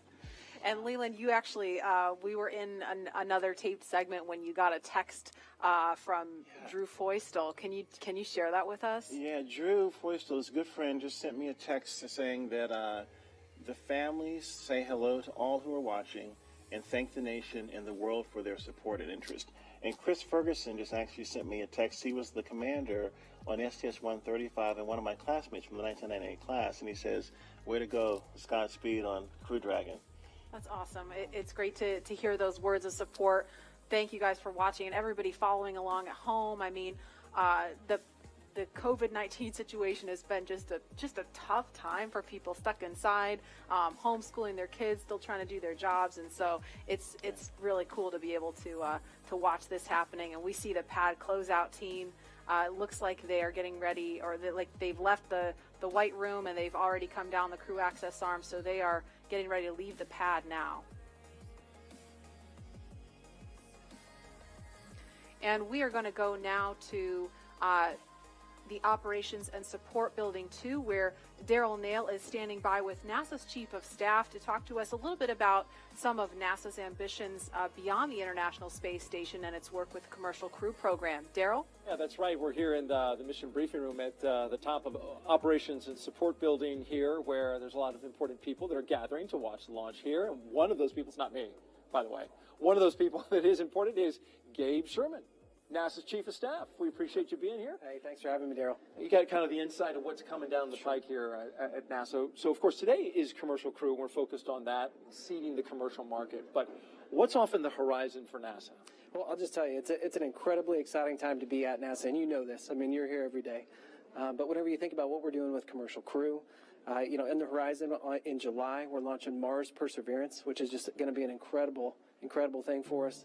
You look at the end of this year, SLS, the largest rocket in the world, is going through testing right now, going through green run testing, and we're hoping maybe by the end of the year we could even get it right out here to the Cape, which would be just an incredible achievement for our team. So there is no shortage of things to be excited about at NASA right now. And it feels like everything is really starting to happen here recently with everything that you just mentioned. And if we get that first Artemis launch, that could be right around the corner as well. Oh, man, we're looking at, I think, late 2021 is what we're looking for. And so you think about SLS potentially moving from the green run to the Cape. You've got Orion finishing up its last little bit of testing. It moved from Plumbrook earlier this year, our station up there in Ohio, down to KSC. So we're looking at checking it out throughout next year. And hopefully we'll have the first integrated flight of SLS and Orion at the end of 2021. And I'm telling you, that is going to be a moment. That will be exciting. Yeah. And there will be a thunderous boom right here at the Kennedy Space Center. So with Mars as the end goal, how does all of this get to that end point? You bet. No, and I think that's what's so important about the Artemis program, right? Our long-term vision is to get to Mars. But, when you think about Artemis, everything that we're doing at the moon is helping us learn, prove out capabilities and technologies, work through the right mission durations, understand how we utilize the resources of the moon potentially to go further onto Mars. So the technology, the science, the exploration, architecture that we're putting together, each and every piece of it is helping us learn a little bit more, prove out a little bit more so we can take that next giant leap to Mars. And so everything that we're doing at the moon helps prepare us to move on to Mars. How about the activity in low Earth orbit, like Commercial Crew, which is happening today? How does that help us for missions to the moon? Yeah, I think anytime you're launching humans, you're learning, right? And you're taking what you've learned and you're moving it forward to the next mission. But I think it's really about the business case. If you think about what Commercial Crew is, it's NASA moving from owning and operating hardware to buying a service, right? And if you remember just a few weeks ago, and we awarded 3 contracts on the human landing system to commercial companies. And so we're hoping that we move to a day where we're actually buying a service to get our astronauts back and forth to the moon. So actually enabling the commercial market to go from low Earth orbit all the way out to lunar orbit. And so Commercial Crew is a great proving ground for that, helps us prove out that business case, build those partnerships, and then we get a feed forward to the moon. So it means a lot. This means a lot as we move out. And it's really exciting when you talk about the Commercial Crew, the commercial aspect going to the moon and those partners. They're going to be studying those landers to see if they are viable for NASA? Yeah, working through a tremendous process with the commercial providers and NASA engineers going through initial designs right now, looking at the capabilities that they've proposed, and then trying to make decisions on which landing system goes early in 2024, which landing systems are better prepared for sustainability out in the later 20s. And so that is going to be an ongoing process throughout this year and moving into next. So it's going to be really exciting to kind of see what comes out as, hey, this is the lander that's going to take the first woman and the next man to the moon in 2024. Right, so different than the time of Apollo when we went to the moon. And that program ultimately came to an end. The idea here, though, is to try to create some sustainability. Talk about that. Right, and sustainability, you can get to sustainability if you have reusability, right? And that's what we're seeing with Commercial Crew for sure. But whenever you think about our human landing system, you're looking at a system that we put out there at the moon once we get to sustainability, and it's going back and forth, taking multiple trips to the lunar surface, back up to Gateway, which you're familiar with, is kind of our smaller space station we're going to put in orbit around the moon. So we are building an architecture that is going to enable reusability at the moon. Apollo never had that. And so whenever you think about driving down cost and increasing access, reusability, sustainability are critical. So you get to see everything from a very high level at NASA. What's it like for you personally, I'm curious, to be here at the Kennedy Space Center to watch a launch and to just see this amazing facility where all of this activity happens. Yeah, I think sometimes people think since I work at NASA, I'm around this stuff all the time. I'm not, right? I don't get to come down here nearly as often as I'd like. So it's just as exciting for me as it is for anybody else in this room. When you think about all the hard work that our team has put in to get us to this day, to actually come down and be a part of it with them, is it's just overwhelming and incredible. So we're just a little bit excited. All right, Gabe Sherman, NASA's Chief of Staff. We appreciate you joining us today and enjoy the launch. I certainly know you will if we're able to get that one off. We're going to toss this back now to Hawthorne, California. Joining us now is SpaceX's Lars Blackmore to discuss SpaceX's future ambitions to visit the moon and Mars. Thanks for joining us again today for a second round. You're welcome. Could you tell us just a little bit about your background and what you do here at SpaceX? Yeah, well, I'm in charge of entry and landing for Starship, which is SpaceX's next rocket after Falcon 9. And before that, I worked for many years on the same thing for Falcon. So hopefully today you'll see another one of those landings on a drone ship. Awesome. And speaking of that, what role does reusability play in getting people to the moon and Mars in the future? Well, it's really all about making human spaceflight affordable. And what you want for that is a 100% reusable rocket. Now, Falcon is only partially reusable, but Starship is going to be 100% reusable. And we've actually already started working with NASA on using Starship to send astronauts to the surface of the moon for the first time since 1972. Not only that, Starship will be refuelable on orbit. And the combination of those two things will let us send people basically anywhere in the solar system with more payload for less money than I think people have really been contemplating. I think for the first time we can seriously talk about things like lunar bases, or what SpaceX cares about most, a self-sustaining civilization on Mars. Right. So what you're saying is I will have an opportunity soon to get on board one of those spaceships. I very much hope so. Yeah. So speaking of reusability and landing, I know you mentioned Starship will be refuelable in orbit, but Falcon does come back and land back on Earth. What are the challenges with actually landing on the moon and landing on a planet like Mars? Yeah, well, you can't land like a plane, because the moon and the Mars either have no atmosphere or have a very thin atmosphere, and even if you could, there's no runway that someone's built for you.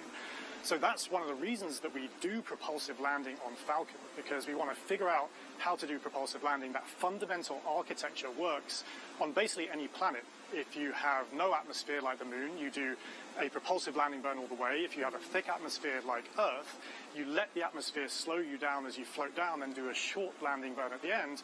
And for Mars, which has an atmosphere but a very thin one, you do something in between the two. Wow.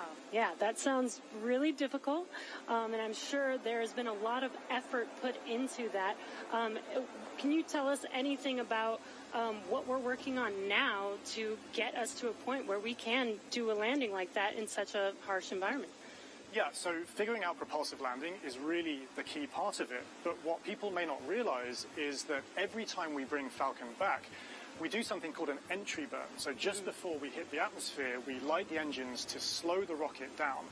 That happens high up where the air is very thin, and it just so happens that the conditions there are very similar to what a Mars landing burn would look like. So even though it takes months to get to Mars, and you can only do it every 2 years when the planets line up, we effectively get to practice Mars propulsive landing every time we bring Falcon back, including, hopefully, today.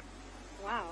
And as you mentioned, every time we bring Falcon back, we learn something new. Can you tell us a little bit more about what we learn after the vehicle has returned and we're able to check out the vehicle?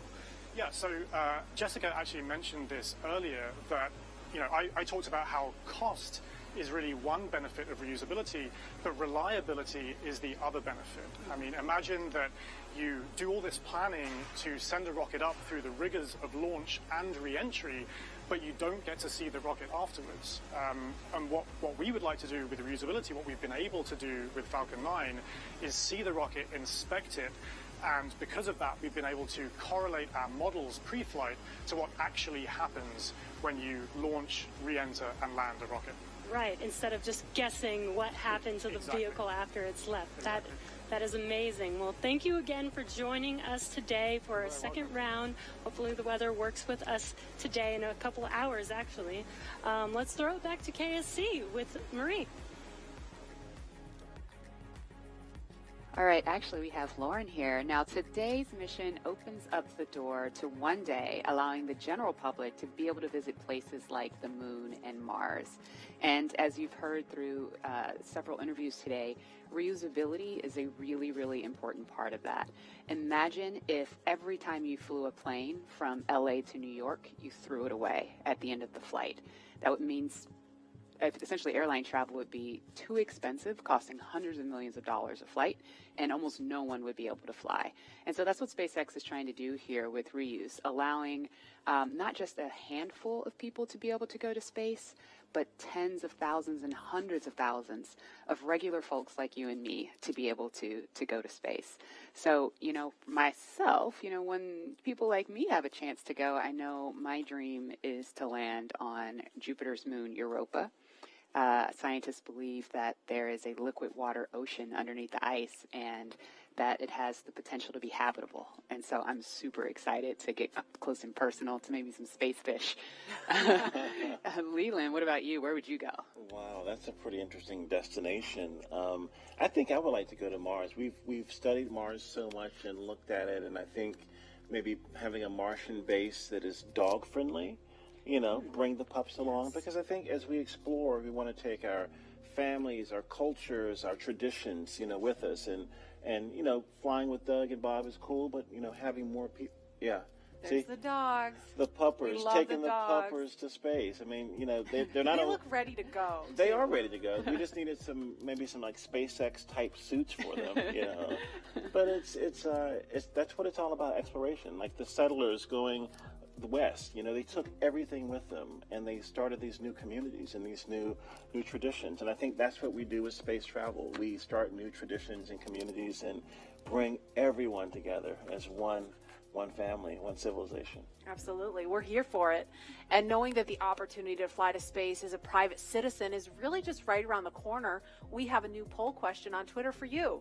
If given the opportunity to fly to the moon, now we're talking the moon, would you fly to the South Pole where no one has ever been, or would you go to the Apollo 11 landing site? So those are going to be some interesting answers. And while there is not a ton of cargo on today's mission, Dragon is carrying two very special payloads, aside from Bob and Doug, of course. The first of those payloads is a series of custom art pieces entitled Humankind by Los Angeles artist Tristan Eaton. These indestructible, double-sided paintings made from gold, brass, and aluminum celebrate how far humanity has come, as well as how far we still have to go. It includes a beautiful homage to the Saturn V rocket, as well as a nod to Bob and Doug's current ride to space. And you can find more images and information about these pieces on SpaceX's social channels. Next, in the spirit of inspiring the next generation of explorers, we wanted to celebrate the class of 2020, from kindergarten all the way to graduate school. So SpaceX and NASA invited students from around the world to submit their photo to fly on America's first human spaceflight in nearly a decade. Each graduate's photo was used to create a mosaic image of our beautiful planet Earth, which we printed, and it's now being flown aboard Bob and Doug's flight on the Crew Dragon spacecraft. We received nearly 100,000 photos. That's a ton, so thank you, and congratulations, graduates. Yeah, I've got a couple of family members and friends who submitted their photos, so they're super excited about seeing their faces go to space in that beautiful mosaic. That was really cool. And again, that's what it's all about, everyone coming together with their experiences and bringing them forward to space. And I think regular people flying to space, SpaceX is going to be flying, non-government people, non-military people, but people that have a desire to explore and do new things and traditions off planet, as we say sometimes. Yeah, all this time since we've had the International Space Station, it's been government astronauts performing the research because you're the only ones we've been able to send, right? But well, we've had some tourists, though. We've had people that paid their way on a Soyuz rocket. Sure. Go. But it's really the billionaire boys club. That's what Pharrell talks about with, it costs so much money to go to space. And I think that price point will come down as we make this more amenable for everyday people. Absolutely. And eventually being able to fly artists and musicians and poets, people who can tell the story of what they've seen out there in a way that really connects to the soul of people down on Earth, so they feel inspired to go. Exactly. Now, following today's mission, we will be one step closer to a future where we can all have that opportunity to gain the orbital perspective and explore new worlds. In just over an hour from now, Bob and Doug will be the first people to launch on an American vehicle in almost a decade. And for the SpaceX team, if I can try to speak for all of us, which is impossible, but I will say it has been an absolute honor to have the opportunity today to have this stage to show the world what we've poured our hearts into over the years with our partners at NASA. And it's just deeply humbling to know that the agency and that Bob and Doug have entrusted us with this critical mission. The responsibility that's on our shoulders is huge, and we're just so grateful to be here today. Absolutely, and I know that our NASA teams really share in that sentiment. We heard from just a handful of them earlier when Bob and Doug were riding out to the launch pad, but there's so many people that we're probably never going to see or hear from on the public stage, but that have poured their hearts and souls, as you said, into this mission. All the engineers up late hours checking, double checking, triple checking everything to troubleshoot and solve problems and get us to this point. So it's just really awesome that we've made it to this point. When you think about legacy, Katherine Johnson, who helped get John Glenn to space, her daughters are watching right now. Mm-hmm. And that legacy going forward to the future of space travel. Yeah. It's powerful. Wow. And we heard from two icons of science and exploration on Wednesday, and we couldn't resist sharing these shout-outs with you one more time. Wow, we're making history again. The NASA program. I'm there with you guys in spirit. Bob, Doug, good luck. I know you'll be fine. I'll be watching and got everything crossed, arms, legs. I'm tied in a knot. Can't wait for you to get back safely. This is the first time a U.S.-built rocket has taken people into space in 9 years. It's quite an accomplishment. So for us at the Planetary Society, more rockets means more exploration. More people in space means more exploration. More countries involved in the endeavor of spaceflight means more exploration. This is how we know the cosmos and our place within it. So congratulations, SpaceX. Here's wishing your team, and the crew especially, a safe journey and the joy of discovery. Let's go. So great to hear from William Shatner and Bill Nye, two very recognizable faces following along on the mission. Yeah. And we want to go over to Dan and Jesse in Hawthorne, where we are now just 1 hour and 18 minutes from launch. Dan, Jesse? Hey, thanks, Marie. Yeah, 1 hour, 18 minutes. I think we're tying ourselves in knots just like Captain Kirk. We're really hoping the weather cooperates. In about 20 minutes or so, we might clear, so we're getting hopeful. We're getting our hopes up. Yes. Very excited. Again, we're T-minus 1 hour and 18 minutes from launch, and the anticipation is real over here. Since arriving at the spacecraft, Bob and Doug were helped by our closeout engineers to get into their seats, attach their suits to special umbilicals that provide breathing air, pressurized nitrox, and a communications link to Dragon systems. They conducted leak checks, which were successful, and communications checks with the Corps here in Hawthorne, which is the person who will speak to them directly throughout the mission, as well as the launch director in Florida. This is where they are checking their comm path through both ground stations and the tracking and data relay satellites that we'll use to talk to the crew the entire way to the station. And after all of those suit leak checks were successful, the closeout team was able to get out of the Dragon capsule and seal up that hatch, which also got its own leak check and was confirmed successful. At this point, the closeout team is out of the pad. They're away from the BDA, the blast danger area, and weather operators are about to kick off their final checks on wind speeds at the pad, which are going to be used during the final go, no go for launch. So we're all keeping eyes on the weather right now.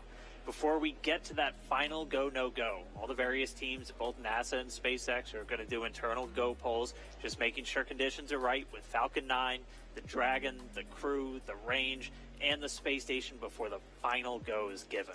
So let's check back in with the man over in Houston, Gary, for a status on the team supporting the space station for their readiness for launch. Thanks, Dan. The team here in Mission Control Houston remains go for launch. We're also very hopeful about that weather. All systems on board the station that are required to be healthy for this mission are continuing to look good. Chris Cassidy is wrapping up his workday and will be watching Bob and Doug launch here in just under an hour. So station power and communication systems are normal. Computers and networks used for monitoring Dragon's approach have been checked out, and the cabins and the station cabin's atmosphere and pressure are as expected and ready to welcome 2 new crew members aboard.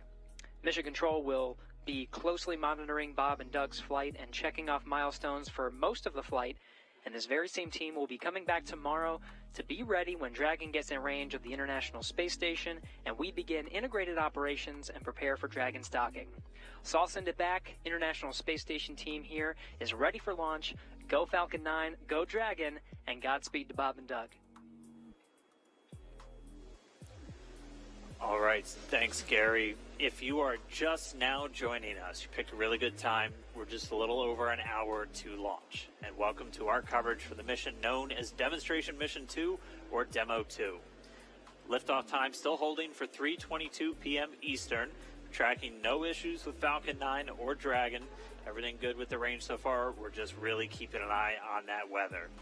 Over the last 3 hours, our crew members, Doug Hurley and Bob Bankin, donned their SpaceX suits in the historic crew quarters suit-up room. After that, they walked out of crew quarters, just as every astronaut to fly from space from this port has done since Apollo 7. And then they were transported over to the pad, where the crew members entered the SpaceX Crew Dragon spacecraft that we're looking in live. Today is a historic launch. It will be the first time a commercially built spacecraft will launch people into orbit, and the first time the U.S. has sent people to the space station from American soil since 2011 with the retirement of the Space Shuttle program. Over the next hour, we will conduct a series of polls to get ready for launch, have Bob and Doug arm the launch escape system, and begin fueling Falcon 9. Launch is set for 3:22 p.m. Eastern. This will include a 12-minute flight to orbit and then a 19-hour flight to dock with the International Space Station tomorrow morning. Today's mission is the culmination of years of work between teams at SpaceX and NASA. Demo 2 is going to be an end-to-end flight test starting with this launch today, going on to dock with the space station tomorrow, and then splashing down at the end of their mission. And this is going to be the final test for NASA to certify SpaceX for regular crew flights to the space station. We've been hearing a little bit from the crew on board Dragon, which you can see on your right screen. They are currently strapped into their seats and already through communications and leak checks. They're able to follow all the milestones still ahead on those display panels just above them, getting insight into all Dragon and Falcon 9 systems as we proceed towards launch. So at T-minus 1 hour and 13 minutes, let's check in with John I for a status update on the vehicles. What's the update, John? Thanks, Jesse. Well, not much to add to what Dan and Jesse just brought up. We've had a smooth countdown this afternoon. The SpaceX team is working no issues as the pace begins to pick up here in the last 70 minutes. On Falcon 9, we did get the team on console. Earlier, you heard the comm checks between the responsible engineers and the crew. The engineers will be making calls on Ascent for the crew's benefit, so they want to make sure that they could hear them before we go.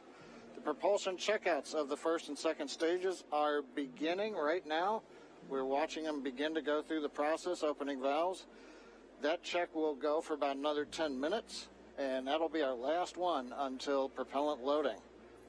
Now the team will assess readiness for launch with a final go-no-go poll at T-minus 45 minutes, and that'll be followed by propellant loading starting at T-minus 35 minutes. Now, earlier today, Dragon operators also performed a series of checkouts of Dragon's flight systems. The spacecraft is also currently go for launch. Our NASA crew, astronauts Doug Hurley and Bob Behnken, are currently inside Dragon. The hatch is closed. The SpaceX ground crew has left the tower. The next major event for Dragon is retract to the crew access arm that you can see currently alongside the capsule. That'll happen somewhere between T-minus 45 and T-minus 42 minutes. Now, the range is currently clear for launch from historic Pad 39A. The worldwide network of ground stations and the tracking and data relay satellites are ready to support Dragon as it heads into orbit. The weather, that's the one concern. We will get a weather brief at T-minus 1 hour, so just under 12 minutes from now. Currently, the ground and upper altitude winds are go, so that's one thing that we can check as green. At the current time, we did have some rain earlier that appears to have let up, but we are red on conditions for both the electric field at surface levels, lightning, and cumulus clouds. There is a expectation that a forecast that'll be coming up at about T-minus 1 hour also may give us clearance of those conditions. So everything is focusing now on the weather brief at T-minus 1 hours. Also, we should hope to hear about the final check on the ascent corridor.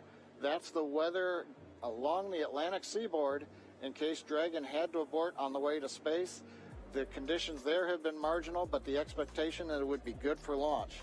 But we will get all of that coming up here very shortly prior to entering propellant load.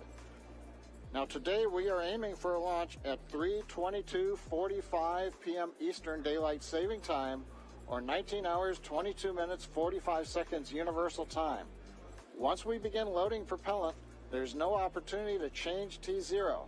So once propellant is loading, we're committed, and we'll get one chance at it today. But currently at T-minus 1 hour, 10 minutes, and 30 seconds, everything except the weather is go for launch. Thanks, John, for that detailed update. We've got an extensive history now of flying Falcon 9 from the Florida coast, and just last year completed a test run of the mission. We're less than an hour from beginning here today. The purpose of that mission was to demonstrate Dragon's capability to safely and reliably fly to and from the International Space Station. The success of Demo 1 was a really exciting moment, Falcon paved 9, the way Falcon for 1, today's please, mission to where we are today. And right now we're getting ready to fly U.S. astronauts from U.S. soil for the first time since 2011. Dragon and Falcon 9 together have years of operational experience, or what we refer to as flight heritage. As I mentioned earlier, SpaceX has successfully completed 21 flights of Dragon to and from orbit since 2010, including 20 trips to the International Space Station. Not only have we conducted thousands of hours of testing, we've also enhanced and added a number of safety features to Dragon. Much of what was learned with the Cargo Dragon was leveraged in the design of this new vehicle. It's fully autonomous, which means it can basically fly itself, but also features that full manual override capability just in case of emergency. Many of the other enhancements help towards SpaceX's goal of reusability and less refurbishment time between missions. So let's take a closer look at these advancements. Standing at almost 27 feet tall, from the very bottom of the trunk to the very top of the nose cone, Crew Dragon's comprised of two main elements. You have the capsule, which is designed to hold crew and pressurized cargo, and then you have the trunk, which holds unpressurized cargo as well as having a solar array and radiator. And the nose cone at the top of the capsule protects the docking system as well as the guidance navigation control system, or what we call GNC. The nose cone opens for docking and remains attached to the Crew Dragon spacecraft, and that's unlike the previous version of Dragon, and that helps towards our reusability efforts. Completely opposite the nose cone is that trunk. It has attachment points for Falcon 9, the Dragon capsule, and it can hold cargo. On the very outside of the trunk, one half of it contains a radiator that rejects heat from the active thermal control system into space. That's the white part, and that uses SpaceX's new picotiling technology. The other half contains the solar cells used to charge the spacecraft's batteries. And though we only have 2 astronauts on board today, the spacecraft is actually designed to accommodate up to 7 crew members with modular seats that can be removed and replaced by additional cargo. The seats are made of carbon fiber and are custom sized for any crew member flying on board. The control panel centered right between the pilot and the commander seats and has those 3 touchscreen displays that gives the crew insight into Dragon and even the ability to operate the vehicle and fly it manually. And finally, our Super Draco launch escape system is a key safety feature of Crew Dragon, giving the crew the ability to safely escape from the time of launch all the way to orbit. And as we look to the future beyond this test flight later this year, the first operational crewed mission for NASA will take place. NASA astronauts Mike Hopkins. Reminder, review your launch commit criteria and indicate readiness at the appropriate time. Step 5469 for propellant load and launch. That's a good sign. That was the launch director. We're getting ready to pull the teams as we move towards that go, no go for propellant loading, which happens at about 45 minutes before launch. But back to our Crew 1 mission, NASA astronauts Mike Hopkins, Victor Glover, and Shanna Walker, and Suichi Noguchi of the Japan Aerospace Exploration Agency, or JAXA, were chosen to support this mission. Again, it's called Crew 1. But today, Doug Hurley is the spacecraft commander for this mission. He previously flew on 2 space shuttle missions as the pilot on STS-127 and STS-135, which was the final space shuttle flight. Here's a closer look at Doug Hurley. Excited? Very excited. Yeah, very excited. You feel ready? Still pumped? Oh yeah, I think we're ready.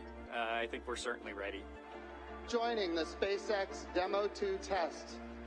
He is a Marine Corps colonel and test pilot. He was selected as an astronaut in 2000. He piloted Space Shuttle Endeavour and Atlantis for STS-135, the final space shuttle mission. Introducing NASA astronaut Doug Hurley.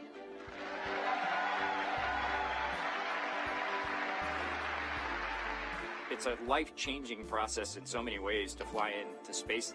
It's just overwhelming in some respects.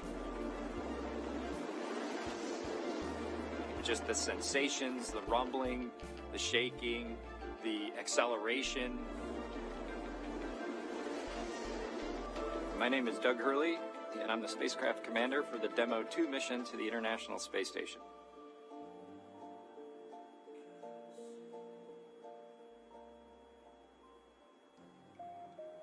This will be the first time the Dragon had a crew on board, and so there's a myriad of objectives we want to achieve for this mission. What would work on orbit, what might not work on orbit, what would definitely work. To be able to just have the entire integrated team that's going to support us getting to and from space station, it was really neat being part of it. You know, we are the lucky ones that get to fly it, but we certainly not for 1 second take for granted the amount of effort that so many other people had to put into this to make it successful. For Doug personally, he's worked so hard, I mean, through his entire life, to get to where we are right now. As a test pilot, this would be the dream to fly a new vehicle. So it makes me so happy to see that he gets to be part of this mission, the spacecraft commander. I'm just glad to see his hard work and his dream has come true for that. It's been a long road in a lot of ways for not only us, but certainly for all the folks that work in the commercial crew program, as well as SpaceX in our case, just working to get to this point.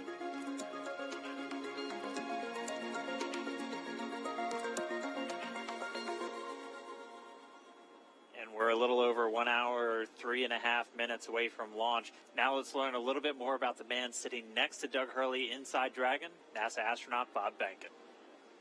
My career at NASA has kind of spanned a couple of decades at this point. I arrived with the class of 2000, went through the training program, primarily focused on the space shuttle and the International Space Station, learning those systems. Having launched a couple times on vehicles, you know, the second time was definitely different than the first time. You can feel a little bit guilty of, hey, should I study one more thing, or is there one more piece of information I should get? Am I really prepared or not? So that's definitely different between where I was on my first flight and where I'm at right now.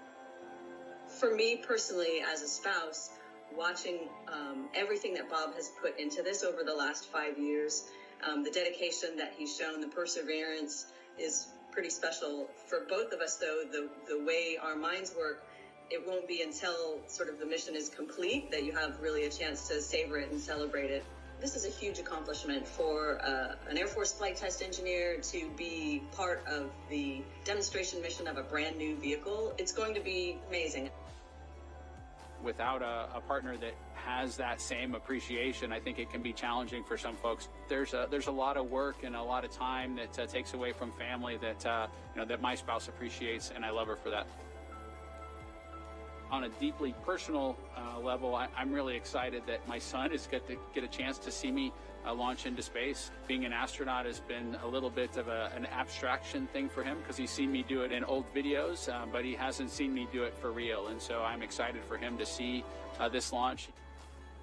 Really, my role on the Demo 2 mission is to make sure that we get this vehicle tested and evaluated so that we can move on to more operational missions at the International Space Station. We've got a lot of objectives on board the vehicle that we need to accomplish to really make sure that it's good to go. We'll make sure all those systems are working during the test flight so that the future missions will have them available even if they don't plan to utilize them. Through years of the NASA team, I'm helping to share that experience and teaching them the lessons that we've learned by going through this. Now there's another capability in the U.S. besides NASA to operate something of this magnitude. I want to thank the entire Commercial Crew Program team that's worked together to get to this point where we've got vehicles in the launch pad ready to head to the International Space Station.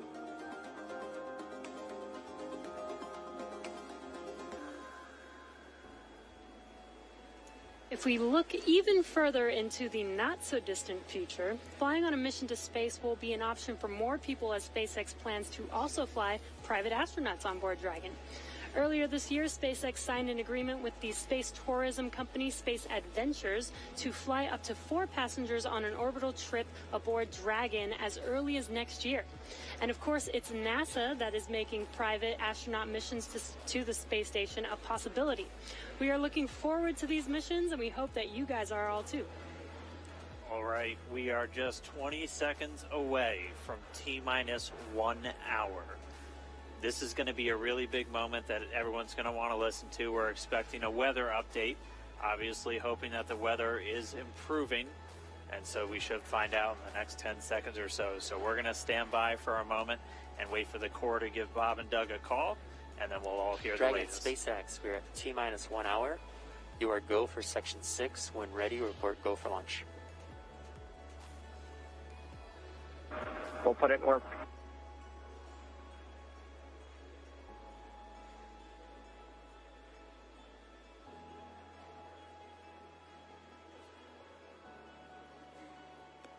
And that right there was a call for the crew to refer to some of their procedures. They do some final checks. You can see them checking harnesses, checking helmets, just making sure that they're strapped in and ready to go. And once they're done with that, the crew will report their readiness for launch.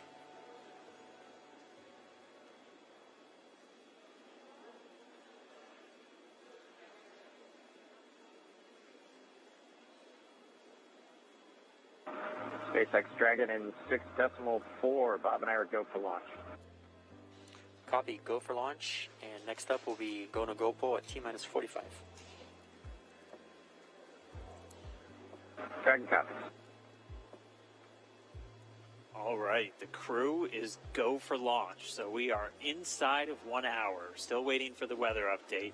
But I mean, this day is one for the history books. We're returning crewed launches to station from American soil on American rockets. It's been almost 9 long years since we retired the space shuttle program.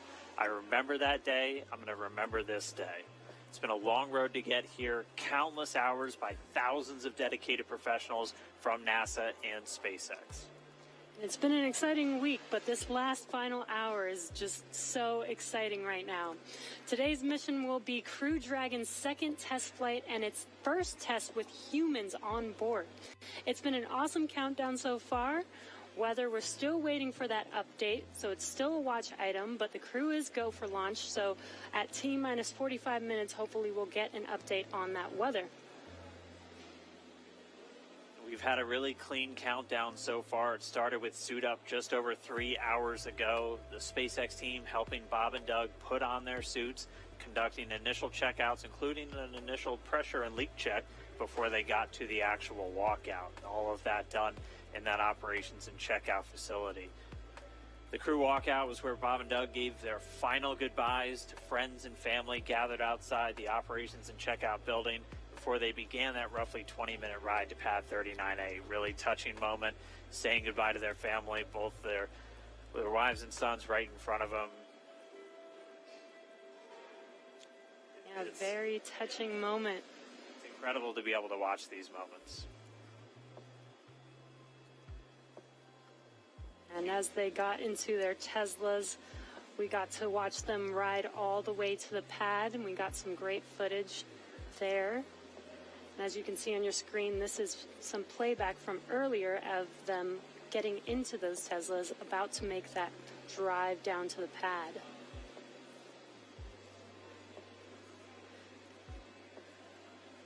And once they got to the pad, they did take a minute to take in the sights, and they headed up the fixed service structure to begin the process called crew ingress, where Bob and Doug entered.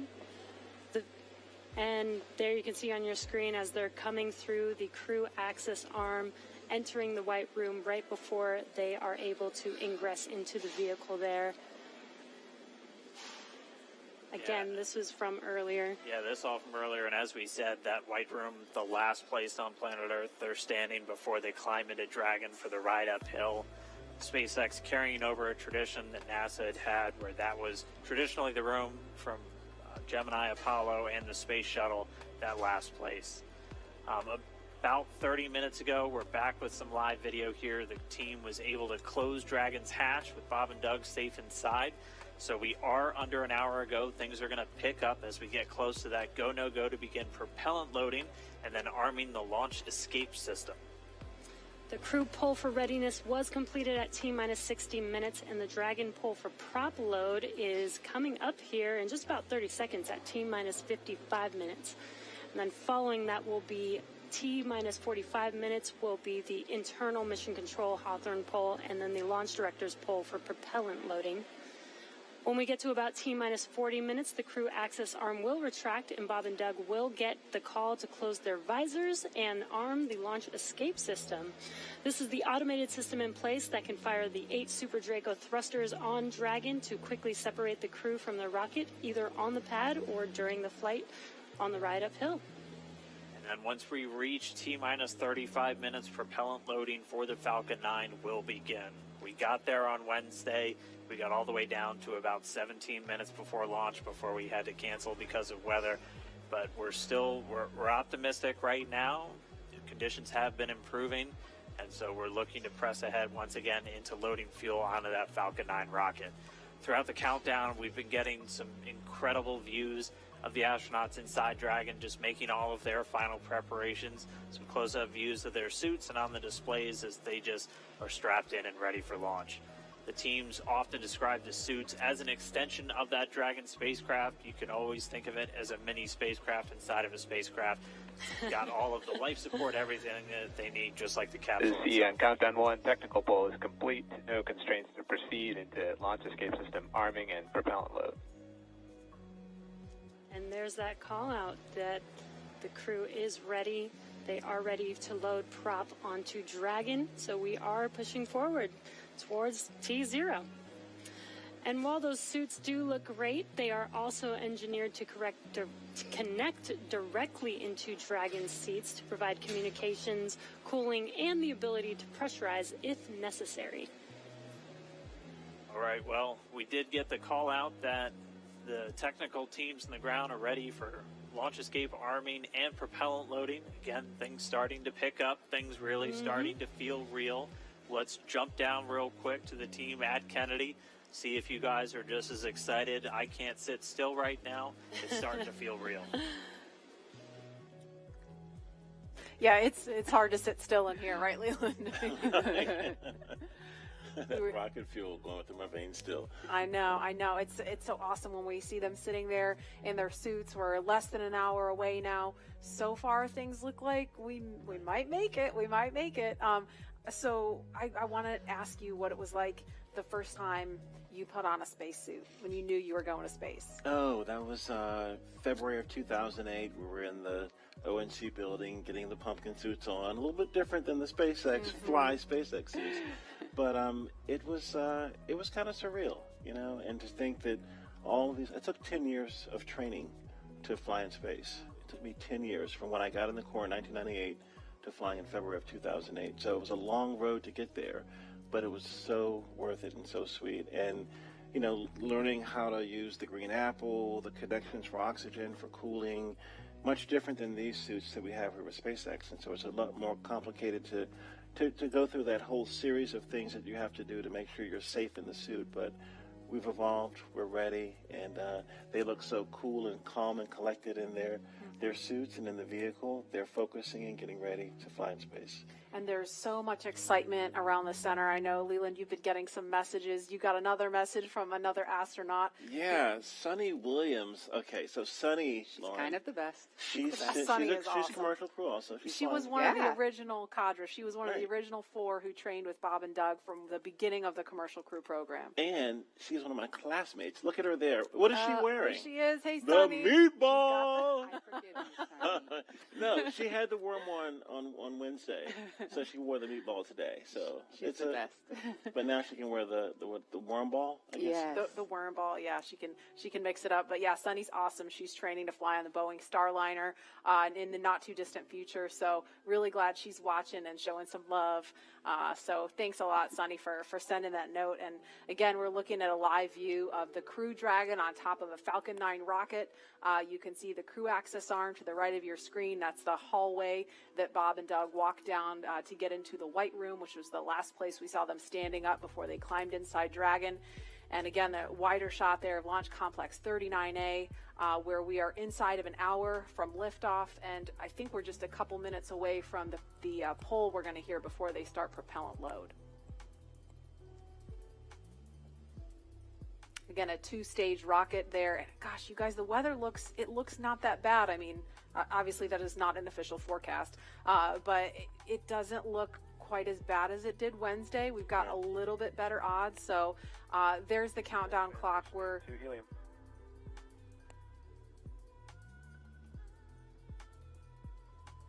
going to pause to listen to that comm.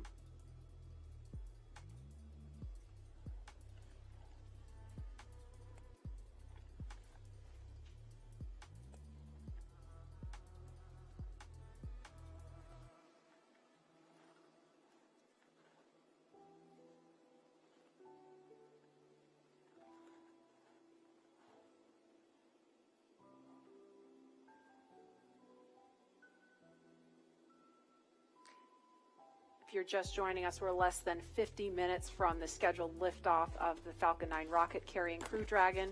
And if we start to hear any kind of update on weather or polling, we will pause to listen in for that. But if things go as scheduled, we should be hearing the launch director verify go for propellant load at about T-minus 45 minutes. So we're going to send it over to Hawthorne to carry the ball. John Innsbrucker or Jesse, are you there? This weather is go at this time. Dragon copy, go weather.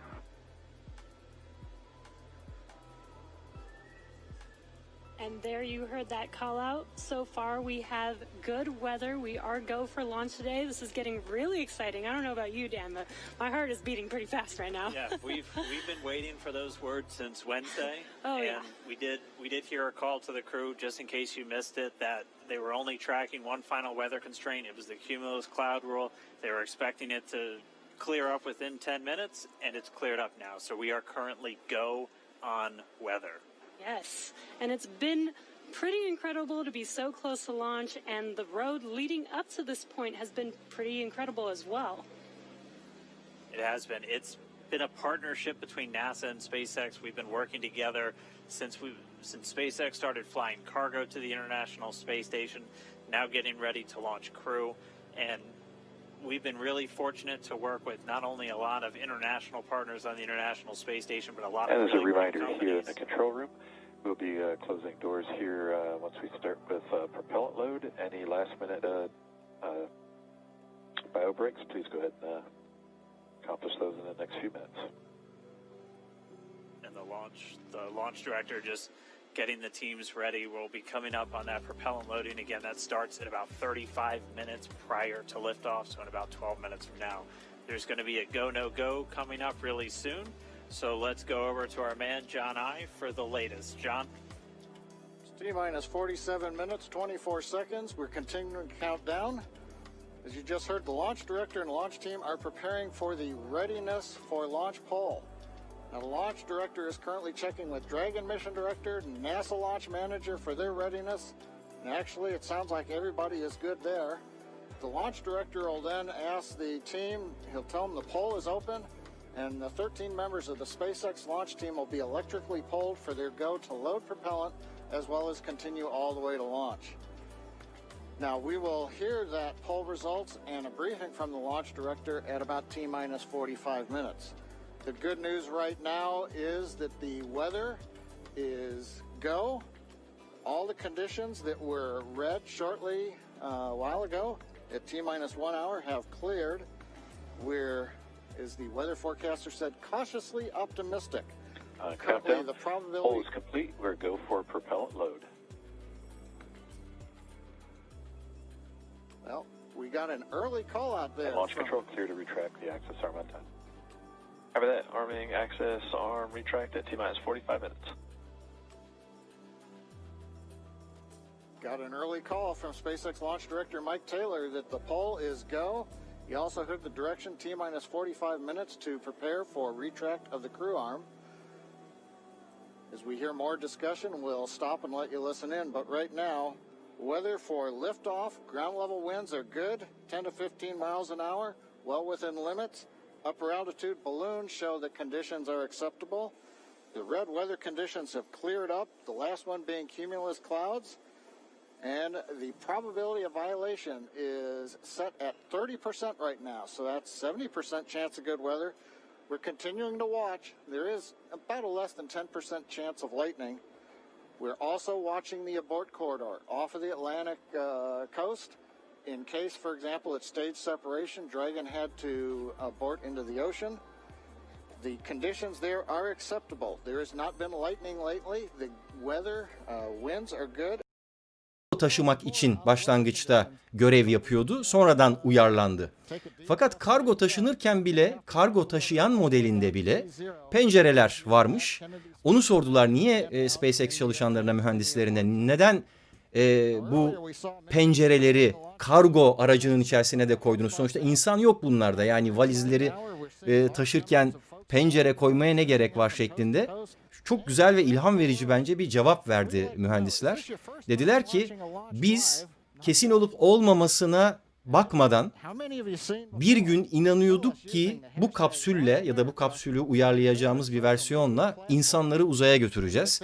O yüzden daha kargoyu taşıdığımız ilk kapsülden beri bir şans getirmesi açısından adeta ona pencereyi de yerleştirdik ve görüyorsunuz bugün de artık insanları uçuruyoruz.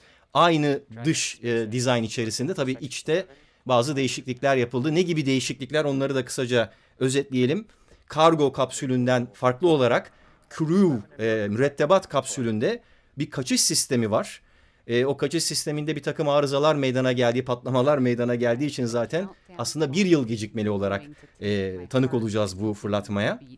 Yaşam destek sistemi var tabii ki kargolardan farklı olarak ve içeride hava basıncını, sıcaklığını vesaireyi kontrol etmeyi sağlayacak bazı sistemler var. Geçen yayında da söylemiştim, üzerlerine giydikleri bu havalı kostümün, üniformanın, uzay kıyafetinin aslında çok büyük bir fonksiyonu yok. Form ve fonksiyonu beraber yürütüyoruz diyorlar ama o kabinin içerisinde her şey kontrol altında. Onlar bir anlamda yedek mekanizma olarak görev yapıyor.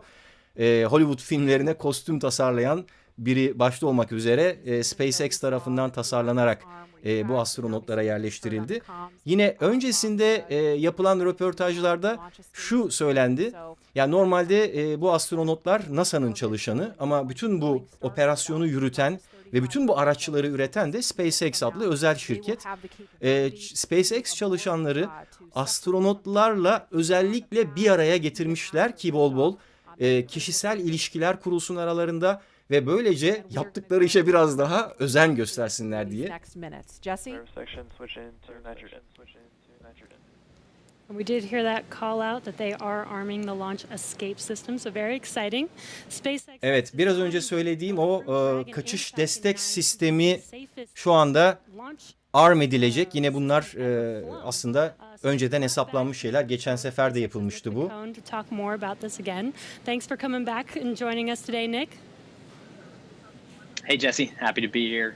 Still monitoring the launch here with our recovery and ground operations teams. Evet, şu anda arm edilen yani aktif hale getirilen sistemi tasarlayan kişiyle SpaceX'ten görüşüyor. Yine SpaceX'teki çalışan başka bir mühendis. Nick, on Wednesday you talked about the launch escape system. Could you just give us a brief summary today for those? Evet, yani bu launch escape system'dan bahsedecekler ama ben başka bir şey söyleyeyim. Belki Instagram hikayelerimden de takip edenler görmüştür. Dün ilginç bir şekilde SpaceX'in üzerinde çalıştığı bence bundan çok daha önemli bir proje var. O projedeki test roketi patladı. Bayağı alev aldı. Merak edenler dediğim gibi Instagram hikayelerimde muhtemelen daha silinmemiştir. Hala duruyordur. Oradan bakabilirler. Bununla hiçbir alakası yok konunun. Yani bu bambaşka bir proje. Falcon 9 roketi. Üzerinde Dragon kapsülü, ejderha kapsülü var. Ve bunun amacı insanları yörüngeye çıkartabilmek, ISS'e, Uluslararası Uzay İstasyonu'na taşıyabilmek. Diğer tarafta, Texas'ta SpaceX kendine özel bir fırlatma rampası inşa etti. Orada bir köyü satın aldı olduğu gibi. Ve asıl hedefleri orada işleri büyütmek. Burada şu anda NASA'dan kiraladıkları, Kennedy Uzay Merkezi'nden kiraladıkları tarihi 39A Launchpad'den fırlatmayı gerçekleştiriyorlar ama SpaceX 2002 yılından beri şöyle bir misyona sahip. İnsanlığı çok gezegenli bir canlı haline getirebilmek. Yani önce uzaya, sonra Ay'a, Mars'a ve ötesine taşımak gibi çok büyük bir hedefleri var. Bu hedefi gerçekleştirmek için de bunlardan kapsüllerden çok daha büyük uzay gemilerine ihtiyaç var. İşte böyle bir uzay gemisi geliştiriyorlar. Ve dile kolay bu uzay gemisi 100 kişiyi taşıyabilecek bir seferde. 100 kişi, yani böyle bir şey uzay tarihinde hiç olmadı. Bunun çalışmalarını yapıyorlar ve dün o çalışmalar sırasında, o testler sırasında bir patlama meydana geldi. Böyle çok yakın zamanlarda tabii SpaceX'e ilgili böyle haberler duyunca insan ister istemez bir yüreği hopluyor falan ama bununla hiç bilgisi yok dediğim gibi. O bambaşka bir görev ve başta Elon Musk olmak üzere SpaceX çalışanları gerçekten çok cool'lar, çok havalılar. Bu tür şeyleri hiç umursamıyor gibiler ya da öyle davranıyorlar diyelim. Daha önce de bu dördüncüsüydü dediğim gibi en uzun süreli patlamadan gideniydi. Bu da patladı. Bundan öncekilerin hepsi de zaten patladı, işte yıkıldı falan böyle bir sürü testlerde hatalar meydana geldi. Ama işte bu başarısızlıklar, bu hatalarla bu iş öğrenilebiliyor. Çünkü hiçbir yerde 100 insanı nasıl uzaya, nasıl Ay'a, nasıl Mars'a götürürsünüz şeklinde bir eğitim veren bir üniversite, bu konuları anlatan bir kitap yok. Şu anda bizler hep beraber bunların yazılışına tanık oluyoruz. Bu tarihe tanık oluyoruz. Lafı biraz klişe gibi ama gerçek bu. Ve bütün buralardan elde edilen bilgi birikimi, tecrübe, biz belki sadece ilham alıyoruz, sadece heyecan duyuyoruz. Onlar bize, beynimize küçük tohumlar ekiyor. Ama aynı zamanda diğer insanlar için de çok önemli bir tecrübeye, bilgi birikimine yol açıyor.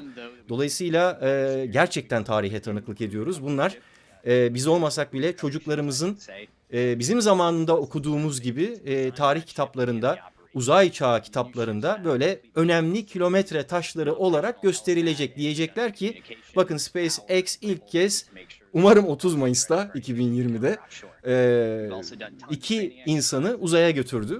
Bu niye önemli? Yani tamam, bunlar şu anda aslında resmi kişiler, NASA adına, hükümet adına çalışan astronotlar ama SpaceX, geçen yayında da bahsetmiştim, bu sayede aslında bir lisans alıyor. İnsanları uzaya götürebilme lisansı. Ve yine bugünkü röportajlardan öğrendiğim kadarıyla çoktan bu işin programlamasını da yapmaya başlamışlar.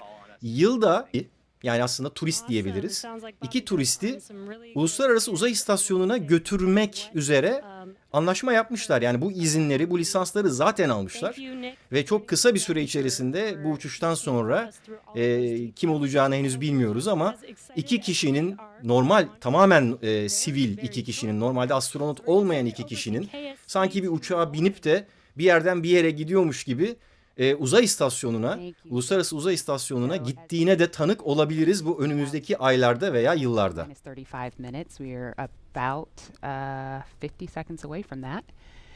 Evet, kritik bir noktaya 35 dakika kalaya yaklaşıyoruz anonsu geldi. The launch escape system is armed, which, as you know, happens before fueling. And Dragon propellant load, that's the propellants that are inside of the Dragon capsule, not the rocket. Evet, bugünkü yayında 2 kanaldan birden, hem D-Live'dan hem YouTube'dan canlı yayın yapmaya çalışıyorum. Sohbetli versiyon D-Live'da. Bana yine moderatör arkadaşlarım eşlik ediyor. Ben şu anda bakamıyorum çünkü son 35 dakikadayız. Ekranda da görüyorsunuz. Bu sefer hani erteleme falan olursa geç uyanmak istemiyorum açıkçası. 35 dakika yine kritik noktalardan biri. Daha önce 1,5 saat kala, 1 saat kala, 45 dakika kala 3 checkpoint, 3 inceleme noktasından daha geçtik. Şu anda 35'i de geçmiş durumdayız sanıyorum.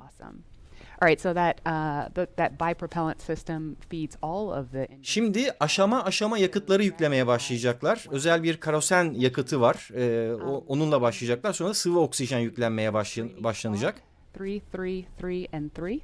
Those are used for on-orbit maneuvering for Dragon. There's also 4 additional Dracos that are underneath the nose cone for large. Evet, bu kapsülü yönetecek Draco motorlarından bahsediyor şu anda SpaceX'in mühendisi. Super Draco motorlarından. So 8 total. And those are bigger engines with a high flow propellant system, and those are what lift Dragon off of Falcon 9 in the unlikely event of emergency. Evet, eğer bir acil durum oluşursa bu Super Draco motorları kendisini Falcon 9'dan ayırarak, hani uçaklardaki eject sistemi gibi, pilotları fırlatan sistem gibi ayırmasını sağlayacak ve ayırdıktan sonra burnun olduğu yerde, gösterdiği yerde 4 tane paraşüt var. O paraşütler yardımıyla okyanusa iniş yapması sağlanacak. Zaten o yüzden okyanus kenarında gerçekleştiriliyor bu fırlatma. Bugün farklı bir şey var. NASA'nın televizyon stüdyolarında görüyorsunuz, aralarda camlar yerleştirilmiş 2 metreden daha yakınlaşabilmek için. Bundan sonraki geleceğimiz böyle mi olacak acaba diye insan düşünmeden edemiyor. Camların arasında kendi kişisel kapsüllerimizin içerisinde mi hayatımıza devam edeceğiz? Evet, küçük baby dragon dedi. Bir tane aslında öyle minyatür bulsam alacağım ama. That's the whole point when we hear that launch escape system is armed. What that means is that in an instant Evet, hala bu güvenlik mekanizmasından bahsediyorlar. Bunu çok önemsiyorlar. Çünkü bu uçuşun en önemli farkı bu zaten. İçinde insan taşıdığı için onunla ilgili güvenlik önlemleri her şeyden daha önemli. Bunu uzmanlar, yetkililer bu yayının başlarında da defalarca belirttiler. Bob ve Doug gönderecekleri 2 astronotun, 2 test pilotunun hayatından daha önemli hiçbir şey olamaz. Ne yapılan harcamalar ne de bu erteleme nedeniyle meydana gelen zararların hiçbir önemi yok. Biz bunlar için hiç endişelenmiyoruz. Her an eğer güvenlikle ilgili en ufak bir endişe görürsek yine iptal ederiz, yine erteleriz. Hiç önemli değil. Zaten öğrenmek için bu test demo misyonunu gerçekleştiriyoruz diyorlar. Evet, bir sessizlik var. Neden sessizlik var diye ben de bir kulak kabarttım.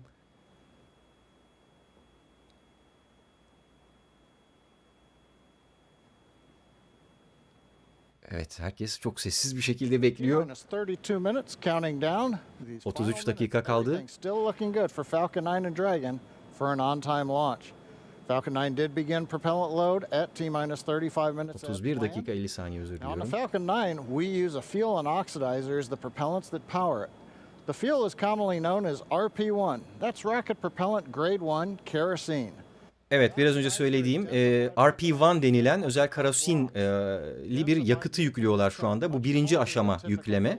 Daha sonra da sıvı oksijen yüklenecek. Bu sıvı oksijenin şöyle bir özelliği var arkadaşlar. Uzayda böyle sızdığı zaman fare gibi gözükebiliyor.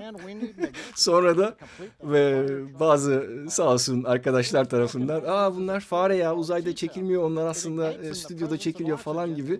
Herhalde onları ciddi söylemiyorlardır diye düşünüyorum. İnanmıyorlardır ya da böyle şeylere. Yakında artık hani uçaklar gibi insanlar harıl harıl uzaya falan taşınırken çok üzülürler, yoksa onu da söyleyeyim başta. Uzaya gerçekten gidiliyor arkadaşlar. Birazdan da büyük bir ihtimalle yine gönderilecek, büyük bir ihtimal diyorum ama aman. O dediğim gibi sıvı oksijen bazen fare gibi gözükebilir. O stüdyoda çekildiği anlamına gelmiyor. Gerçekten bunlar Dragon kapsülü veya Falcon 9 roketleri neredeyse haftada bir falan gidip gelmeye başladı şu anda. Yani öyle diyeyim size. Yani defalarca gönderiliyor. Dolayısıyla bunların hepsinin stüdyolarda çekilme maliyeti falan, emin olun, bence daha yüksek olabilir insanları inandırmak için. Bir de dünyanın en zeki beyinlerinden bahsediyoruz. Yani herhalde onlar bu tür ayrıntıları gözden kaçırmazlar stüdyoda çekiyor olsalardı bu tür şeyleri. Neyse, yani bunlara da çok takılmak istemiyorum. Çok saçma sapan şeyler çünkü de. Böyle biraz eğlendireyim istedim. Ölüm sessizliği var öbür tarafta. We're also loading helium into pressure vessels on the stages. Evet. Bu konuşan kişi çok önemli. Yani diğer sunucular gibi değil. Gerçekten aktif olarak rolü var kalkışta. O yüzden kulak veriyorum. We mentioned we had trained them with sounds that we had recorded on board. They've been through most of a propellant load and they are now experiencing those sounds and vibrations. Stage 1, cryo helium load started. Evet, helyum yüklemeye başladılar. Özür dilerim. Şu anda hava çok güzel gözüküyor ve 29 dakika kaldı.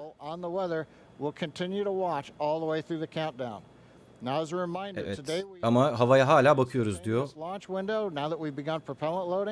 So at this point, if we hear a hold for any reason, we'll have to stand down and target our backup launch opportunity tomorrow, May 31st. Evet, 31 Mayıs'ta yarın pazar günü 3. deneme için yedek şeyimizi bırakıyoruz diyor hala. Yani hala temkinli konuştuklarını söyleyebiliriz. Çok heyecanlanmayalım.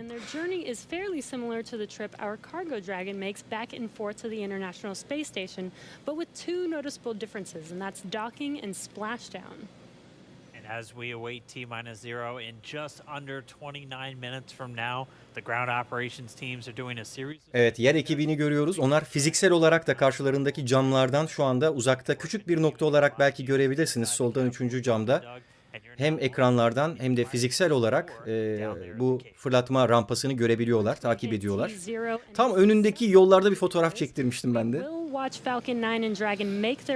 Evet, fırlatma gerçekleştikten sonra uzayda yapılacak 19 saatlik operasyonu şu anda anlatıyorlar soldaki ekranda. Ne yapacaklarını ben de kısaca özetlemeye çalışayım. Bu fırlatma eğer gerçekleşirse başında ve sonunda sağ taraftaki ekranın öbür tarafında yer alan Bob, astronot Bob, manuel kontrolleri eline alacak. Normalde tümüyle otomatik gerçekleşebilecek bir uçuş bu ve asıl amaç da ilerideki uçuşlarda bunu tümüyle otomatik gerçekleştirmek, ama şu anda soldaki ekranda gördüğünüz o yaklaşma hamleleri ve 2 tane bubble görüyorsunuz, böyle baloncuk görüyorsunuz. 200 metreden itibaren başlatılan ISS'e yakınlaşma şeyi. İşte o aşamalarda daha önceki videomda da size gösterdiğim bir simülasyona benzeyen bir ara birimle, manuel kontrolle, dokunmatik kontrolle, bu uçuşun çok öyle bir farkı da var. Bob, öbür taraftaki astronot, manuel olarak kapsülün içerisinden kendisini, yani bu içinde bulundukları kapsülü ISS'e kenetleyecek. Bu bir ilk. Daha önceki kapsüller, Soyuz kapsülü de dahil olmak üzere, hep ISS'teki astronotlar tarafından uzun bir kolla tutulup yakalanıp kapsülün ISS'in üzerine kenetleniyordu. Bu kez öyle olmayacak. Astronotlar gittikten sonra da ne zaman dönecekleri belli değil. Epeyce bir belirsizlik var gördüğünüz gibi. 30 gün ila 120 gün, 119 gün. Yani 1 ay ile 4 ay arasında bir süre ISS'te kalacaklar. ISS'te neredeyse 20 yıldan beri aralıksız olarak sürekli insan var. Nöbetleşe 6 ayda bir nöbetler değişiyor. Dünyanın çeşitli ülkelerinden sürekli olarak insan bulunuyor. Çoğu zaman 6 kişi oluyor bunlar. Fakat şu anda 3 kişi var. İkisi Amerikalı, biri Rus kozmonot olmak üzere.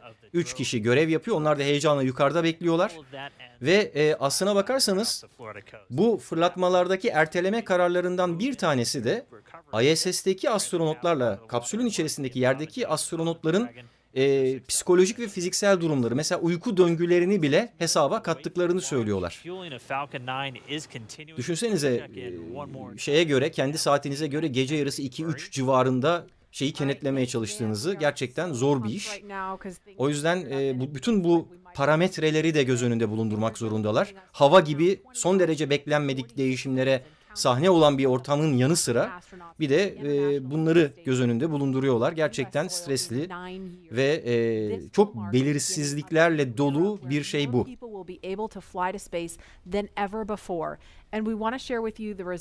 Evet, uzaktan şu anda 39 A'yı görüyoruz. Burası tarihi bir fırlatma rampası.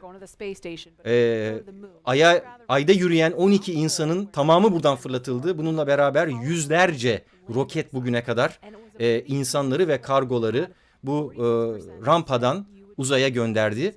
Uzun süreden beri de rampa SpaceX tarafından kiralanmış durumda. Biraz soru sorabilir misin? Evet. Sor bakalım. Madem senin gibi çocukları, gençleri biz bu işlere heyecanlandırmaya çalışıyoruz, değil mi? Sen heyecanlı mısın mesela şu anda? Peki, nedir, sorun nedir?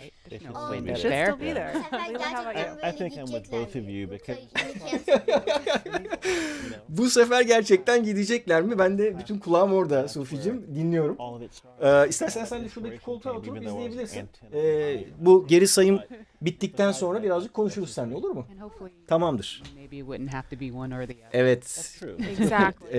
Tıpkı Amerikalıların bu yayınları yapması gibi bizim de bunları Türkçe olarak yapmaya çalışmamız, gelecek nesilleri, çocukları, gençleri bu işlere özendirmek, bu işlerle ilgili hayaller kurmasını sağlamak ve bir gün bu uzay yarışında, bu uzay mücadelesinde rol almalarını sağlamak. Evet, onlar sosyal medyaya döndüler. Ben de yine notlarımı aktarmaya çalışayım. Tahira sosyal medyadan sorumlu, Washington'dan katılıyor yayına. Ve hedefi de canlı yayını köpürtmek biraz, anladığım kadarıyla. Yine milyon kişinin üzerinde izlemeden söz ediliyor. Ben de şu anda D-Live yayınına bakıyorum. YouTube'u göremiyorum ama D-Live'da 33 bin kişi var eş zamanlı izleme yapan. Heyecanla bekliyoruz. 23 dakika kaldı şu anda. 22:22 planlanan fırlatma saati. Yani son iptal edilme 17 dakika kala olduğuna göre 5 dakika sonra iyice heyecanlanmaya başlayabiliriz. Son kontrol noktalarından bir tanesi. Bu arada ekranda sosyal medyada paylaşımları görüyorsunuz. Legolardan. Bu arada Sufi de bana yapmıştın. Nereye koydun onu? Evet, bu da Sufi'nin yaptığı, biz de gösterelim. Legolarla yaptığı, biraz daha basit, bizde çok fazla malzeme olmadığı için böyle bir şey yaptı. Bu Falcon 9 roketi altta, bu da Dragon kapsülü değil mi? Tamam, renkler falan uymuyor ama anlaşılıyor. Sonuçta bu buradan ayrılacak. Bir de bana sağ olsun yılın babası ödülünün yanı sıra yılın astronot babası ödülü de verdi. Şöyle gösterebileceğim mi bilmiyorum ama şöyle küçücük minicik bir Lego olarak. At least for right now, I don't want to jinx it. I'm afraid to even say it out loud, but it looks better today. Evet, kendi aralarında böyle sunucular konuşuyor. Ya sanki biraz daha mı iyi hava bugün falan gibilerinden, ama bakalım. 22 dakika kaldı, heyecan dorukta. Dışarıdan görebildiğimiz kadarıyla yine bulutlar vesaire problemsiz gözüküyor ama yani geçen sefer de öyleydi. Bilemiyoruz. Evet, bu açı çok güzel. Bu arada bu açılarla ilgili bir şey de söyleyeyim. Yani hep onu diyorum, beyazlar içerisinde o kostümleri giyip daha sonra arabalara binip yine beyaz bir köprüden beyaz bir oday bağlantısıyla beyaz bir kapsülün içerisine beyaz bir roketlerle taşınacaklar falan. Yani her şey çok iyi dizayn edilmiş. Ben bu tasarım kısmını da çok önemsiyorum. Evet, oradaki geri sayım saatini de görüyoruz şu anda. 21 dakika 41 saniyeyi işaret ediyor. Bu da Vehicle Assemble Building sol tarafta. Sağ tarafta uzaklarda küçücük fırlatma rampasını da görüyoruz. Aralarında 4-5 kilometrelik 3 mil kadar bir mesafe var. Görev kontrol merkezine bağlandık şimdi. Burası Houston olsa gerek.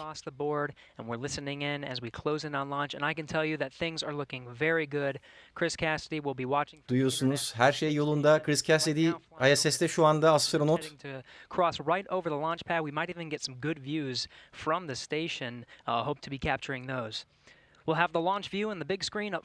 Bu arada onu da söyleyeyim, eğer bugün fırlatma gerçekleşirse 19 saat sonra yarın bir de bunların kenetlenme durumu var. Onu da canlı olarak yayınlama ihtimalimiz olabilir. Çok yayınla dolu böyle günler geçiyor. Ben alışkın değilim. Geçen sefer sesim kısılmış ya. 4 saatten fazla konuştum. Hiç alışkın değilim bu kadar konuşmaya. O yüzden de biraz geç başladım bugün canlı yayına.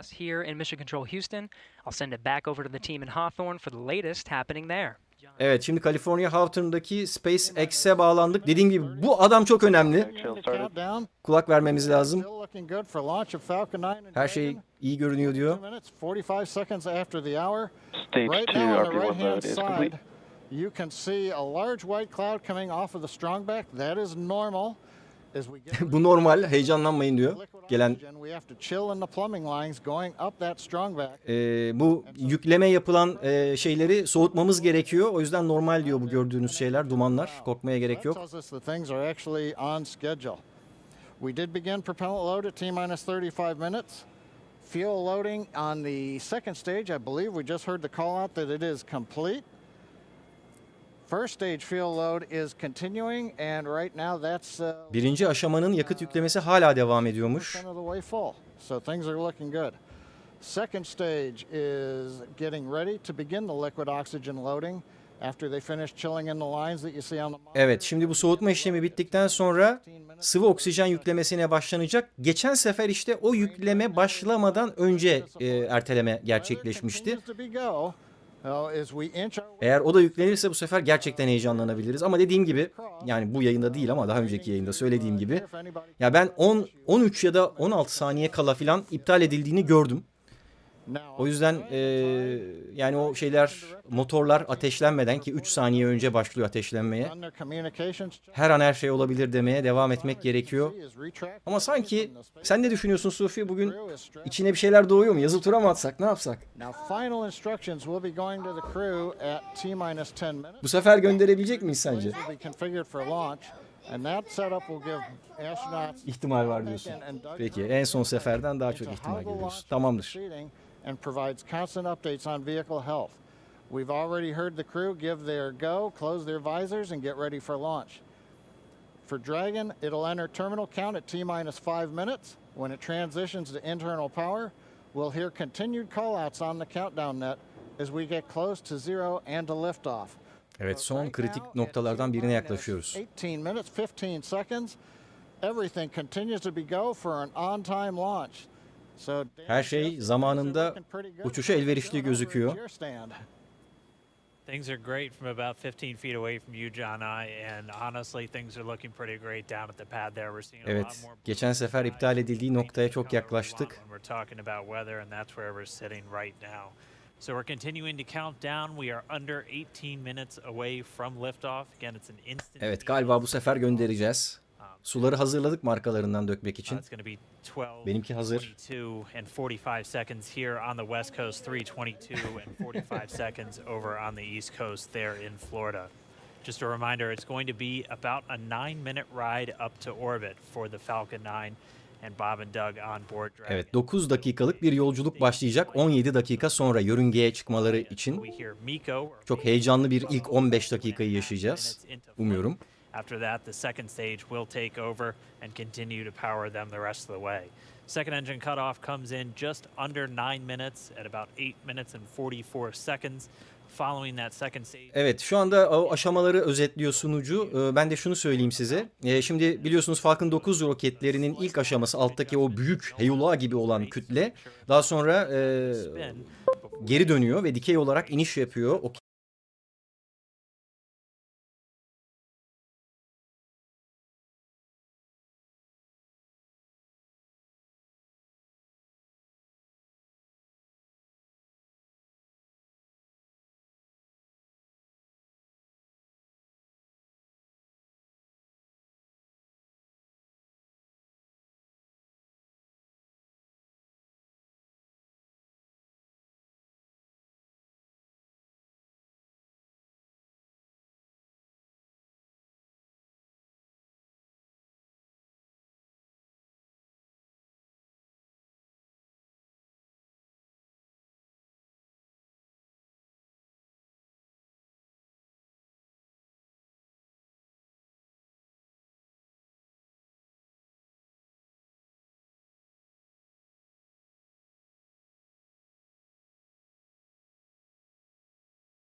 We are also loading cryogenic helium into the storage. 3 dakika kadar önce sıvı oksijen yüklemeye de başlamışlar. The last little bits of helium, when we keep it cryogenic, cold and liquefied, that gets us, just like we do with liquid oxygen, the maximum amount into the storage volume so that we can get the most performance out of the vehicle.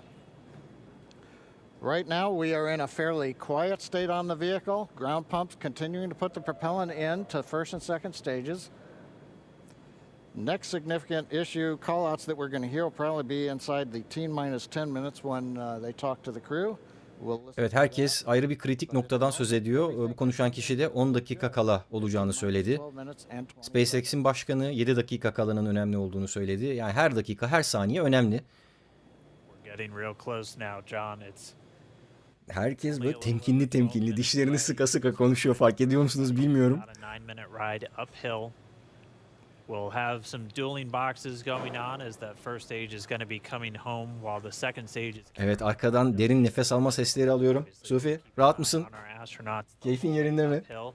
Some of the calls that you'll be hearing, as there will be what we call performance calls over the Dragon to ground the entire way uphill, and you'll just hear some of the SpaceX engineers calling out trajectories and booster performance. So we're always looking for that word nominal. I know that's one of Evet. John's favorite. 10 dakika kala kaldığı için arkadaşlar, şimdi moderatör arkadaşlar sorular falan olduğunu söylüyor, bana iletmemişler henüz ama şu aşamada sorulara çok odaklanmayacağım. Ben moderatör arkadaşlardan rica ettim, soruları alacaklar. Belki fırlatmadan sonra, bak fırlatma diyorum artık, cevap vermeye çalışabiliriz ama şu anda çok odağımı dağıtmak istemiyorum.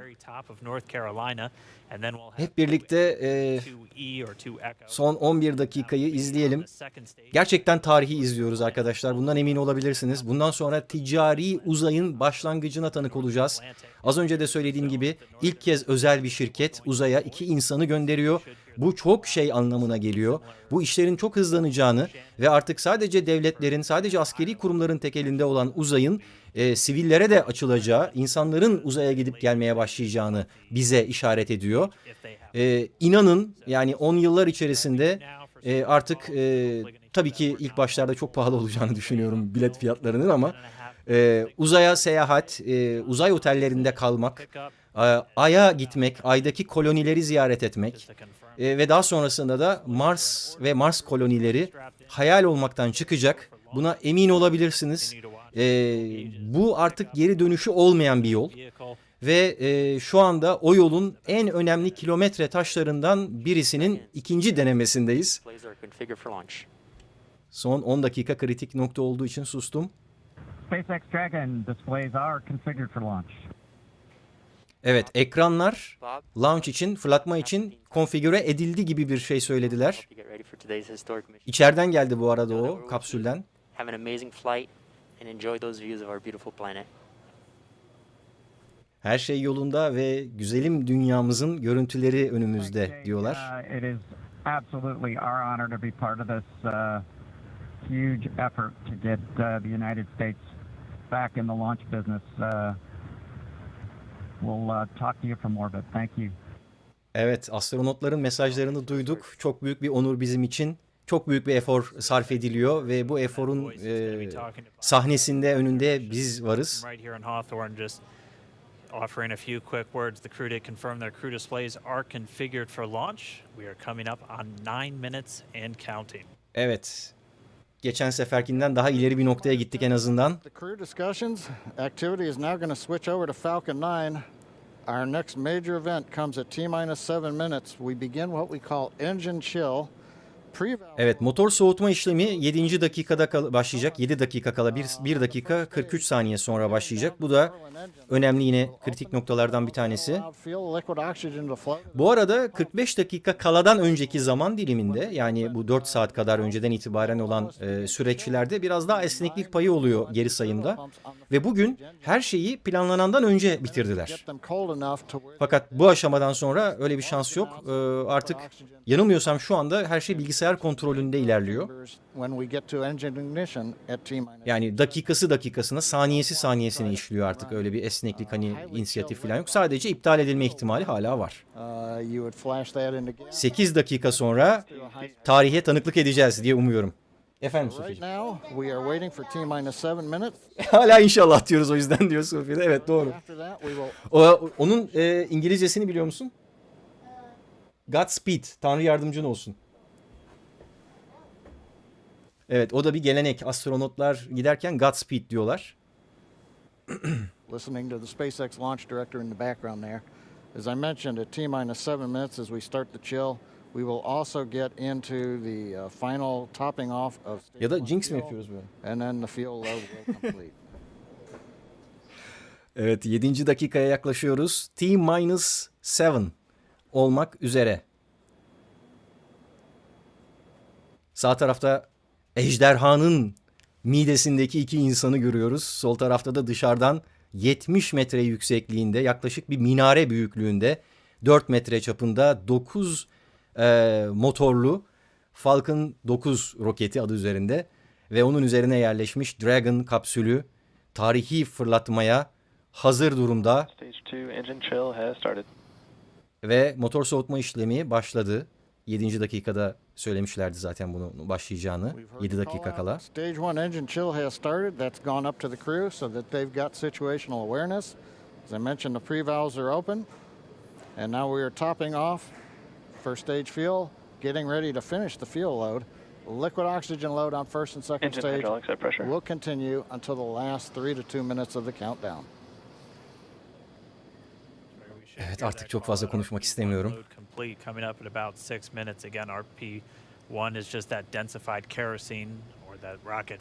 Yüklenen yakıtlar hakkında bilgi veriyor sunucu. İlk aşama için RP-1 kerosyenle yoğunlaştırılmış bir roket yakıtı, özel bir roket yakıtı yüklediklerini söylüyor. And stage 1 fuel is closed out.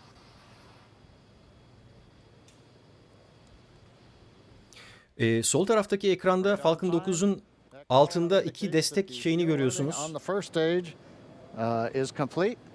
Draining back the lines now. So first stage and second stage fuel are complete. Liquid oxygen loading is continuing on both stages.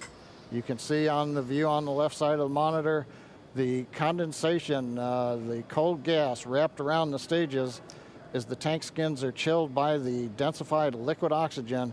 Evet, sıvı oksijenle soğutulması nedeniyle şu anda soldaki ekranda o buhar gibi çıkışları görüyoruz diyor. Motorları soğutmak için yapılan bir işlem bu. Oxidizer on the first stage, ticking up towards that 80% mark on the second stage. We'll be counting down all the way till about 2 or 3 minutes, as John and I just said, until everything is loaded in Falcon 9. Closing out. And then we will be go for launch. Evet, artık ben ihtimali %80'lere çıkardım arkadaşlar kafamdan. Hiçbir dayanağı olmadan spekülasyon yapıyorum şu anda. Herhangi bir bilgi vermediler bu konuda. Ama %80-90 bence gidecekler bu sefer. We're pressurizing the Falcon 9 tanks. We're going to open the clamp arm around the second stage and begin to retract the strongback. We'll move back about 2 degrees. That'll get us to the liftoff position. At liftoff, the strongback will then recline about 45 degrees away. Started. Stage 2, RP-1 bleed. Kapsülün içerisinde astronotları görüyoruz. Ben fırlatmadan sonra da görmeye devam edebileceğimizi umuyorum.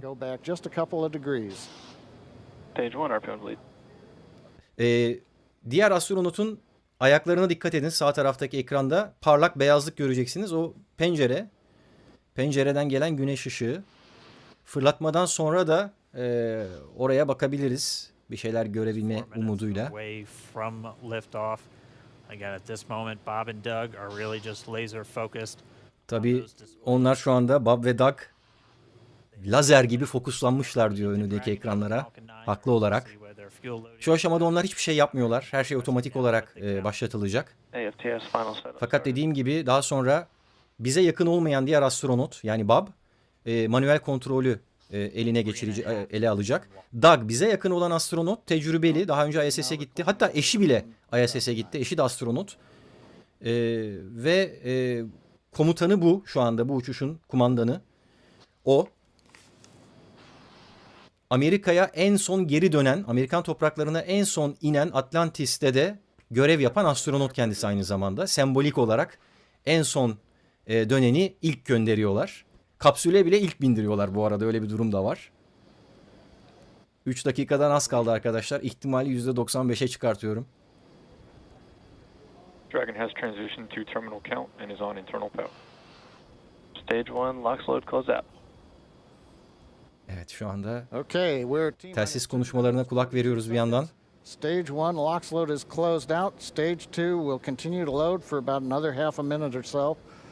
Once we get the completion of stage 2 LOX loading, we have to vent down the line, so you'll see another large white cloud coming. Evet, 30 saniye kadar sonra yine yeni bir aşamaya geçeceğiz ve o zaman yine beyaz bir duman göreceksiniz, bulut göreceksiniz diyorlar. Just a few seconds away from the stage 2 LOX load being complete. İkinci aşama 9 years since we've been in this position. tamamlanacak birkaç saniye sonra, 2 dakika kala. To get to this point, all our eyes focused on 2 now. Evet, soldaki kamerada sıvı görüyoruz.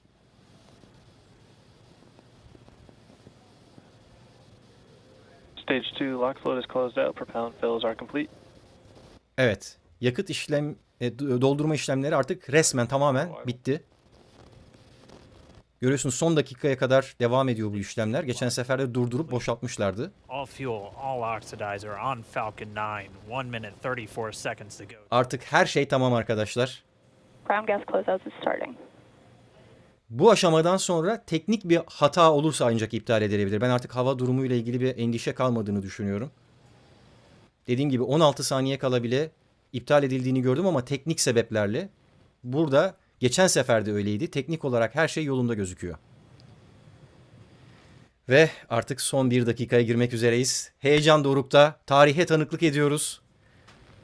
Az sonra özel bir şirket tarafından tarihte ilk kez 2 kişi uzaya gönderilecek.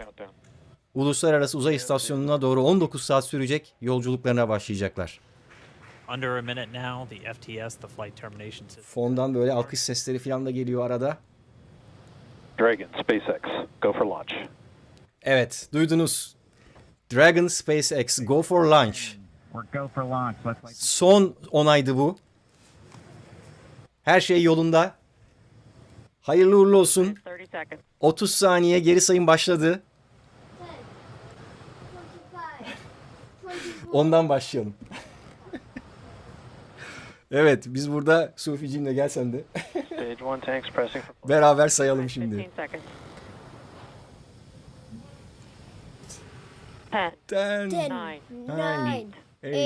8, 7, 5, 4, 3, 2, 1. Evet. İkinci denemede fırlatma başarılı. Her şey yolunda. Tarihte ilk kez tümüyle özel bir şirket tarafından, SpaceX tarafından üretilen Falcon 9 roketinin üzerinde yükselen Dragon ejderha kapsülünü görüyoruz. Yepyeni bir dönemin başladığını işaret ediyor bu fırlatma bize. Artık uzayda hiçbir şey eskisi gibi olmayacak. Ticari uzayın başlangıcıydı bu. Bundan sonra özel şirketler uzaya zaten kargo götürebiliyorlardı. Uzayda istasyon kurabilecekler. Uzaya insanları taşıyabilecekler. Şu anda 44 saniyeden beri havada, hızı giderek artıyor. Sol alt köşede saatteki hızını görebilirsiniz. Yükseklik 7 kilometreye ulaşmak üzere. 9 dakika içerisinde 100 kilometreyi geçerek yörüngeye oturmaları planlanıyor. Vehicle is supersonic. We've exceeded Mach 1 on the Falcon 9. M1D throttle up. We're throttling back up to full power as we're through max Q. Copy, 1 Bravo. Şu ana kadar her şey yolunda gidiyor gibi gözüküyor. Kamera ortalayamadı. Evet, başka bir açıya geçirdiler ve evet görüyorsunuz kapsülün içerisinden de 2 astronotun arasından görüntüler aktarılıyordu ki kesildi. Görüyor musun? Evet. Hayatta beni en çok heyecanlandıran görüntülerden biri bu. Çünkü insanlık adına bence çok şey ifade ediyor.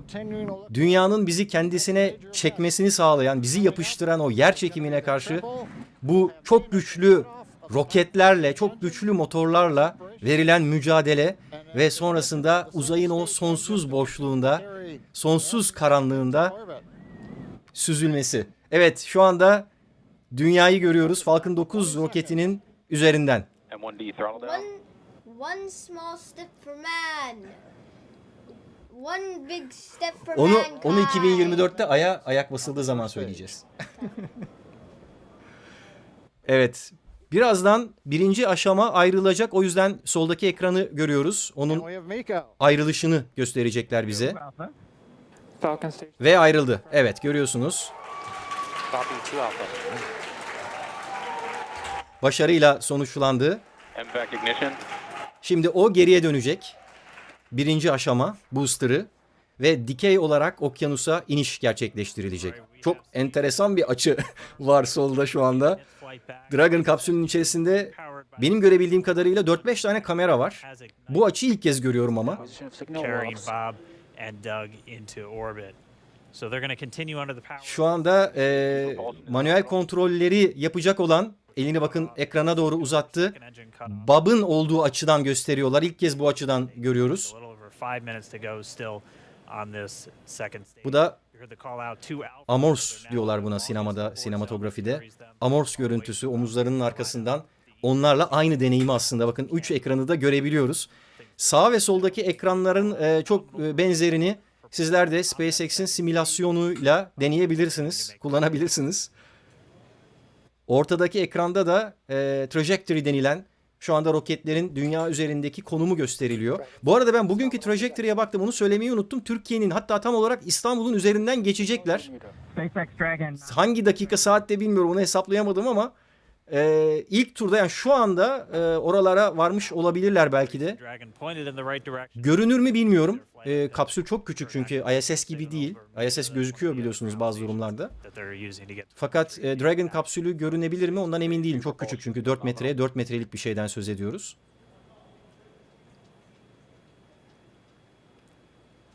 Evet, farklı bir açıyla izliyoruz şu anda.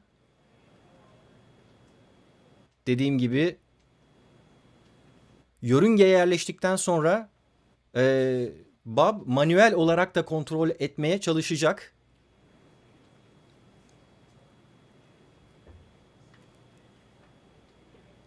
A little over 4 minutes, 40 seconds into the flight.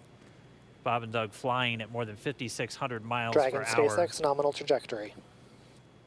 Already almost 200 miles downrange from the Kennedy Space Center. Nominal. Evet, şu anda sağ taraftaki ekranda booster'ı görüyoruz. Fin denilen yüzgeçleri açtı. O dönüş yolunda şu anda. Sol taraf yoluna devam ediyor Dragon kapsülü. Sağ taraftaki ekranda ise alçalmakta olan booster'ı görüyoruz. Dikey olarak indirmeye çalışacakları.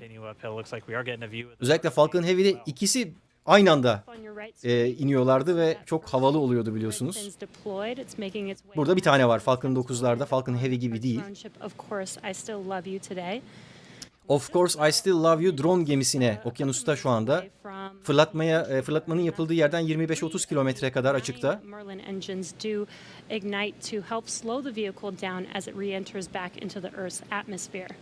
Sağ taraftaki booster atmosfere girerken, alçalırken kendisi içerisinde inişi kolaylaştıracak miktarda bir yakıtı rezerve ediyor. Aralarda da küçük pısıtlamalar görüyorsunuz sağ taraftaki ekranda. Onunla da roketin dikey iniş yapabilmesi için en uygun manevralar gerçekleştiriliyor. Dediğim gibi sağ ve sol iki farklı görüntü.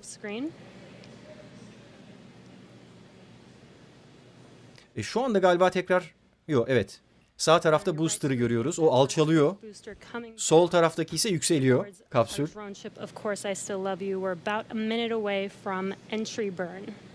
Evet. 1 dakika sonra entry burn. Tekrar atmosfere giriş yakışı başlatılacak. O aşamaya geçilecek. Sağ taraftaki ekranda. Sol taraf yükselmeye devam ediyor. Onlar yoluna devam ediyorlar. Saatte hızları 14.000 kilometreye çıktı. Ve 200 kilometre yükseklikteler. Stage 2 propulsion is still good. A little over 3 minutes until Dragon physically separates from the second stage of the Falcon 9 after the upper Dragon stage gets a SpaceX chance. nominal trajectory. Dragon copies, nominal trajectory.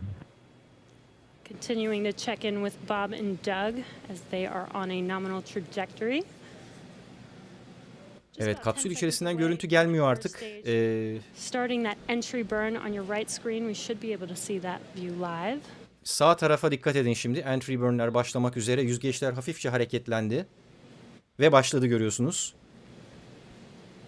Birinci aşama entry yapıyor. Giriş yapıyor şu anda. This burn lasts about 36 seconds long. 36 saniye boyunca devam edecek bu yanma. Sağ taraftaki ekranda.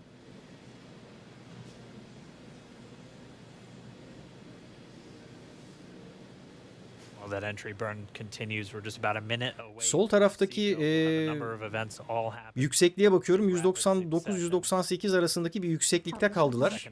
Yani yüksekliği değişmiyor şu anda kapsülün, ejderha kapsülünün. Actually, just within a few seconds of each other.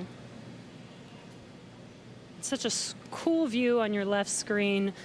Evet, gerçekten çok havalı bir görüntü var sol tarafta. Adeta yarış arabasının içerisindeki yarışçıları izler gibiyiz. Ama sağ taraftaki görüntü de en az o kadar heyecan verici. Daha önce de görüyorduk. Evet, CRS görevlerinde, kargo görevlerinde benzer görüntüleri ama ben her seferinde heyecanlanıyorum. Bulutların içerisinden geçecek. Hızla alçalıyor sağ taraftaki booster. Downlink bağlantıda bir arıza meydana geldi. Tekrar dönüş yaptılar. Biz bu arada Dragon kapsülüne bağlandık. Saatte 25.000 kilometre hızla hareket ediyor. Artık uzayda sürtünme kalmadığı için büyük bir ivmelenme ile hızlanıyor. Altitude görüyorsunuz 197'ye düştü, tekrar 198'e çıktı. Oralarda herhalde şu anda bir daha fazla yükselmesi hedeflenmiyor. Bu arada of course I still love you. Okyanusta bekleyen drone gemiyi görüyoruz. Drone dememin sebebi şu, üzerinde herhangi bir personel yok. Tamamen uzaktan kumandalı robot bir gemi bu.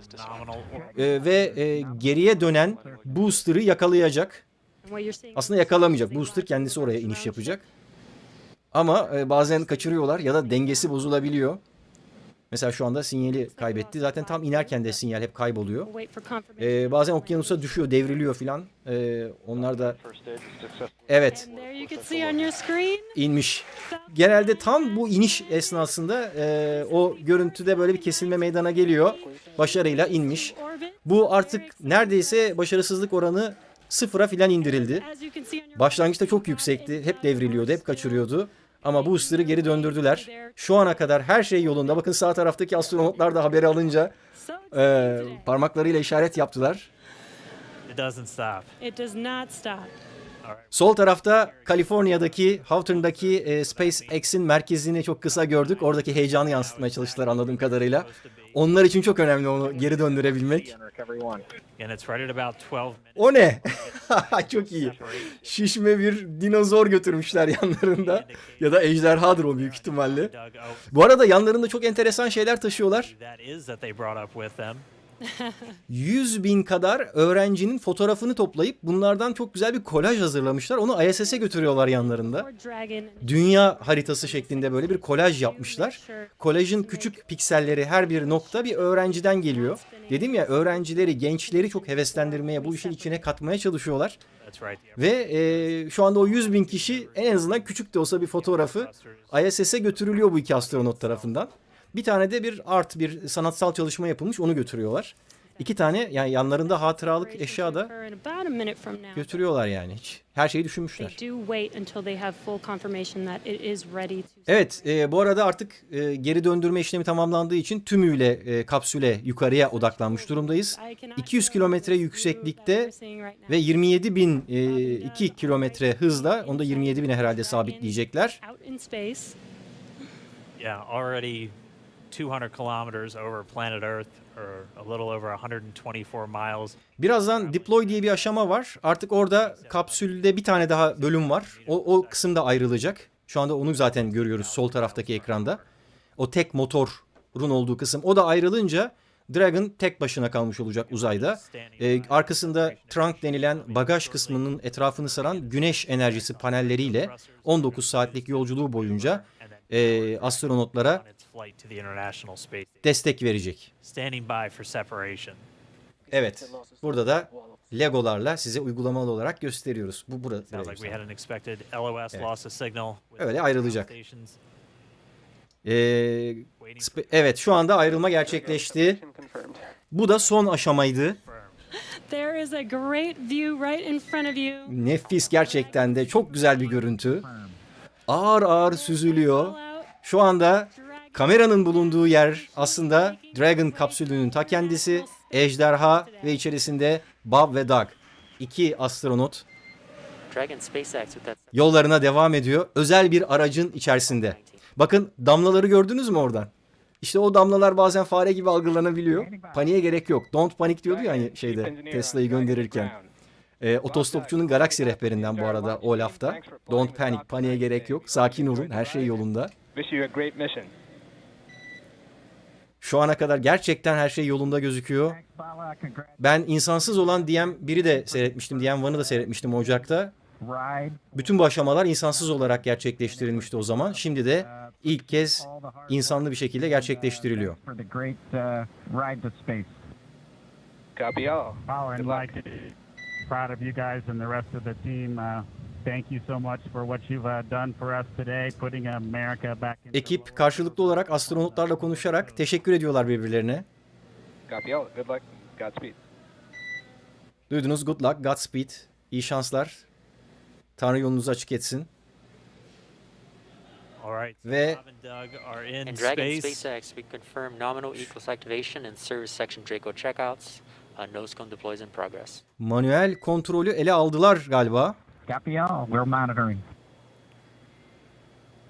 Şu anda test devam ediyor bu arada. Manuel kontrollerin çalışıp çalışmadığına bakmaları gerekiyor. Bu iki test pilotunun ve astronotun. So again, that nose cone is going to open up a little bit more than 90 degrees, goes up to about I think 105 degrees. Sol taraftaki ekranda hala az önce ayrılan parçayı görebilirsiniz. And also 4 of those Draco thrusters, we call them the forward bulkhead thrusters, that are going to be used for these major phase burns or firings of those thrusters to actually raise their orbit. Şu anda manuel kontrolleri ele aldıklarını düşünüyorum fakat çok önemli kritik hareketler yapmayacaklar. Asıl mesele 19 saat sonra ISS Uluslararası Uzay İstasyonu'na kenetlenirken meydana gelecek. Bu 19 saatlik süre içerisinde ne yapacaklarını da söyleyeyim. Yine bir röportajda dinledim. Asıl amaç şu anda onları dinlendirmek. 19 saat boyunca yiyecekler, yemekleri var yanlarında, içme serbest. Dinlenecekler, uyuyacaklar.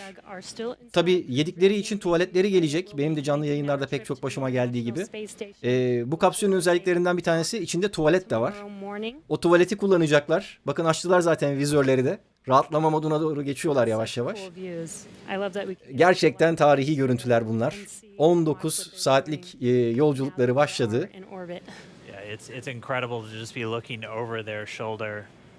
Gerçekten omuzlarının arkasından baktığımızda hani biz devlerin omuzları üzerinde yükseliyoruz diye bir laf vardır. Ben bazı videolarımda da bunu belirtiyorum. İnsanlık genel olarak başka devlerin üzerinde sürekli yükseliyor. Onu da bence sembolize eden güzel bir şey bu. Şu anda Hawthorne'daki merkezi görüyorsunuz. Herkes maskeli. İşin başka bir tarihi önemi de bu. Korona günlerinde gerçekleşen böyle bir kilometre taşı çok önemli.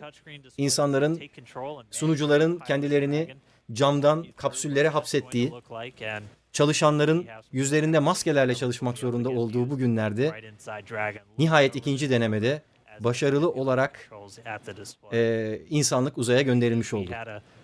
Daha önce de gönderiliyordu fakat ben bunu dediğim gibi uzayın ticarileşmesinin birinci adımı olduğu için çok önemsiyorum. This is a historical day. This is us kicking off that new era of space flight that we've all been talking. Evet, şu anda sunucular da yine benim söylediklerime benzer şeyleri söylüyorlar. Yeni bir dönemin başlangıcı bu uzayda. The weather cooperated. Ve nihayet hava bizimle işbirliği yaptı. Evet. Sağ tarafta sürekli artık görüntü kesilmeye başlandı. Artık dünyanın neresine geçtilerse bazı yerlerde ISS'te de o tür kesintiler meydana gelebiliyor.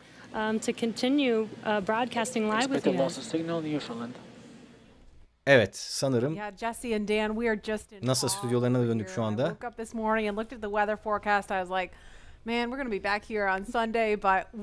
Evet, gerçekten sabah benim de hiç ümidim yoktu, şu anda ondan söz ediyorlar. Hava durumu yani çarşambadan bile kötüydü. Ve hatta bir saat kalaya kadar bile, yani ben dediğim gibi hani sosyal medyadan, Instagram'dan falan da duyurmaya çalıştım. Başlangıç raporları çarşambadan daha kötüydü. İşte hiç belli olmuyor bu işler. Nihayet başarıyla gönderildi. Evet, şimdi bundan sonraki en önemli aşama tabii ki ISS'e, Uluslararası Uzay İstasyonu'na kenetlenme aşaması. Orada nasıl bir canlı yayın yapacaklar ya da yapacaklar mı? Onu tam bilmiyorum. Başka gönderimler, mesela kargo gönderirken yapıyorlardı. Ve ben de izliyordum. Hiç yayınlamadım o kenetlenme kısmını ama burada da yayınlayacakları da düşünüyorum. Pazar öğleden sonra Türkiye saatiyle, yani bundan 19 saat sonra meydana gelecek bu işlem yapılacak. Eğer canlı olarak yayınlarlarsa ben de mutlaka şimdi yaptığım gibi canlı olarak sizlere aktarmaya çalışırım bunu.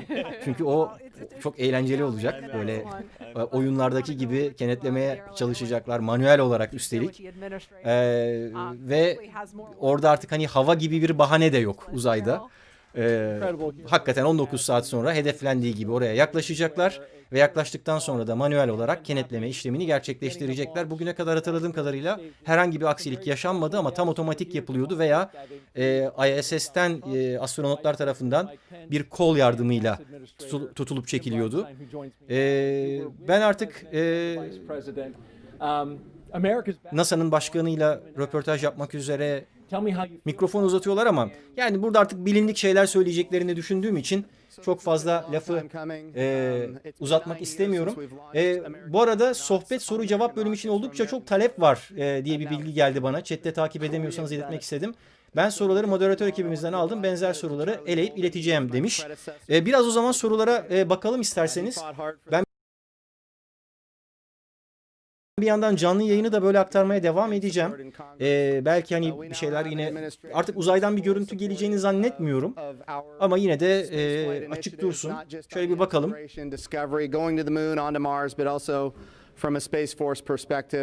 Our budgets are going up, things are strong. Ertuğ Mutlu 1 saniyede 11 kilometre mesafe yolu gittiğini söylüyorlar. Eğer öyleyse 11.000 metre 1 saniye yapar. 36.400 kilometre hız doğru mudur? Bu yoksa yanlış anlama mı var? Bu bilgiyi nereden aldığını bilmiyorum. Uzayda 36.000 kilometre hızla gitmek son derece normal. Bu mümkün. Ama genellikle 25 ila 30.000 kilometre arasında gidiyor uzay araçları. Az önce de gördük. 27.000'de mi kaldı en son hatırlayamıyorum ama saatte 27.000 kilometre hıza ulaştı. Bu arada ISS'in zaten sabit hızı 25.000 kilometre ve dünyanın çevresinin de 40.000 kilometre olduğunu düşünecek olursak o hızla günde 16 tur atıyor dünyanın çevresinde. Böyle bir hesaplama yapabiliriz. O saniyede 11.000 metre meselesini nereden aldığımızı tam bilmiyorum. Ama diğer söylediklerimi dikkate alabiliriz.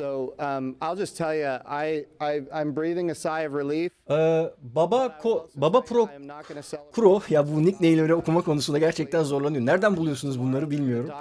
Abi soğutmada sıvı nitrojen mi kullanılıyor? Kullanılıyorsa neden kuru buz gibi şeyler kullanılmıyor? Güzel bir soru, açıkçası bilmiyorum cevabını ama kuru buz ne kadar mantıklı olur? Ne kadar kolay muhafaza edilebilir? O konularda gerçekten de bir bilgim yok ama araştırıp daha sonraki videolarımda belki ilginçse konu edebilirim. Mustafa Kemalz. Bak ne kadar güzel, işte hemen okunabilir bir nickname. Barış abi, Dragon kapsülünün altında güneş panelleri var. Bunlar uzun süreli kullanılması mümkün mü ya da belli bir süre için mi ayarlanmış? Güzel bir soru. Bunlar 4 aylık kullanım süresine sahip. 4 ay sonra kullanılamaz hale geliyor.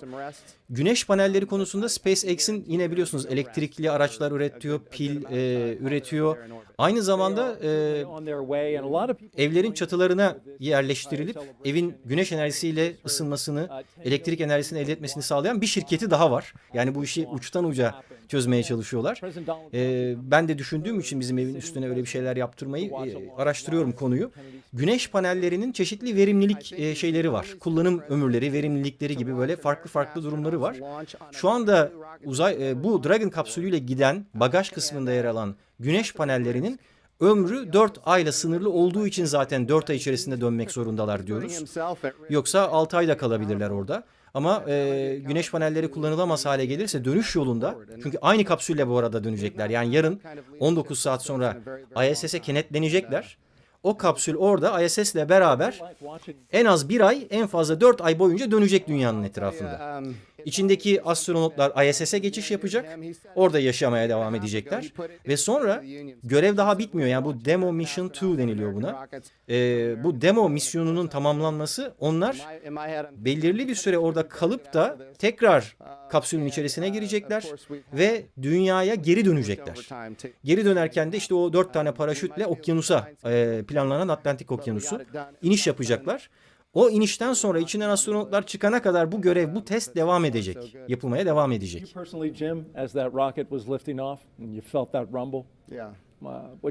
Güzel bir soru daha Emre Çubukçu'dan gelmiş. Kolay okunan bir nickname yine. Fırlatma sonrasında kapsül neden dünyanın etrafında 2 tur dönmek yerine dik bir şekilde uzaya çıkmıyor?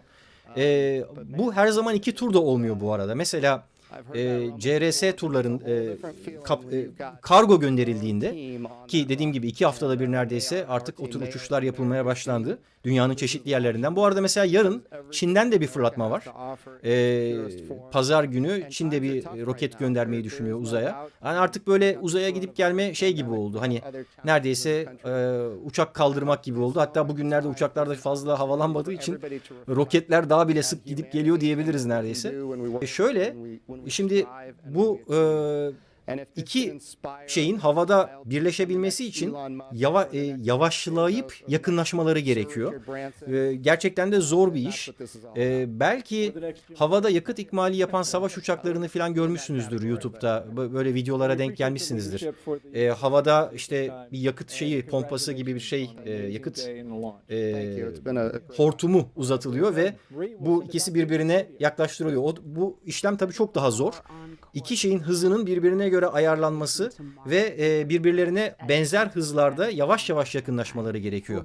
Dikey olarak gittiği takdirde zaten tam olarak dikey gitmek diye bir şey söz konusu değil. O dünyanın atmosferiyle ve yer çekimiyle beraber hafif dünya onu beraberinde, yörünge dediğimiz şeyde beraberinde çeviriyor. Dolayısıyla siz onun kendi çekim kuvveti ve merkez kaç kuvvetini öyle bir dengede tutmak zorundasınız ki bu ikisi birbirine belli bir hızla yakınlaşmalı. Bu çok hızlı bir şekilde gerçekleştirilemiyor. Gerçekleştirilebilir mi? Evet. Ama çok fazla yakıt harcamanız gerekir. Kontrolleri daha sağlıklı yapabilmek için. Bu şekilde şimdikinde 2 tur dönülecek ama başkalarında daha da fazla tur atılabiliyor. Hatta 4 gün falan sürebiliyor dünya etrafındaki yörünge turları. Ne kadar çok uzun sürerse o kadar az enerjiyle bu yakınlaşma gerçekleştirilebiliyor. Bu da daha az maliyetli olarak yakınlaşmasını sağlamak demek. Şu anda astronotlar gittiği için 4 gün uğraştırmak istemediler büyük bir ihtimalle. 19 saat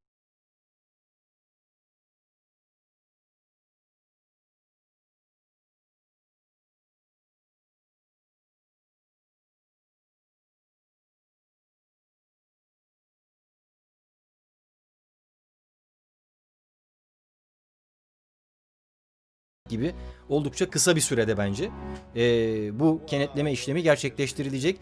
Bu arada dün size bu kişiler kim diye sormuştum. İkincisine cevap verdim de birincisine cevap vermeyi unuttum. Bir aktör arkadaşlar. Kaptan Kirk. Belki bilenler bilir. Diğeri de Bill Nye. O da sunucu.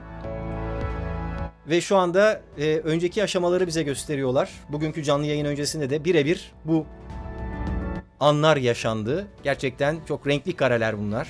Fakat 4,5 saat sürdüğü için ben bugün hepsini aktaramadım maalesef. Bakın burada yer ekibi kenetliyor. Adım adım özetliyorlar şu anda. Ve nihayet fırlatma başarıyla gerçekleştirildi. Burada başka açılar da gösteriyorlar.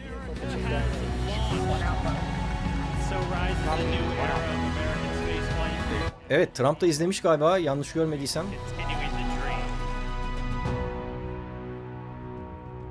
Evet, bu şekilde bir özette geçmiş oldular.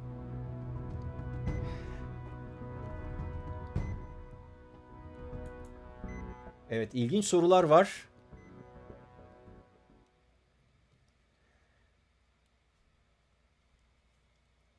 Mesela güzel bir soru daha. Galiba canlı yayın bitti bu arada. Evet, SpaceX'in resmi canlı yayını bitti.